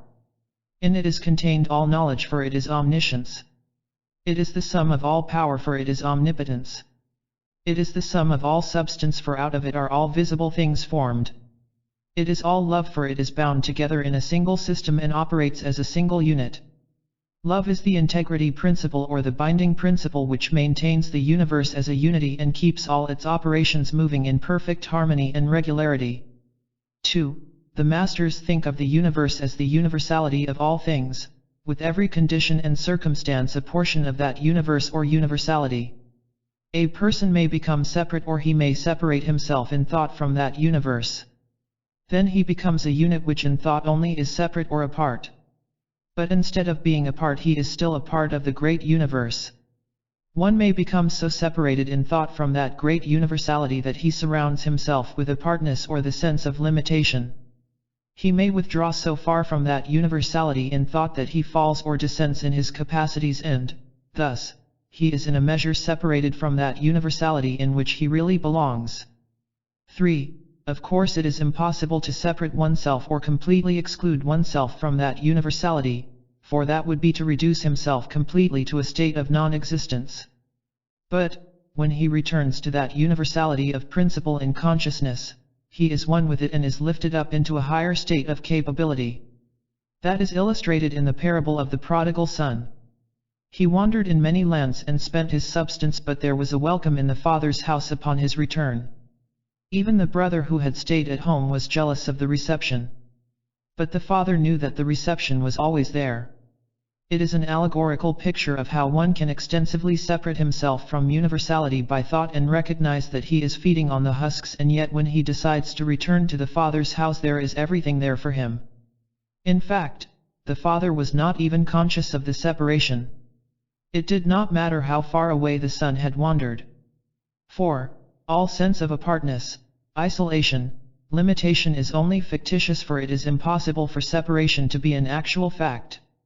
If it were possible, the universe could not be a whole. David illustrated this fact in his realization that it was impossible to get out of the universal system when he said, "Whither shall I flee from thy spirit?" And whether he went to the uttermost bounds of the earth, ascended into heaven, or made his bed in hell, that same universal relationship awaited him. You cannot divide the indivisible. 5. It is the same when death occurs. Many feel that there is a separation there, but in reality, there is no such thing. We can be just as close to those that we feel have departed as we were in what we think of as this life. It is only the separation in our conscious thought. In what we call the superconscious there is no separation whatever. If we would let go of that thought of separation, there would be no evidence of separation, for it exists only in consciousness. It might be more truly stated that separation exists only in unconsciousness when one is unconscious of the true state of being. 6. Separation is only an appearance, for in reality there could be no such thing. If the universe is a single unit and all things within it are eternally united into a single system, how and where could any separation exist? In fact, it could be only an imagined state. Ignorance of the facts is the only kind of separation that can exist, and illumination would completely eliminate that. Behold, our God is one, say the scriptures, and if God is the Great One, all things and all people are included within Him, and, being included within Him, they are one in and with Him. 7. Our being is a complete universe in itself, and it acts in perfect harmony if we let go of every thought of inharmony or separation. The thought of harmony returns us to the unity of principle. We can think of ourselves so far out of harmony that sickness and disease and discordant conditions come about, but they are only that which is out of harmony. If we would keep in complete universal harmony in thought, there could be no inharmonious condition come into our lives, not one, because whenever we vibrate in harmonious relation with the universal principle, no inharmony can manifest. It is perfectly possible for it to be so. 8. We make it possible ourselves for inharmony to manifest by the reduction of the vibration of our bodies, and in no other way. We allow what should be the impossible to take place. When we look upon complete accord as an impossibility, we worship discord instead of worshipping harmony. That was the very teaching that Jesus gave out when He said that you of yourself are always harmonious. He referred directly to that harmony of principle which in reality we always manifest, and which we could not help but manifest if we would let go of that personal, egotistical desire for direct service from our neighbor instead of giving service always. Our expectancy should be from above, and our attitude toward the world as giving. 9. One of the easiest ways to isolate ourselves from harmony is to demand service from another instead of giving of our service all of the time. It does not matter if we direct it to one individual or a million individuals. When demanding service from others, we are always in that separation, but when in service to all, we are completely immersed in universality. When we give of ourselves, we come nearer and nearer to that universality where we belong. 10. It takes no energy from our bodies to give out service, love, and harmony, but it does take energy from our bodies to give out inharmony or discordant conditions, or to give out negative thoughts or words. All positive words or words of accord add energy to our bodies every instant that we are giving them out. Not only that, but we create an influence that returns and surrounds us with emanating energy. 11. One does not need instructions from a master, nor does he need to learn from a book what is true to the processes of the universal life in him. One knows when he violates the law of life just as easily as one knows when he violates the law of life, just as easily as one knows when the principles of music have been violated. Instantly a discord is recognized by anyone, whether he has studied music or not. The moment any discord or unpleasantness arises in the nature of man, that instant he should know that he is violating the law of his being. It is not only a violation of the law of his being, but it produces inharmonious results in his body. All discordant emotional and mental states are sins against man's true nature. Everything that produces an harmonious effect in man's nature, that which gives him a sense of peace, freedom, power, and harmony, is in direct harmony with life, and only harmonious results prevail. 12. Man is exactly the same as a test tube in a chemical laboratory. If we add harmonious solutions, we get harmonious results. Otherwise we set up an inharmonious condition wherein we get either inharmonious results or no results at all. We might see great turbulence in a test tube, but that is not in harmony if the correct chemicals are placed in that test tube. It is the same in our bodies. We never set up inharmony if we induce or give out only harmonious thoughts and feelings. It is absolutely impossible for us to set up inharmony if we give out harmony, because we surround ourselves with an influence that is completely harmonious. And, if it is all harmony, no inharmony can manifest through that influence. It is all controlled through consciousness, and we become perfectly conscious of harmony, far more so than we can become conscious of inharmony, because harmony is our natural state. That is done by refusing to project our vision to inharmony. 13. if people think that they cannot properly discriminate in the matter of consciousness, they can give out love to the best of their ability and refuse to give out anything else but love. That will bring them accurately to harmonious conclusions. Jesus placed love before everything else. There is a little book written by Henry Drummond entitled Love, the Greatest Thing in the World, which gives a complete key to the harmonious solution of every condition that comes up. It is the simplest little book ever written and has a wide circulation. It takes only about 10 minutes to read it, but it takes a lifetime to live it. In the living of it there is perfect harmony and perfect freedom. 14. If one should take a negative stand and deny the spiritual, that does not change the spiritual at all. It could not change spirit, for spirit is eternally unchangeable, but your wrong ideas would slow up your own progress. We should not concern ourselves with what the other person does or what we think he should do, because we cannot tell when his actions or creations will bring him into direct harmony again. Jesus said, "Loose him and let him go." He thus gave him the privilege of incorporating the Christ consciousness. He saw everyone as the Christ. That very statement, "I see the Christ in every face, in every form," is indicative of his attitude. 15. Do not let the world tell you what it is like, for it cannot do so. It is not what it appears to be. It appears to be limited, but it is not, for it is formed out of the universe, and science tells us that each cell is a replica of the universe. You must learn to find out what the world is like by knowing what the universe is like, and then you will be able to tell the world what it is. Only in this manner can you be free, for you are expressing only what your own consciousness is. Look through the surface until you see the inner reality, and you will find that nothing in this world is single, all things by a law divine with one another's being mingled, and there is perfect harmony and perfect freedom for yourself and for the world. 16. When the first man was born, your Christ was born, is the true Christ message. Before Abraham was I am, the glory which I had with thee in the beginning before the world was. Add love to all statements and they move in harmony with the Christ as he taught. We can so surround one with love that that very influence floods in upon him, and it may in an instant change his whole life, his whole thought. We are not dominating him when we surround him with love, for that is his native environment. We are only placing an influence that he may accept, thus changing the whole course of our own lives and thoughts. We are but seeing him as he really is, seeing him as God sees him. This does not hinder or influence him, but it frees him from hindrance and influence, because we are surrounding him with that influence in which he was created, that state in which all men live in reality. 17. It is far better to love your enemies and pray for them who persecute you, because you merely exalt yourself and at the same time help to free them from those characteristics which cause them to act as your enemies. You are doing a double service both to yourself and to them. The gift is to the giver and comes back most to him. Then, 2.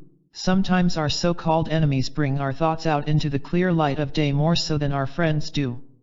18. Should you have a supposed friend that does you a great wrong, a harm, the consciousness of perfect love can absolutely change the whole aspect of the situation. That is man's privilege, not his duty. And a privilege is the greatest motive for all of our service. It is a real privilege to love your enemies and exalt them, because you are thereby exalting yourself. It is the greatest exaltation in the world to exalt your enemy and see him standing higher even than you stand. 19. This practice is the greatest sincerity, for to be sincere is to be without blemish. It is to be whole. The moment that you cut that individual out of your consciousness, you have allowed that individual greater privileges than you have allowed yourself. You must exalt him, and then you have finished with the matter. If you lose him and let him go before the exaltation, it is not finished, for you still have your own consciousness to mend. It is like this: you never knew that man before he came into your consciousness. Now you are perfectly conscious of him because there was some situation with which you or he needed assistance. The moment you have gained that which was needed and have finished with that person through exaltation, you can lose him and let him go back just as he was before he came into your life. Then, when your duty is finished and the exaltation is complete, you are both free.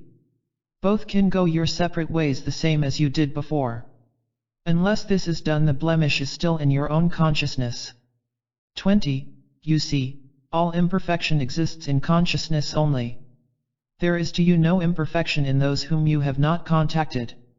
The moment you recognize any imperfect state through contact with anyone, that imperfection is thereby brought into consciousness. Before perfect harmony in your nature can be re-established, that state must be erased, and love is the only attitude that will erase it, for love is the universal solvent. It restores everything to its native state in the universal scheme. Only in this way are you free, and only thus can you free the other person. 21. It is impossible to loose them and let them go without the element of love. Pity, either for the other person or for yourself, is not the way of release. Pity always binds you closer to the imperfection. You can pity yourself to the extent that you will tie yourself up with them faster and faster. You can also pity them until you do exactly the same thing. Pity reduces everything to the low estate of the condition involved, while love exalts the same elements into their rightful place in the universal. Love is the highest thought you can have. Jesus exalted himself and everyone around him through love. Love is the very essence of the universe, and, in perfect love, all things are untied into the universal whole. 22. To the individual the universe may be large or small, just as his consciousness dictates. It may be a single atom, it may be a complete body, or it may be the one entire universality of God, completely universal. When we say universal, if we do not limit our thought to any separate division, we are speaking truly. The thought then is all-embracing, just as light surrounds and fills all space. There is a very good saying regarding that in the Mahabharata: when I see light, I see all universality. That is because light is the vehicle that carries universality into complete existence. The moment we exalt a word, it becomes light. The universe is unlimited. There is no limitation outside of the human concept. The animal never limits itself. It is only man that limits himself. 23. The theory of the expanding universe is not accurate except in that it expands in our thoughts, or rather we expand our conception of the universe. We are always discovering that it is larger than we imagined. The universe is constantly expanding and contracting according to your own concept, but not within itself, for the universe is the sum of infinity. Many people think of the universe as referring to a single solar system, but a solar system is only one cell or atom in a universe of innumerable solar systems. 24. There is one law governing the universe, for the universe is one. We need not obey a single law that is less than the one law. There is but one law, and that is the only thing that we need to obey. A human being does not need to obey even the manifestation of law, which is gravitation. You need not obey even the conscious manifestation of law, you need obey only the law that controls these manifestations. The moment you become unconscious of the manifestation of law, you are perfectly conscious of the law that is all, the allness or the universality of principle. Every manifestation of law then obeys us. We are in complete authority, complete dominion over every manifestation of law. 25. The thought that there are lesser laws, such as the law of matter, brought the idea of materiality or mortality into effect. It was not Adam, it was the man who followed Adam. Matter is but one attitude of consciousness, the same as thought is but one attitude of consciousness. In other words, matter is only a fixed mental habit. Thought and matter are in reality only avenues of expression, and neither should be limited in the considerations of men. Adam, of course, did express consciousness, but not the mortal consciousness or mortality of consciousness. That was attached to his name long after the advent of Adam. 26. To the Master there is no material universe. The visible universe to him is the manifestation of spirit and is, therefore, spiritual in essence and governed by the law of spirit. It is this knowledge which gives him power, and therein is the secret of all individual power. To know the law of spirit and to live in harmony with that law is always power of unlimited degree. And that law of the spirit is the law of love. It is love that governs infinite space and all forms that are projected in space. That is why the scriptures say that if you are in love you are in God and God is in you. Love is harmony and therefore keeps all things in harmony, not only with itself but with each other. When man is in the consciousness of love or a consciousness of perfect unity with all things, he is in a state of perfect harmony with all things and with all people. Love is, as it might be said, cohesion, or a binding force that keeps all things in relationship to their source. Working in harmony with their source, they work in harmony with all projections of that same source. But love will dissolve that which is not in harmony with the universal order, for it demands of everything its complete adherence to the principle of its own nature, which is spirit. For that reason love destroys hate, greed, selfishness, and self-seeking and the ego that comes from those states of consciousness. 27. Man is a replica of the complete universe, and he is a complete universe within himself when he includes himself in that whole. If he would let go of every thought of creed and dogma, he would be completely out of superstition. He would be completely unlimited. The moment that we unlimit ourselves, it can be shown through photographic evidence today that light emanates from every cell of our body. Light, in the same way, emanates from every cell of the universe.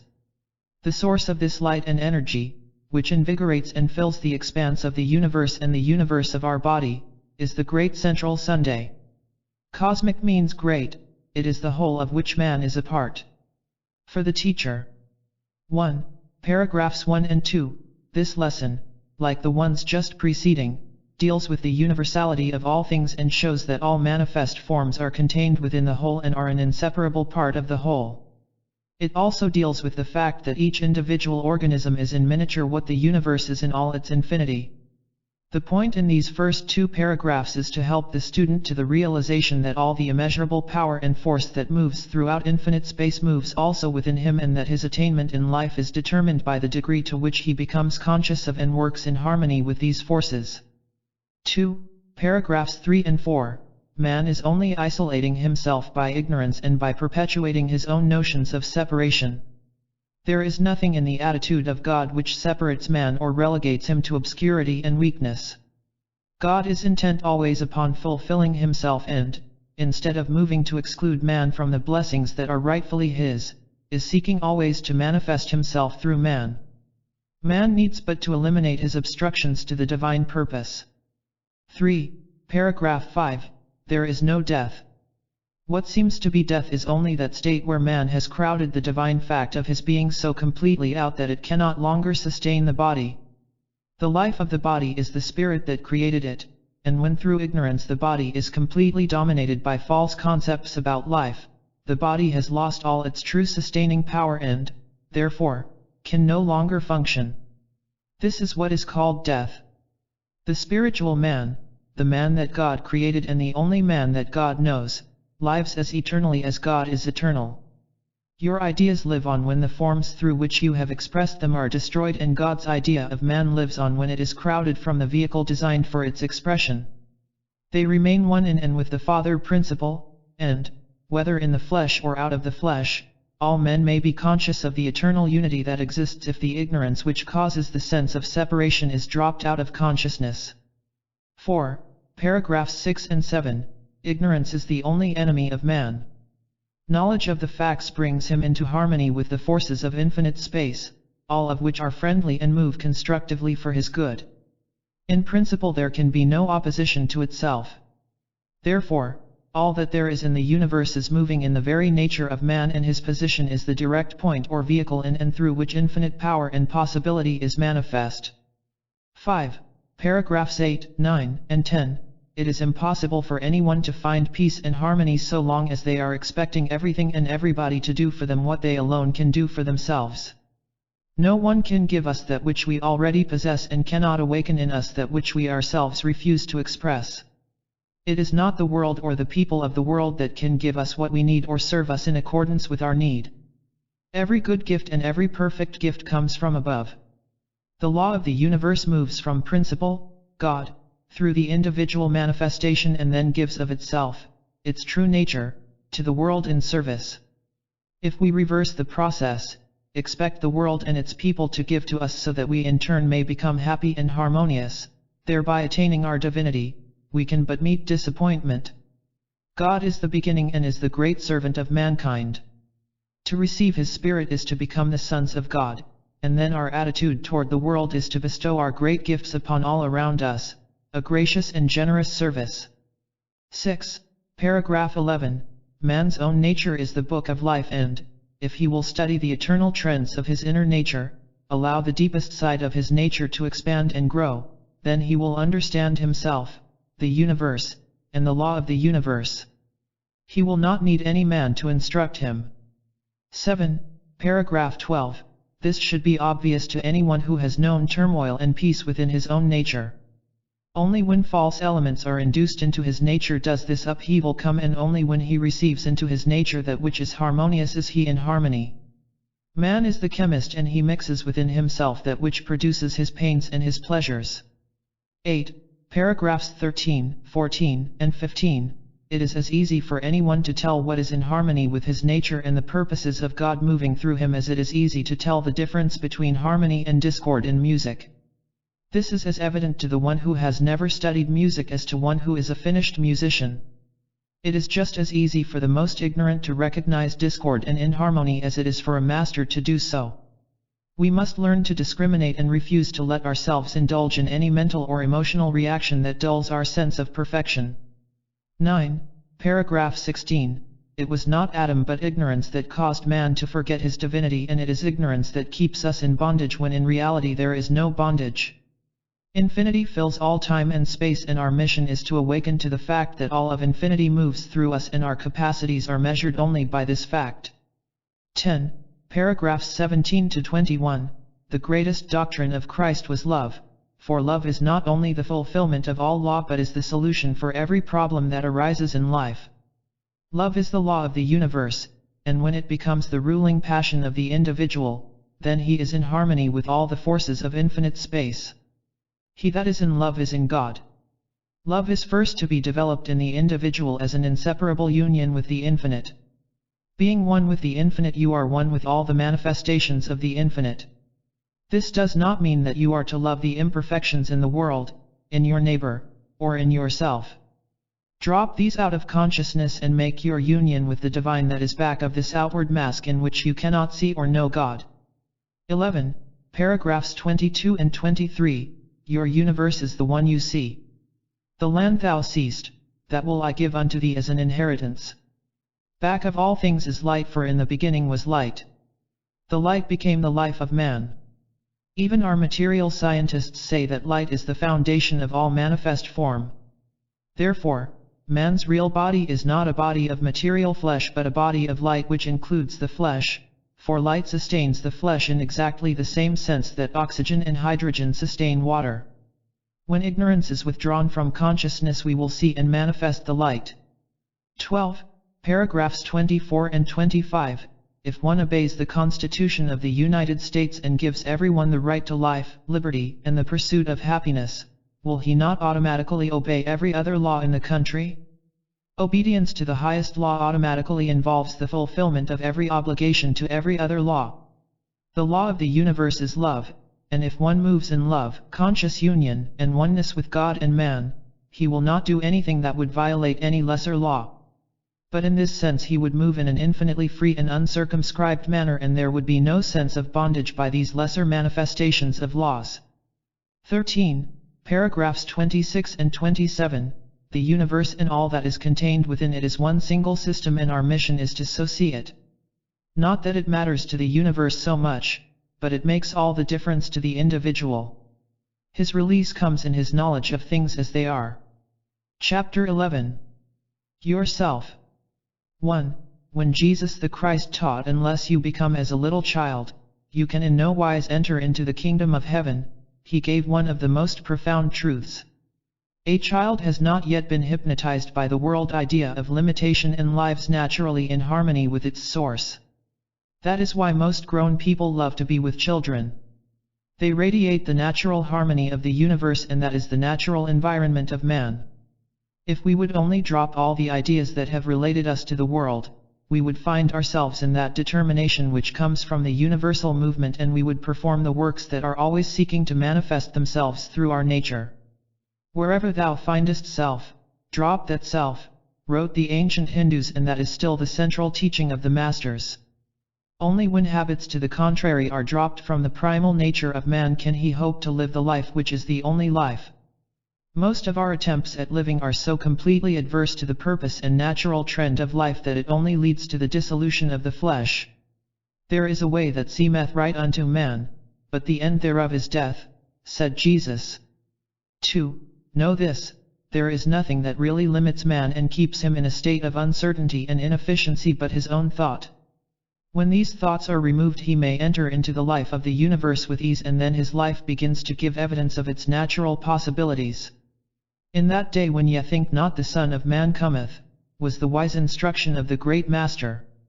All thought that comes into man's consciousness from the world is but a reflex of the impressions so received, and man is not a reflector. Man is the projection of the divine end. Only as he allows the deepest impulses of his own nature to express, is he in life as it is. 3. The divine purpose of the law of life is to perfect and refine the nature of man until it is a complete and perfect expression of itself. When life is lived in this way, without the reserve and restraint caused by the hypnotic spell of induced thought, the nature of man is continually refined. This requires the constant control of the individual until all his nature is a unit in expressing the one single purpose. The determination of this force is then perfect outwardly as it is already a fact in the universal. Only in this way can man fulfill his destiny and receive the full support of the universal forces. Many people wonder why God does not manifest through their own ideas and give them what they imagine they want. God no more acts through the ideas of man than the law of nature acts through infertile seeds, except to disintegrate them. God or Spirit is about his own business, fulfilling his own ideal and purpose, and man must come into harmony with this universal purpose. Then, and only then, will he attain that state of complete childlikeness where he lives life naturally. Natural life is perfect and produces perfect results. Our ideas are either altogether imperfect or incomplete. They have not the nature or purpose of the universal trend in them, therefore they are only to be discarded and put aside in order that the higher influences may become the determining factors in our entire being. 4. You say you have been taught that the first law of nature is self-preservation, and so it is. But that does not mean that one protects his own life at the expense of another. The law of life moves to preserve and promote life. The life of a master is one that promotes and preserves life, for he lives in harmony with the only life which is. In him there is no revenge, and his whole motive is to protect life from every intrusion. That is the secret of mastery. Until one has mastered that in his own nature which would destroy his life, he is out of life. But when he is free from that which would destroy life, he is completely in life. Even Jesus did not condemn those who crucified him, but released them from the karma of their own ignorance through the law of forgiveness. 5. The fact is, to hold another in blame or to attempt to place blame upon another, is only to involve yourself in that ignorance. Protect life wherever it is manifest. Guard your own life and the lives of others from all ignorant intrusion. Protect yourself and others from any thought or act which would involve them in anything but the fuller and more harmonious expression of life. To do otherwise is suicidal. Constantly refine your own life by protecting the life all around you. But, to protect others is not only to protect them from bodily violence but to protect them from their own ignorance and the ignorance of others. Free yourself and others from the hypnotism of human thought and see yourself and them as free sons of the highest. Only in this way can you enter into life, and to enter into life is to become the master yourself.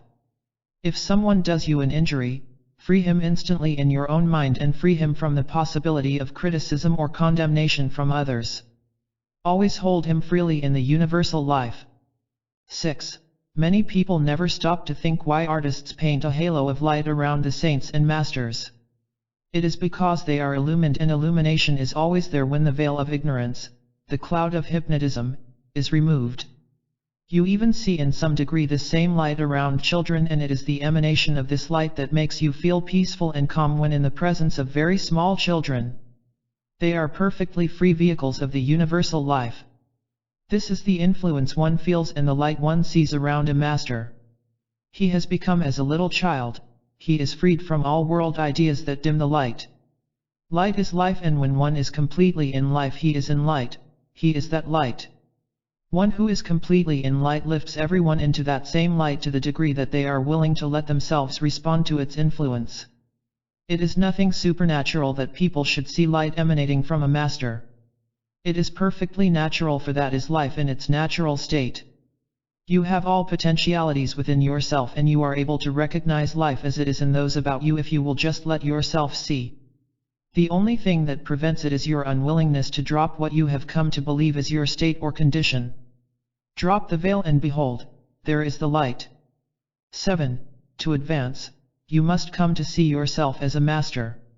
You must conduct yourself as a master. There is no one who can teach you mastery, nor is there anyone who can give you mastership, for they are already yours. Practice is required. You must live as a master lives, think as a master thinks, act like a master acts before you would know a master if you were to meet one.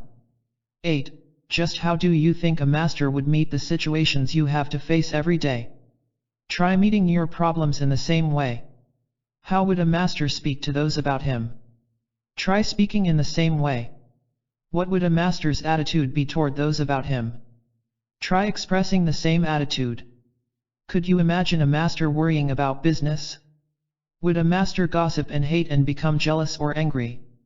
Would he flinch at some particular task? Well, there is a pattern for you, for your own idea of how a master would face life is exactly the way you should be facing it. If you will so face life, conscious that this is the determination moving in the universe with which you are one, you will find the seeds of your own mastership sprouting and growing into their full stature. 9. Can you not certainly see that what they have always taught is true, that it is not necessary for you to sit long hours in samadhi or go through mystical rites and religious forms to come into illumination? They have prepared the way. They have proved that when you work outside the mind with its thoughts and just enter into life as it is, you are then in the state of mastership, and, by so continuing until it is your own attitude as you face life, that you are then a master. Drop that self which you seem to be and begin to live your life as you inherently feel you should live it, and you will find that to be truly your life. 10. Nor is it at all necessary for you to journey to India to find your master or teacher, as many students believe. Your teacher and your master is your own self. The masters and Jesus do not journey in the world for their knowledge and power. They look within themselves to that self which is the God within, and that is why they are masters. So long as you seek outside of yourself that which is to be found only within yourself, you will not find it. It is in this way that you will always be able to know the teachings of a real master. The unillumined tell you that you must find some teacher outside yourself, but a master tells you that you must find the teacher within. This is the main point which Christ tried to make clear to the world. Lo here and lo there is the anti-Christ teaching. The Father within is the true Christ teaching. 11. It is now seen what you find moving in yourself, that deepest side of your own nature, you must be doing outwardly. Practice makes perfect, and it is by practicing your own mastership or living life as it should be lived, doing as you instinctively feel a master would be doing, that you will find that all you have been seeking is already here, completely manifest. All that was necessary was that you completely step out of character as you have been living and into the new character, living as life should be lived. 12. When one learns to live from the soul, the self, and not from the mind, everything in life is clear and understandable. You know what you should do, where you should go, and life becomes simple and harmonious. That is life as it is intended, life as it is, life as we must ultimately live it. Children only live in the realm of thought when we have taught them to do so. They live naturally in the beginning, and we should become like them and not make them over like ourselves. That does not mean we shall live unintelligent lives and that we will have no thoughts. It means that we will truly live intelligently, and that our thoughts will be the outcome of properly expressing the inner self. 13. It is true, to make this complete change from what we appear to be to what we really are, to enter into life as it is, will require some determination. Whatever the Hindu's belief is, he gives his all for it. He will walk hundreds of miles to fulfill what he believes to be his spiritual duty. When we are equally intent upon being what we instinctively feel we should be, we shall arrive without difficulty. We must quit hoping and wishing and set about doing and being. The correspondent writes, Note, because of the interest and helpful suggestions which the following letter from Mrs. Grace G. Han will hold for the students, we are making it a part of the lesson at this time. Mrs. Han was a member of the party with Mr. Spalding in India. I will try to recount some of the experiences since writing you last. Mr. Goes, a friend of Mr. Spalding's, invited us to be his guests on a river boat trip to Dhaka, the ashram of Swami Paramananda. It would be very difficult to describe the jungle through which we passed. At places the river was so narrow that it was impossible for 2 boats to pass. Then again the river was 1/2 mile in width. All was going well as we proceeded on our journey. On the evening of the 3rd day at 8:15, most of us were asleep in our bunks when we felt a terrific impact and heard loud screaming close by. We soon realized we had collided with another steamer. Suffice it to say that confusion and terror reigned for some little time, and we were informed that the barge of the other steamer sank in a few moments. We were damaged but no lives were lost. It was impractical to proceed, so we anchored for the night. The lights were gone and the boats were leaking badly. The small son of our host calmly entered the circle of excitement on deck and said, "God has saved us all, Baba, Father, now can I go to bed?" There was a hush for a few moments, then we all realized the lesson which this blessed Hindu boy had given us. We quietly went to our beds with the assurance that all was well. Here was a potential master, quieting a whole boatload of people by his calm assurance and simple childlike faith. The next morning we proceeded slowly to the next town and took the train back to Calcutta. We are meeting some very wonderful Hindu men. Mr. Sarkar presented his book to Mr. Spalding, and may I quote a single paragraph from the book which appealed to me? Complete truth in life in its finest flowering cannot be enjoyed unless all the forces, natural and spiritual, can be controlled and applied to the unfolding of life in its increasing fineness. We have spent many hours with him and feel greatly enriched thereby. A story told us at the Calcutta University one afternoon is well worth mentioning for the lesson it carries. The incident occurred 600 BC. Even in those days there were disagreements in the teachings, so part of the adherents separated from the main group and tried to persuade the teacher to change his viewpoint. After a period of time, the leader of the withdrawing faction saw that it was useless and decided to take the law into his own hands. He laid in ambush, and when the teacher passed him he drew his sword. As the wounded teacher fell, he called the assailant to him and asked him to sit by his side for a moment, as he wished with his last gasping breath to speak to him.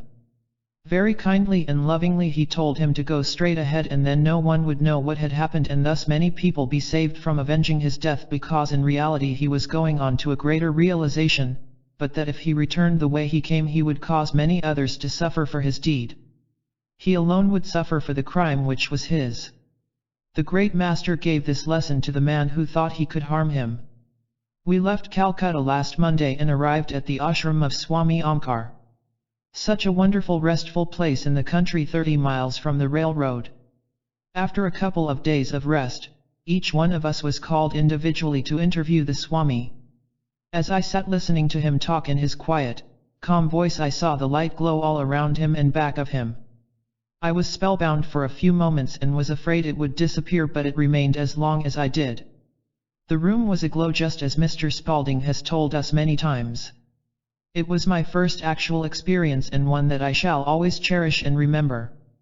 Last evening I was again privileged to spend 2 hours with the Swami. He explained in detail the meaning of masters, or mastership. Masters become masters of themselves first. Mastery over anger, jealousy, greed, egotism, possessions, the wife possessing the husband and the husband possessing the wife, selfishness, and 1,000 other things which we have taken upon ourselves. We came thousands of miles to see a master, one who has accomplished that which we could and must do in our own homes and environment. Just like the cow that wants the grass on the other side of the fence even though there is abundance all around. Swami gives one word as the foundation upon which we start upon the path, and that is practice. Practice daily that which you already know. Practice mastery over anger. Practice the mastery of love toward everything in the universe. A very large order I grant you, but by eternal practice hourly and daily we will soon see the results and thus be ready for another lesson in the school of life.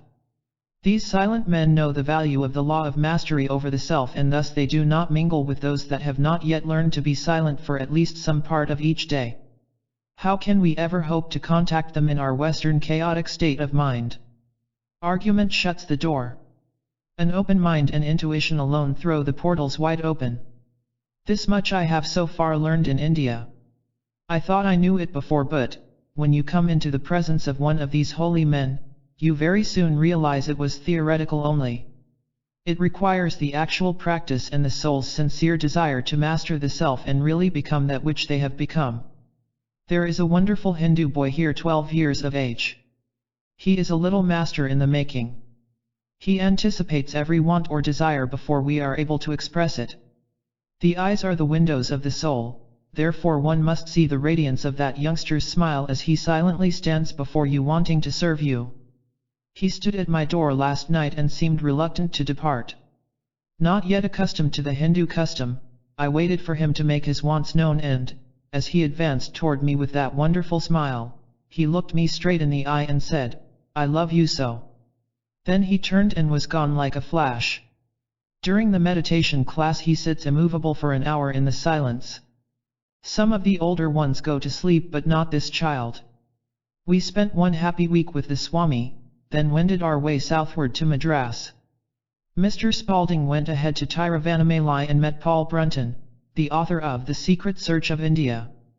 Mr. Spalding wired us to come, and after a night's journey we were met by Mr. Spalding and Mr. Brunton.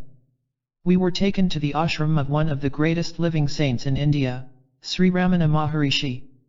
A great many people sit on the floor cross-legged for many hours just to be in the presence of this great man. He is one of the holy men who gives his time to the students. He never speaks unless a question is asked, and before the answer is given he remains silent until the answer comes from within. This contact alone is worth the whole trip. From Tiruvannamalai we went to Pondicherry. A great man lives here but only appears in public 3 times a year. The next time will be on the 24th of February. The ashram is one to be long remembered. Many men students are living there, and one is greatly attracted to them. Their faces radiate the life they live, and there is absolutely no doubt about it. From here we learned that a Mela, or pilgrimage, would take place in Allahabad on the 13th of January. We went to Calcutta and then on to Allahabad. Never will I forget the sight which we saw at this Mela. Pilgrims from all over India, coming to bathe in the sacred waters of the Ganges, were there. The confluence of these 2 rivers, Ganges and Jumna, occurs here. The water is icy cold, yet they plunge in. They have come long distances under terrible hardships to join in this religious rite. 1 million people with but one thought, namely to bathe in the Ganges on this particular day. There were so many incongruous get-ups. Some naked, others bordering on savagery, some on elephants and camels, others in ox carts, all headed for the Ganges. I was greatly impressed by the religious zeal evidenced beyond question of doubt. What was it that would impel 1 million people to come to the Ganges? It was beyond my comprehension, and the question seemed to revolve in my mind over and over. What am I seeking for in this place? After I returned to the hotel the answer seemed to come, and it was this: you are seeking the primal cause of brotherhood. How can you be one with all mankind if you see only the exterior, if you think they are psychopathic patients, if you say that black is black and white is white? Do you not observe the same love throbbing in the heart of the mother as she fondles her babe whose tiny body is filthy, diseased, and crippled, wallowing in the dirt, poverty-stricken, homeless, and actually starving, walking miles under tremendous hardships merely to bathe in the sacred waters of the Ganges? What but the inborn spark of divinity could possibly urge them on to lay it all at the feet of their conception of God? We worship God in luxury, they have nothing. Their feet are weary and footsore, their energy is their all, yet they give it to come once a year and every 6, 12, and 24 years to meet on common ground and bathe and worship in their way. Just think of it. 1 million people on a small area of ground, peaceable, happy, singing and joyous. No sign of confusion or interference, each one regarding the rights of his brother to worship as he pleases. To me the real brotherhood is expressed here under inconceivable conditions, thousands of conditions which we never thought could exist, and yet, from the hearts of these pilgrims love is expressed and the eyes reveal an unfathomable depth which we might well envy. All worshipping God, God, God. Many different languages, the rich and the poor, the halt, the lame and the blind. A smile will always bring forth a smile. In fact, they seem surprised that we will deign to smile or greet them in their own fashion. I sincerely wonder if we would smile under the same environment. Could we, or would we, on hands and knees crawl to the Ganges, worshipping God with every breath, scarcely able to keep soul and body together? Could we, I ask you, could we? We saw sadhus with matted hair, their bodies covered with ashes, naked with the exception of a G-string, and I asked the question, why should anyone treat the body in such a fashion? The answer was that they have relinquished pride and are no longer concerned with the world. That is their conception of it, and, after all is said and done, we all act and think as our conscience dictates and as our individual evolution has progressed. We take pride in dolling up the body, while they go to the other extreme and spend their entire lives in caves and in the Himalayan mountains in the contemplation of God. They must first realize these attributes in themselves before they can go into the world and teach their inner experiences to others. We have many isms, creeds, and dogmas, very often theoretical and intellectual only. Thousands of these pilgrims coming in from all over India for this great Mela are actually living the God life as they understand it. Of course there are many professional beggars, and one soon learns to differentiate. The intuition is the best guide. Beggars are beggars whether they are in India or in America. Here we see them in the raw, and there we often meet them in the best of society. We witnessed a man returning from the Ganges walking with a cane, his servant just behind him carrying his crutches. You may draw your own conclusions. Another great day is just ahead. On Friday the 24th the Mela of the 6th year occurs, so we will remain for that. I will continue this letter after that occasion. Mr. Spalding has taken 2 of our party to the Ganges today. I have remained at home to get this letter off to you. Grace G. Han. For the teacher. In presenting this chapter, the letter from Mrs. Han should be read to the class, as it completely illustrates the lesson. Incident by incident which the tour party experienced is explained in the lesson, and the teacher can readily check from the lesson to the illustrations in the letter. 1. Paragraph 1. The age-old illustration of the child is not that we become feeble-minded or that we lack intelligence. It means that we live life as it moves out from our interior nature. That is why it is difficult for children to understand adults. They have not had their minds filled with thoughts, and they only live what they inwardly feel. When these inner feelings are completely dulled by having our thoughts drilled into them, children become dull and inefficient like the older people. Thought is not the leading factor in successful living but is the outcome of successful living. Every step in human progress came from someone's inner conviction, and thought was evolved to describe that which has been achieved. 2. Paragraph 2. Man is really not limited at all, for he is a replica of infinity. He only allows himself to be limited by his thought. Live life as it unfolds from within and you will find life as it is, and the key to your own mastership. Thought, word, and act are the outlets or vehicles through which life is expressed and not the standard from which it is lived. 3. Paragraphs 3 and 4. The purpose of the universe is to perpetuate and perfect life in all its completeness. It supports in man only that which is in harmony with life. It destroys out of man's nature that which operates against life. It is said that evil bears the seed of its own destruction, and that is true, but the seed of destruction in evil is the inherent good, and when good manifests it destroys evil, leaving nothing but the good. And life is the good that is always present and always moving to fulfill itself. 4. Paragraph 5. It is not an intelligent thing to place blame upon yourself or upon others. The only true intelligent thing to do is to protect yourself and others from anything that is less than the universal divinity. When we become as intent upon preserving the potential nature of ourselves and others as we are intent upon preserving our earthly possessions, the world will be filled with real masters.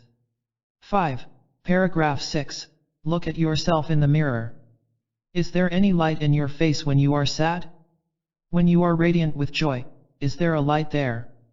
Imagine the light which would emanate from you if you were living that kind of life which you idealize and which is your life as you are capable of living it and as you should live it. 6. Paragraphs 7, 8, and 9. If you want to know God, act as though God were. 7. If you want to know what the life of a master is like, live that life yourself. Only in this way can we really know. No man knows the things of God except the Spirit of God which is in him shall reveal them. 8. Paragraphs 10 and 11. The distinct difference between the teachings of the illumined and the unillumined is that the illumined teach you to go within yourself for knowledge. All the rest go, and teach others to seek, outside themselves. You are not likely to find outside of yourself what you have failed to find within yourself. The world gives back to you what you give into the world. 9. Paragraph 12. One should study the difference between the state of his mind and the state of his soul. The mind says thus and so, and that only this and that are possible. The soul knows itself to be immortal, to be the master, and it never changes in its activity. Your deepest desire is identical with the manner in which any master would act. 10. Paragraph 13. Complete devotion to an ideal is the secret of its attainment. It is not wishing and hoping for things to break right, but persistently working toward the goal of perfection. Chapter 12. Prana. 1. It is a well-known fact today that the cosmic life force surrounds and interpenetrates every condition and every atom, and that the life force can be drawn within our bodies with the breath we breathe. Every act can be according to that life force. Every thought we think can be in harmony with it. 2. Note that it is said that this life force may be drawn in with the breath we breathe. It is not the mere act of breathing that draws into the body of man this cosmic life force. Unless definite attention to it accompanies our physical breathing, it is not definitely appropriated. It is a life force which is so much finer than our physical air that it is not affected by mere physical processes any more than one might draw electricity into his being by the mere act of physical breathing. Of course, there is a certain amount of electricity, or what we call electricity, that is taken into the system by every act, and, likewise, with the cosmic life force which is sometimes called prana. If you will notice, everything toward which your attention is directed registers an impression on the mind. In turn, this impression is developed into an idea, and the idea expressed in words. This is a sort of mental breathing, is it not? Well, there is an inner attention, a deep longing you call it, to be perfect in every department of your being. When the outer attention is linked with this inner attention, or when it looks always toward the perfection of the universe, as does what Seneca called the eye of the soul, then there is drawn into man's being the elements of the cosmic forces around and about us. The mystics have always taught that attention is the secret of success in dealing with the cosmic forces. Deep, sincere, abiding attention to the surrounding spiritual ethers, a completely relaxed body, and an all-absorbing interest and complete openness of mind are the necessary attitudes in order that one may realize this inner breath, as it is called. This is soul breathing, or letting the self expand into its native ethers, the interpenetrating life force or spiritual ethers, as Steinmetz called it, until through the act of attention it is drawn within the whole being of man. 3. This life force, being cosmic, must interpenetrate all elements. This is, in reality, the force that stimulates all cellular growth, allows it to expand and become the growth of the body as well as the growth of plants. In fact, it is incorporated with all growth of every description and is the sustaining element of life. It becomes that which imbibes life as well, for, like every other force, it is both positive and negative, and acts and reacts within itself, just as whirling currents of air act and react within themselves. One might say that the air breathes, or moves, and, at the same time, is acting within itself and upon itself. 4. The method of consciously appropriating the universal cosmic life force, or prana, is commonly called pranayama. One might call it prana breathing, or the practice of consciously breathing the cosmic life force. The exact procedure is difficult to define, and it would take too much time and space to give the entire technique of the pranic breath. The technique for starting the operation is proper breathing, then one may with care and sincerity find his own method for the balance of the process. As we have said above, attention is the one fundamentally important practice in the process, attention to the highest source of energy existing, that all surrounding presence that you call God. The mind must be without strain, and whatever method best relieves the mind of strain would be the next step in right procedure. In fact, the prana or spiritual substance is so fine and sensitive that it is deflected by the least force. Did you ever try to catch a piece of lint or down floating in the air? Every tense or quick movement to grasp it only drove it away, but a quietness that was like letting it come between your fingers of its own volition was the proper technique for grasping it. That is as nearly an illustration as one could give. It is also like trying to remember something you have forgotten. If you make strong mental effort you do not remember, but, if you let the mind rest, become quietly reflective, then the idea comes quickly within the mind. So with the prana, it is breathed into the nature through quietness and confidence. Every phase of the mind must be free and the body completely relaxed. One must have a sense of complete freedom and complete expansion, as if the cells of the body were actually moving out from each other until they almost stood apart. This practice may be continued until one forgets the sense of physical limitation altogether, then one is in the most perfect state mentally and physically to receive this universal substance into his whole being. It then has access to every cell of his being, it becomes the sustaining and invigorating element of life and especially of the human body. This method of control causes the body to keep young and vibrant. 5. It is a sustaining and invigorating practice that allows the cells and tissues of the body to expand, thereby giving greater oxidation to the body. It is a complete spiritual airing of every cell of the body to the original ethers from which it came. Just as in a ray of light you find the various colors, so in prana do you find all the elements of life, that is the real essence of all the lesser forces. Prana is not oxygen but is that which gives life to the oxygen, the actual life within the oxygen. It is that which gives force to electricity, consciousness to mind. In other words, it is the reality existing within and standing back of the sustaining all lesser forces. It is called the Spirit of God in the scriptures. Pranayama, spiritual breathing, allows the proper expansion of all the elements taken into the body for the body's growth, and, because of this expansion, all the elements are oxidized or aired, as we say when we expose things to the air or sun to become freshened. Just so when the body is relaxed, when the mind and spirit are freed, when the whole nature expands to consciously allow the prana to interpenetrate throughout the entire being, the whole nature is freshened, revived, refreshed, fed. This is pranayama, or the art of spiritual breathing. But, attention is the fundamental secret of the practice.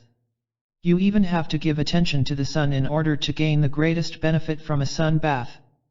6.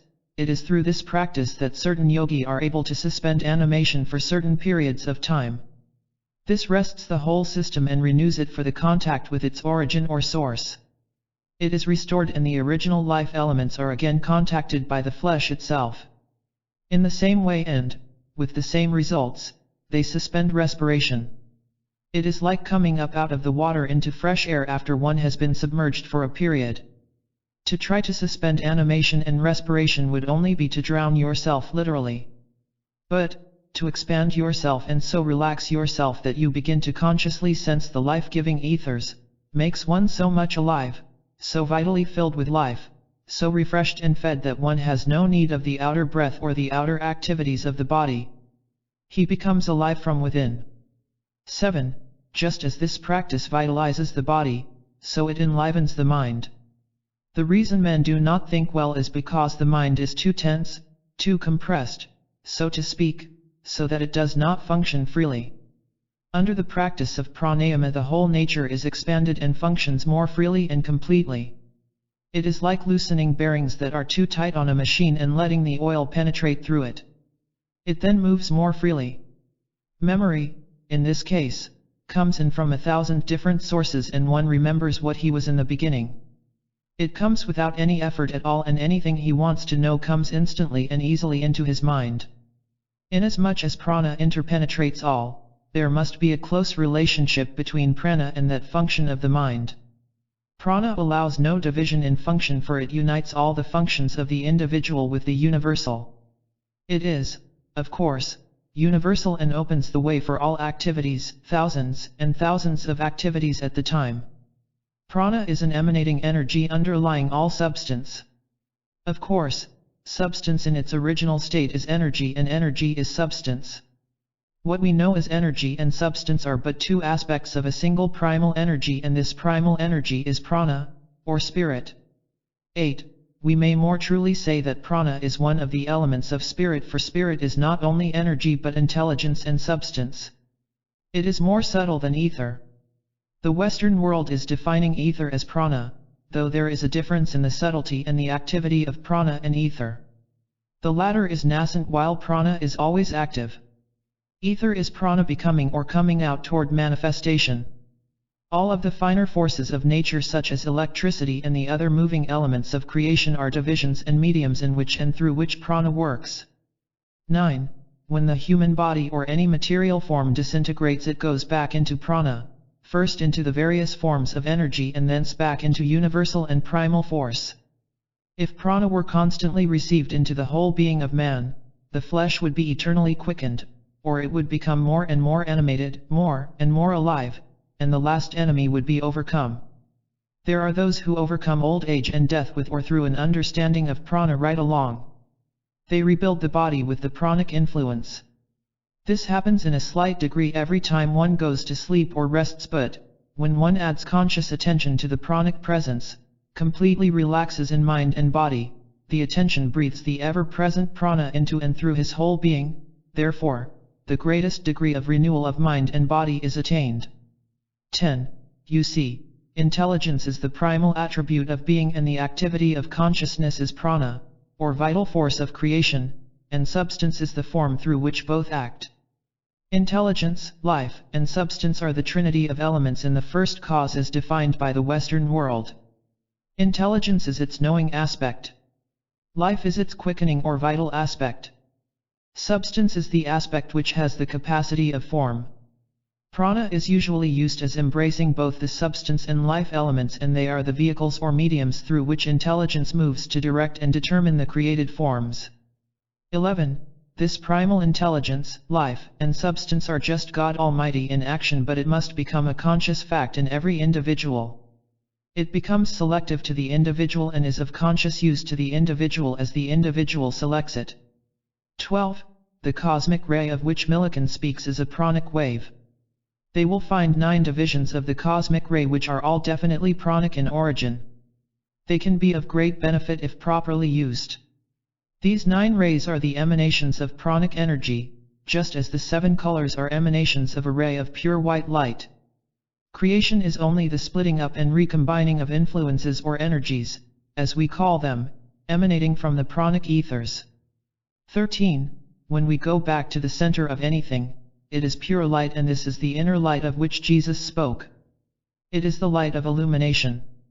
The greater man's spiritual awakening, the greater the light. Have you not noticed that one awakened in joy has a radiance about his countenance? When one is spiritually awake, the light is correspondingly bright. That is why artists paint Jesus with a halo of light about him. Light is life. This is the light that lighteth every man that cometh into the world, and it is the fire through which the initiates of the occult schools had to walk in order to be eligible to illumination. This light is all about us and is an emanation of the pranic ethers. It is the light which is the beginning and the end of creation. When you can live in the light, as you now live in your sense of body, you will be immortal, for the light never dies. I was noticing a report of some kind of light shining in Transjordan, although archaeologists were perfectly sure that there was nothing there of an old civilization. Those following the light found and broke into archaeological remains very quickly. That has happened in Persia as well. We have not yet seen it in the Gobi. There is a history, however, that the light always showed in that country. We have a complete history, in fact, that light showed over the first Tower of Babel, a tower that was built of actual stone in the form of a step pyramid. However, this light is seen only through the single eye, such devoted attention that all the senses and faculties of man are pointed in one direction, and that direction must be toward what the scriptures call the light of his countenance. 14. This is the light of the New Jerusalem spoken of by John in Revelations. John knew well how to use the pranic light. He extended his vision to take in all of it. It is, of course, much beyond what we know as clairvoyance, though clairvoyance is a phase of it and is really a step backward in evolution. It is like living in the borrowed light from another, when the true light, the light that lighteth every man, is within him. 15. We must go forward to that light, and the lower senses which hold us back or away from our birthright will let go. The limited activities direct us away from the unfoldment and use of the pranic light by the higher sense. The psychic faculties will fall into line and become valuable instruments when the pranic light is unfolded. The pranic light vibrates way beyond the psychic forces. Furthermore, mediumship and so-called psychic development are not steps toward the unfoldment of the direct pranic light. 16. Pranic light can always be called upon to overcome any degrading forces that oppose it, just as light can be brought into play to dispel darkness. It can be the I am center. The statement, I am the force of that pranic light and I project it and put it forth as all-powerful, will break that condition of the conflicting forces or voices every time. But it must be the voice of the Christ self, which is the real I am within each individual. This I am is not above you or outside of you, but at the very center of your being. That was Jesus' thought when he said, I have nothing except that which comes in the name and through the power of the Christ. It involves the highest embodiment of Prana. 17. The transfiguration of Christ was when the consciousness of Jesus was merged into the realization that intelligence, life, and substance were in the last analysis one, and that one was what he called the Father, or primal cause, like all the various colors of the spectrum returning to a pure ray of white light. 18. There is but one consciousness, one principle, one sense. It is only complicated when we deal too much with differentiations or apparently differing functions and attributes. To deal with the mind as functioning in many faculties is only to further dissipate yourself and draw you further and further away from your source. Behold, our God is one. With that one thought, or attitude, of pranic forces always being in operation within as well as about us, we become unified, or one with the whole. John said that that which is without is really within.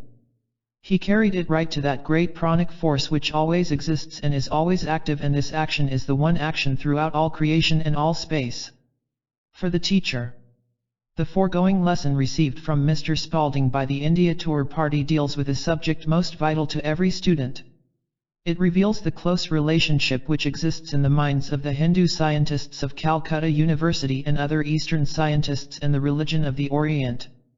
We are fast approaching the time when walls of difference are to be entirely dissolved, and the ultimate union of religion and science will be generally recognized as one and the same thing, though they may often approach a single fact from opposite directions.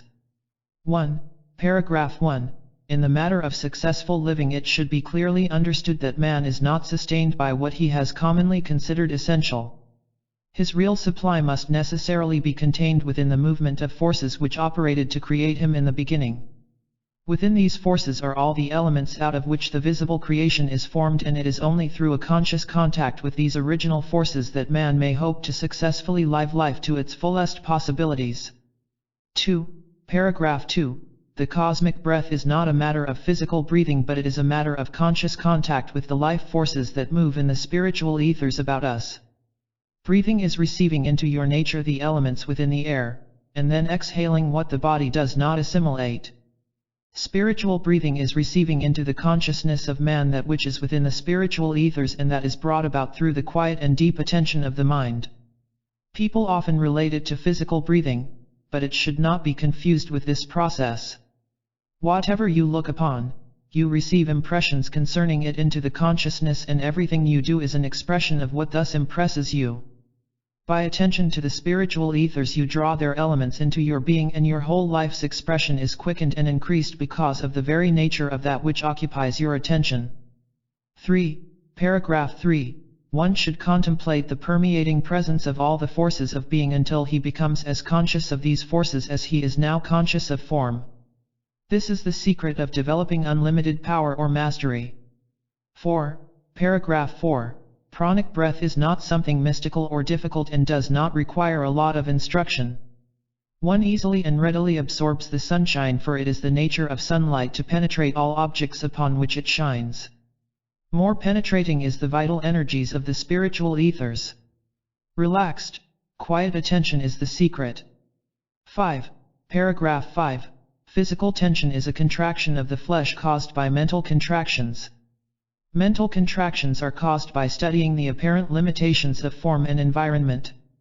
A wider view of life frees the mind, which in turn frees the body. Give your whole being a good pranic airing every day and watch the increase in every capacity of your being. 6. Paragraph 6. Suspended animation is not a matter of merely stopping the processes of bodily functions.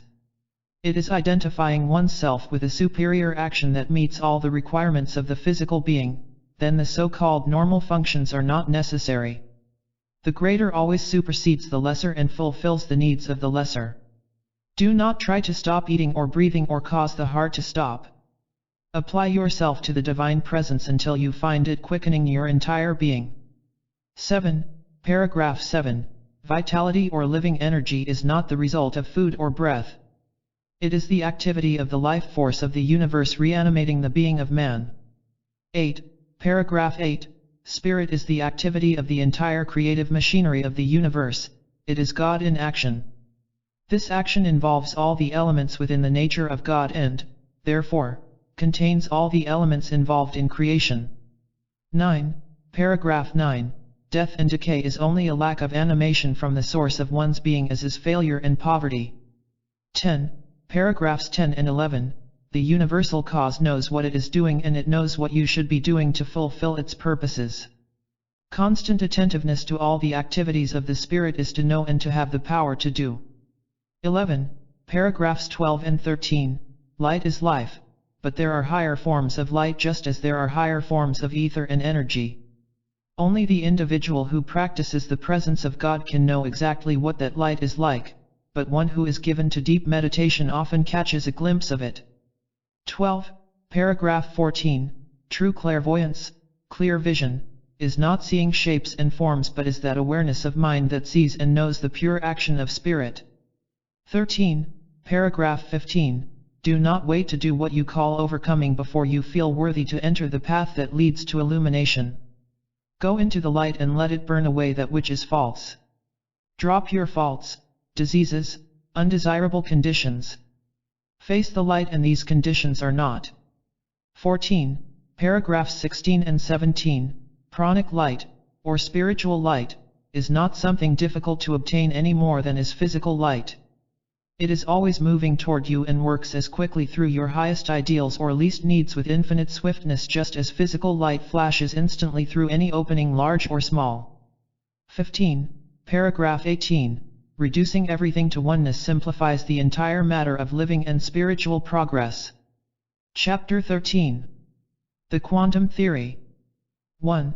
Principles of physics are involved in a study of the quantum theory. It is the theory of distribution of energy throughout nature. It was developed in the Berlin University as an outcome of investigation into radiation from black objects. This research resulted in the conclusion that all forms radiate a definite energy and that there is nothing in the world of form that is an inert mass. Every form has within itself some degree of energy, and this energy is a distinct emanation of the energy that fills infinite space. The amount of energy that each particular form radiates is in direct proportion to the relationship which it has with the universal energy. 2. Just as a pendulum swings in a long or short arc according to the amount of force exerted to start it swinging, just so all forms retain the amount of active energy required in sending it forth. This energy is retained by the form just to the degree that it retains its relation to the energy which sent it forth. If the pendulum stops, it is because the impelling force has ceased to exert influence upon it. Matter becomes less and less active as it loses some of its contact with the original impelling force which started it into motion. When this energy ceases to act within the form disintegrates. 3. Metaphysically, this has much of vital importance to those of the Western world. The movement in the United States came under the Depression, and all that means is that there was no foundation in fact. That is, it was founded on only a half-truth. There is fact as a basis for our metaphysics, but that fact was overlooked and misunderstood by most of its exponents in the United States. This will all be discussed in our consideration of the quantum theory. 4. The Eastern world, those of higher thought, has known the facts propounded in the quantum theory. They deal, in brief, with but one fact, that of the universality of all things, and, consequently, in dealing with that one fact they have a definite basis for both science and metaphysics. The psychology of the Western world is mere child's play. It is based to a great extent upon theory. Whenever you deal with divisions of mental, material, and physical, you are bound to base at least 75% of your calculations on theory. Division is not unity, and unity is not division, and the basis of all creations is that it is a unit. I am that I am, and beside me there is no other, is the eternal declaration of fact, which is the unity of all things. The direct violation of this fundamental unity is in considering the mind as having phases or faculties, when, in reality, mind is a single unit, not only as within the individual but as existing in and of the universe. Material form is not something isolated from and independent of the universe, but is one in and with the universal substance. The physical body is not an isolated phase of the creative scheme, but is in and one with the universal energy. To violate this fundamental unity is to isolate yourself in a hypnotic state where you seem to be a separate being, and, therefore, you cut yourself off, devitalize yourself, and ultimately destroy your ability to further manifest in this plane. To deny the relationship of the visible with the invisible is to push yourself right out of your body and into the invisible. 5. The Eastern philosophy is not based upon theory at all. It is based upon a definite scientific fact or principle. That is the same idea that Einstein is bringing out in the quantum theory. He has brought it out in greater evidence than has any other scientist in the Western world. Many are saying that it is the gap between science or physics and true religious thought. 6. The Easterner does not approach the matter of religious thought as theory at all. In fact, he proves that it is not theory. Thereby, he accomplishes that very fact and the possibilities involved in that fact. You do not see the Eastern philosophers pass out a theory of anything. Their basis is always in fact. It, of course, is not fact simply because they pronounce it so, but because it has a scientific basis in fact. That fact was clearly revealed by Christ when he said, "I and my Father are one," preserving the unity of himself with the whole. That is the basis from which all successful living must evolve, and it is only to the degree that this oneness is maintained by the individual that he begins to radiate the energy that sent him into being. This is the basis of the quantum theory as applied from the viewpoint of pure religion or pure metaphysics. And that is why the Eastern philosophers gave so much attention to the quantum theory. They see the scientists of the world returning to the basis of their own religious thought held for thousands of years. 7. Einstein did not come right out and say that it is all spirit. Consequently, it was urged that the physical or material was not a fact, but he showed that it is based upon one joint determination. He put it as one general principle, relating all physics, as he said, under one head. That is exactly what those of higher Eastern thought had determined long ago, that there is but one principle, one scientific basis, and that basis one of being. 8. Now the Western world does not go back and reason from that principle. They work through to that principle from the external, consequently it is not necessarily a true form of reasoning, that is, their form of reason is not truly scientific reason. All true reason works out from principle to its manifestation and not from the manifestation back to principle. Imagine trying to work a problem by reasoning back or attempting to reason back to principle by studying the size, shape, form, and general construction of an accumulation of figures. The people of the Western world, in their attempt to solve the riddle of life, are doing that very thing. By this process they become highly mental or, as we put it, intellectual. And as we already know, their intellectual knowledge is always subject to revision, for it does not prove itself. That is why one of our modern scientists has said that all written works on science prior to the last 10 years should be burned. The Eastern world is carried beyond the intellectual or the ordinary intellectual. Of course, true principle and reason from the basis of the one fact is the highest form of intellect. But the hypothesis that the Eastern world takes puts it wholly on a true intellectual basis in carrying it to a clear conception. 9. The intellect of the Western world covers a wide range but comes to no absolute conclusion in its hypotheses or theories. All of the science of the Western world has been based upon that hypothesis or theory. The people of the Western world have progressed to the point where they know the existence of certain determining factors, but they never go directly to the simple denominator of one principle when handling fact. The Eastern philosophers have always based their premises upon one natural fact. And there you have the basis of the quantum theory. One universal fact from which all form emanates and operates as the animating force of the created form, the universal distribution of energy.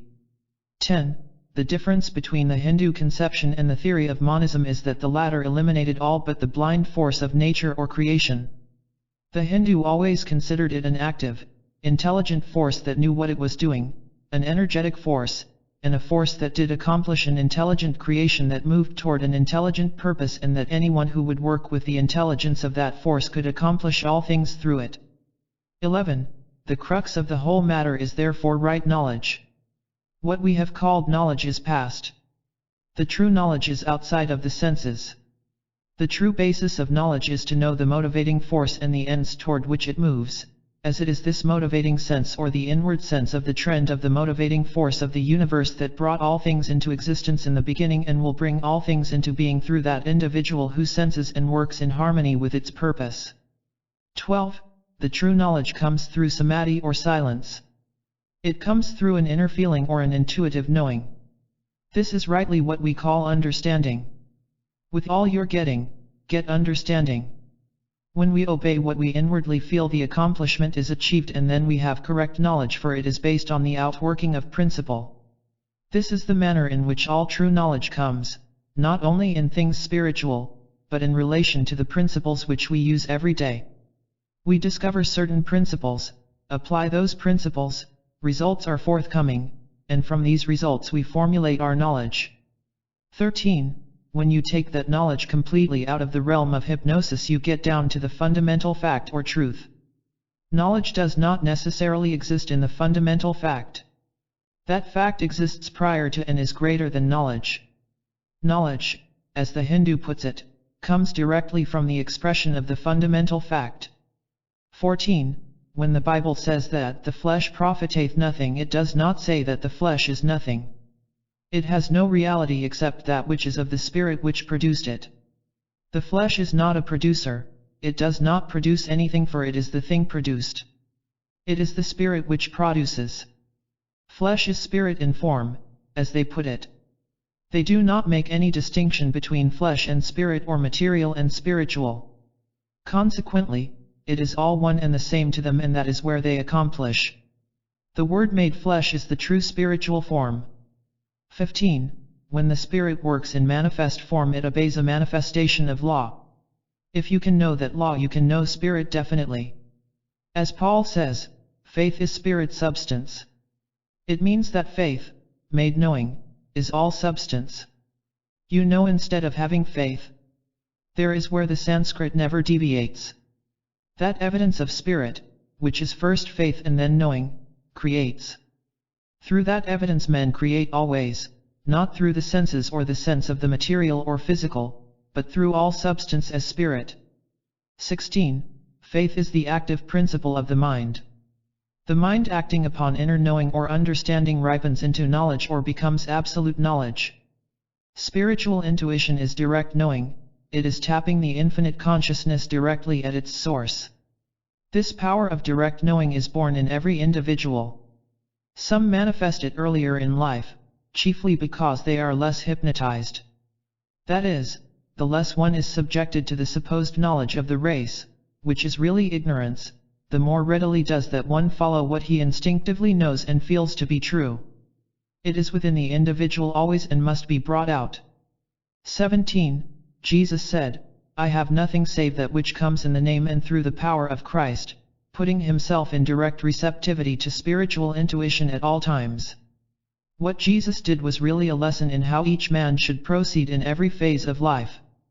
That you might be one with the Father even as he was one with the Father, and his contact was always through the Christ, the Word of God, that is the inner fact of all men.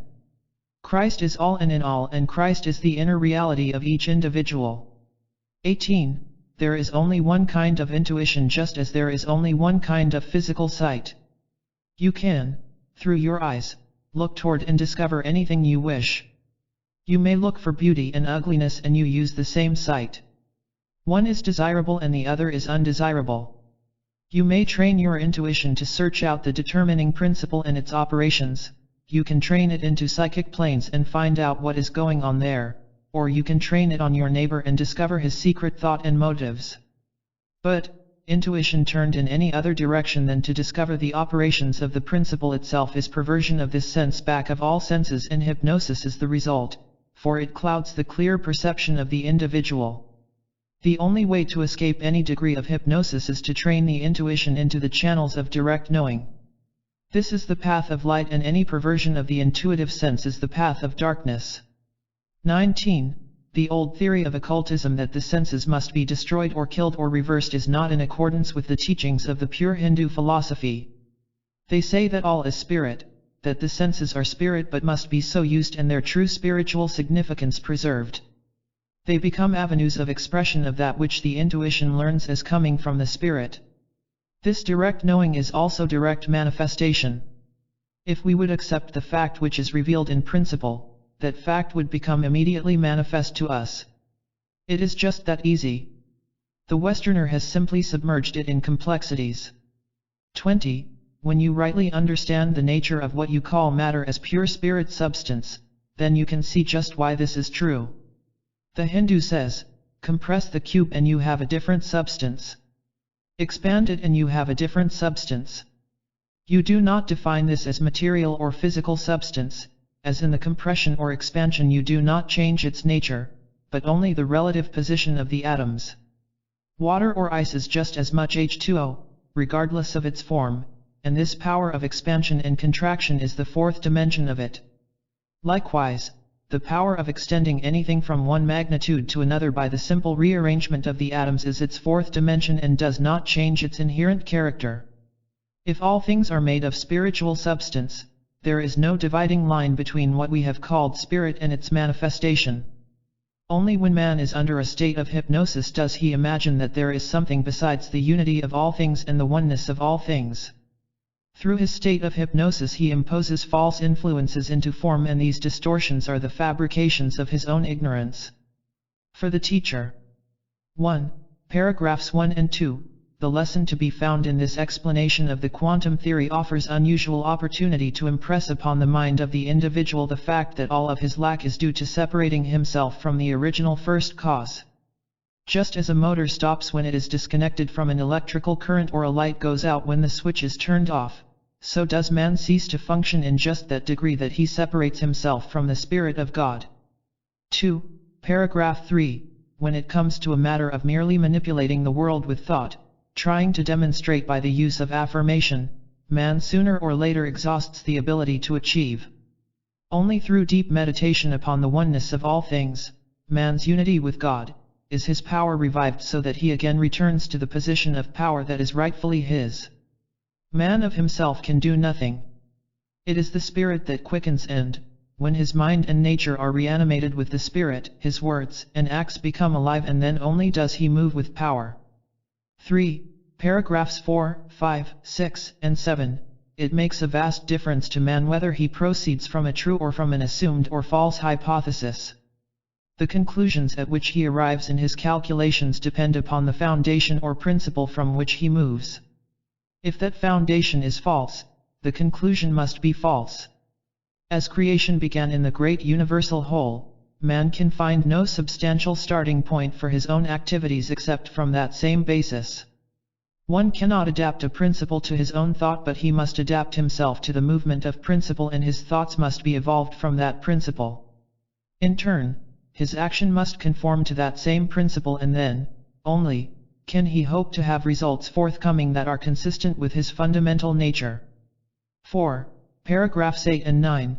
These paragraphs involve the difference between true and false reason, between intelligent logic and false logic. We get our minds completely reversed when we work from the external or when we work merely for external results that we imagine will suit our own idea of things. There is an established order in the universe, and only through aligning ourselves with that natural order of things can we hope for satisfactory results. 5. Paragraph 10. The force which designed and created the universe could not be considered an unintelligent force or blind force moving without conscious direction. Electricity must be governed by intelligence in our everyday affairs, else we could not have light, heat, and power resulting from it. Electricity by itself is a blind force, but, subjected to the control of intelligence, it produces constructive results. So all creative force of the universe must be subjected to the direction of intelligence, else there never could have been an orderly creation. 6. Paragraphs 11, 12, and 13. Right knowledge comes through becoming so still that one feels within himself the movement of universal forces, the Spirit of God. Its activity not only becomes a vitalizing influence, but it awakens an understanding in the mind of man. The inspiration of the Almighty giveth understanding. Just as you must first understand the operation of the principle of mathematics through quiet submission to the rule, so must you contemplate the action of divine principle until you understand its operations. Knowledge is the accumulation of ideas, and true knowledge would be the result of seeing the Spirit of God made manifest. Knowledge comes in the completion of a process.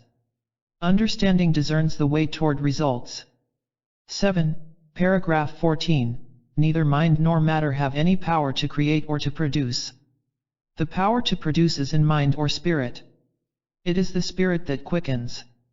Holding thoughts and driving the body only deplete the man. Life is renewed, power awakened through communion with spirit. 8. Paragraphs 15 and 16. Faith is the means through which principle is discerned and applied. First, faith is resting the mind of its own activities to gain new impetus. Secondly, it is relying upon that impetus until it produces results. Faith is a sort of mental transformer whereby unaccomplished things or unmanifest powers are brought to manifestation. 9. Paragraph 17. The secret of Jesus' power was in his complete reliance upon what he felt moving in his deepest nature, and which he called the Father within. The law of God is written in your inward parts, and to outwardly obey what is moving within is to bring the inner capacity into outer manifestation. That which moves in the deepest side of man's nature is the inward action of the universal principle. 10. Paragraph 18. Intuition is only another avenue through which consciousness may be increased.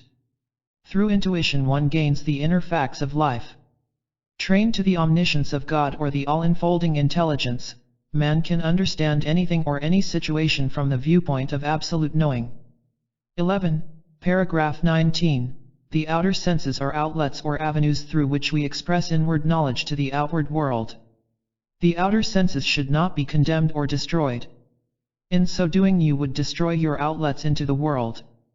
See to it that the function of your whole being lines up with the innermost tendencies of your nature until you express what you are in the sight of God. 12. Paragraph 20. To know the true nature of all things, not as separated or isolated divisions, but as one and the same thing in different stages of progression, is to be possessed of the power and dominion that belongs to you as a product of one first cause. Chapter 14. Resume. On our present tour, we have endeavored to give the student more of the actual teachings and practices of the Masters, rather than to recite the phenomena performed by them. We have not laid much stress upon our actual contacts in India, but enough has been given of our travels and contacts to satisfy the minds of those persons who have wished to know something of the trip itself. Should we relate all the incidents and experiences thus far encountered, there would be no time nor space left in which to give that vital instruction that would help the student to live in his own experiences that which the Masters live and prove. The average student is more interested in the philosophy and science which the Masters employ. It is only through such knowledge that the individual may know how to proceed in attaining his own mastership. Furthermore, the miraculous feats and the manner in which the Masters live has doubtless been sufficiently covered in the 3 volumes of Life and Teaching of the Masters of the Far East. This trip has yielded us much of practical knowledge, and it is our purpose at this time to review the main points in order that they may stand out in the mind of the student. Thus he may have a clearly defined working basis from which to proceed in recasting his life in accordance with those motives through which the illumined have attained to mastership. Mastership is everyone's possibility, but this state is not achieved through reading, study, or theorizing, but by actually living the life which the masters live. It has been clearly stated that life lived by the average individual is hypnotic, that is, the majority of men and women are not living life as it was intended at all. Not one in a million feels the freedom to live what he inwardly feels he would love. He has come under the world opinion of himself, and this opinion is what he obeys, rather than the law of his own being. In this respect and to this degree he is living under an hypnotic spell. He lives under the delusion that he is a mere human being, living in a merely material world, and only hopes to escape it when he dies and goes to what he calls heaven. This is not the determination intended in the plan and purpose of life. Obedience to one's inner nature, the expression of life as he instinctively feels it ought to be expressed, is the very foundation of the life which the masters reveal as the only true mode of living. Now, the difference between the teachings and practices of the masters and those of fakirs is that the fakir only intensifies the hypnotic condition of the mind. Further, false and material pictures are so impressed upon the sensitive minds of people that they are thrown into further states of hypnosis. The masters say, that which seems external exists not at all, by which they mean that it is not what appears that is the reality of life. The reality of life is that which moves out from the very center of one's being. They seek in every way to clarify their minds of world impressions and sit in long periods of samadhi, silence, in order that they may see clearly that innermost trend of their nature. Then their next attempt is to live in thought, word, and act that movement which they have discerned within themselves. True mastery is living the instruction of the inner teacher, the inner self, and not seeking the opinions of the world. Nor does the method of the fakirs differ in any large measure from much of the teaching and practice of the metaphysical world of the West. The gathering of thoughts from teachers and books, building them into the conscious nature of one's being, is to establish a false determination which is largely hypnotic. The mere making of one's consciousness over according to thoughts evolved by others' minds is to impose a false condition upon that individual. To manipulate the body, the affairs, or to concentrate within the body to awaken its centers or functions is only to throw the individual further out of the true determination of life, and the last state of that man is worse than the first. Instruction received from the without must be taken into the mentality and assimilated, analyzed, checked with the deepest facts of one's own inner nature in order to determine if it be true to the self. One best consult the self first and gain his outer knowledge thus at first hand. The first method is slow and retarding to one's progress, while the latter is swift and freeing. Notice the difference when you act according to someone's instruction and when you obey what you instinctively feel to be the right thing to do. This of itself should teach us that the way of life is from within out. The forces of life are silent, and that is the main reason for the silent nature of the masters. That is the way they keep in harmony with life itself. Even our scriptures teach in substance that a multitude of words is not without sin. Only when we speak in harmony with what we inwardly feel do we let ourselves out into complete harmony with the true determination of life. Have you not noticed that when you speak what you feel, just as when you do what you feel is right, that you are free? Also when you speak that which does not meet with the sanction of your innermost feelings, you feel you have limited or bound yourself. This is the philosophy of non-resistance propounded by Gandhi and which is prevalent in Hindu teachings. Christ emphasized this teaching. When you speak or act in a manner that is out of harmony with yourself, you create resistance, and that resistance is the influence of hypnotic practices. It contracts the nature of man and keeps him from expressing what he truly is. Not only does this resistance occur in his own nature, but, when brought to the notice of others, they further add to this resistance, and by this practice the whole world is kept in darkness. The Father who sees in secret rewards thee openly. No one resents the radiations of pure joy, even though they may be exceedingly sad, but try to talk them into joy and they resent it. Tell a poor man that he does not need to be poor, and he is likely to resent it and will offer all sorts of excuses in defense of his poverty, but bring him under the silent influence of abundance and his very soul expands. Try to separate two men who are fighting and they are likely to attack you, but radiate a sense of peace from your own inner nature and they are more than likely to catch your sense of peace and cease fighting. The doctrine of non-resistance is not passive but is a dynamic radiation of the inner self. Social reorganization and economic reform must emanate from the awakening consciousness of man. One cannot legislate or lay down rules that will govern man when under a spell of hypnosis. You cannot organize men's thoughts and motives until they conform to each other. It is in this realm that all differences arise. One man is selfish, another is unselfish. One is successful and another is a failure. One has unusual strength and ability, while another is weak and incapable. One thinks only of his material welfare and another thinks only of his spiritual welfare as entirely divorced from his outer nature.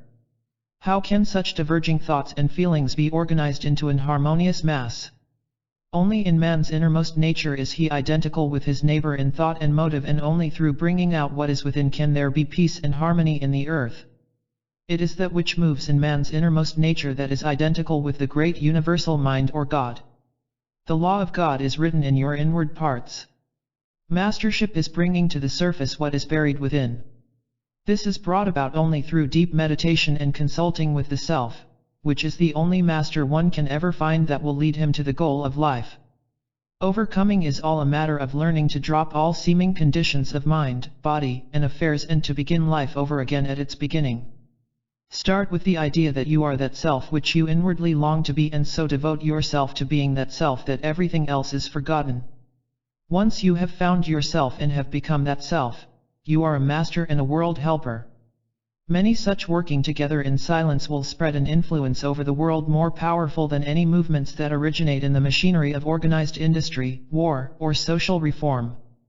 The effectiveness of one's life is not so much in what he does but in how he does it, and how he does it is determined by the degree of himself he has discovered. Merely speaking words and relying upon the power within them or the vibratory effect of the word never helps man to become a master. Words contain only that degree of power that is limited into them through the consciousness of the individual using them. The power is the depth of realization or the degree of consciousness back of them. It is not words that produce consciousness, nor is it words that heal the body or change the affairs. It is a matter of awakened realization that produces words and impels outer action, and the word or act is powerful only to the extent of this inner awakening. The result of speaking or acting from outer motives not only produces an hypnotic condition of mind but gives rise to the notion that there are two opposing minds and, carried on, seems to divide the mind into many separate actions. Mind is a unit and moves as a unit, and what seems to be dual-mindedness is only a dual set of ideas, one set evolved from outer impressions and one set originating in the natural state of mind as it originally moves. The mind is completely unified and harmonized by denial or rejection of every thought and impulse that does not spring from one's innermost nature. This clears up the entire stream of consciousness and leaves the individual free to think and act as he should in perfect harmony with the universal mind. This is the very essence of mastery. Speaking and living in this oneness without sense of division is the greatest gift of man, for he was given a sound mind, according to the scriptures. In other words, he was started out into being in perfect oneness with his source, he was sound, whole, and Jesus said he must return to this state of sound-mindedness. Tarry at Jerusalem until the Holy, whole, Spirit comes upon you, or until you return to that sense of oneness with the universal mind. Spirit is cause, and when man returns to cause, his source, he becomes whole and sound.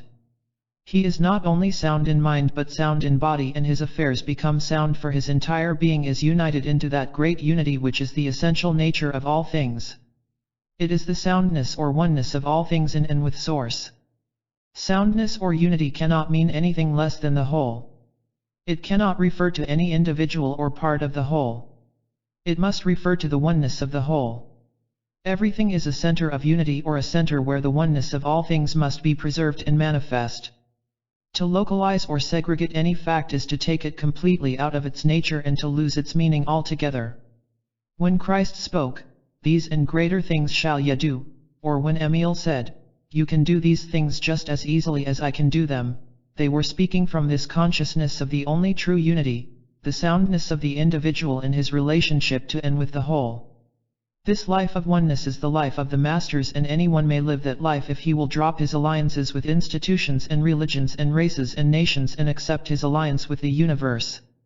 This is the Ark of the Covenant which enabled the children of Israel to succeed, but, when it was lost, they failed to gain their liberty from opposition. All separation is purely a matter of individual hypothesis. One cannot really be separated from the whole, for he is created within it, is a part of it, and is like unto it. Love is the great unifier in the consciousness of man, and to keep oneself always in an attitude of love is to progress toward oneness. It is the only preserver of life and health and ability. One need not try to love everybody, but he must eternally seek to keep his nature whole through the increase of love. When one's nature expands in love, he will sooner or later find himself in a loving attitude toward all men, and, in this attitude, he not only lifts himself but all those around him into that same oneness. There are no divisions in an awakened sense of love. One does not gain mastery or illumination by going to India and sitting at the feet of a master. One gains mastery by listening to the deepest facts of his own nature and by obeying what he there learns. There is no help that is needed that is not available instantly if one but turns in this direction and proceeds from this fact. All the power of the universe is back of every high motive, every true impulse that stirs in man's inner nature. It is like the germ of life within the seed, and all the forces of nature move to bring it forth into its full expression of all its potentialities. This is the manner of the masters, and their instruction is always that you must be true to the self, live the life of the self, express what is inherently true until you are outwardly what you inwardly long to be. When man returns to this motive of life, all that there is in the universe begins to move in upon him, to manifest itself through him. Not only must man have the intelligence to direct him and the power to do that which is to be done, but also the substance that nourishes and supports him in the doing. There is no lack, except in the realm of hypnotic ideas that have clouded his mind from reality. Back in his native oneness, where he consciously receives what the universe is pouring out upon him, there can be no lack in any phase of his being nor in his affairs.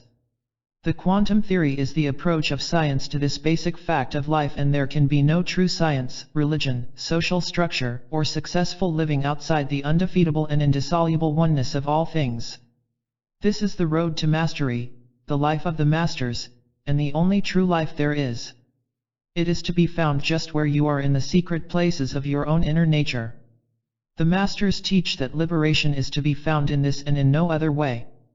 Christ, speaking in the man Jesus, said the same thing when he said, "No man cometh unto the Father but by me." The same Christ in you speaks the same message to you. Your only contact with a master is through the mastery of yourself.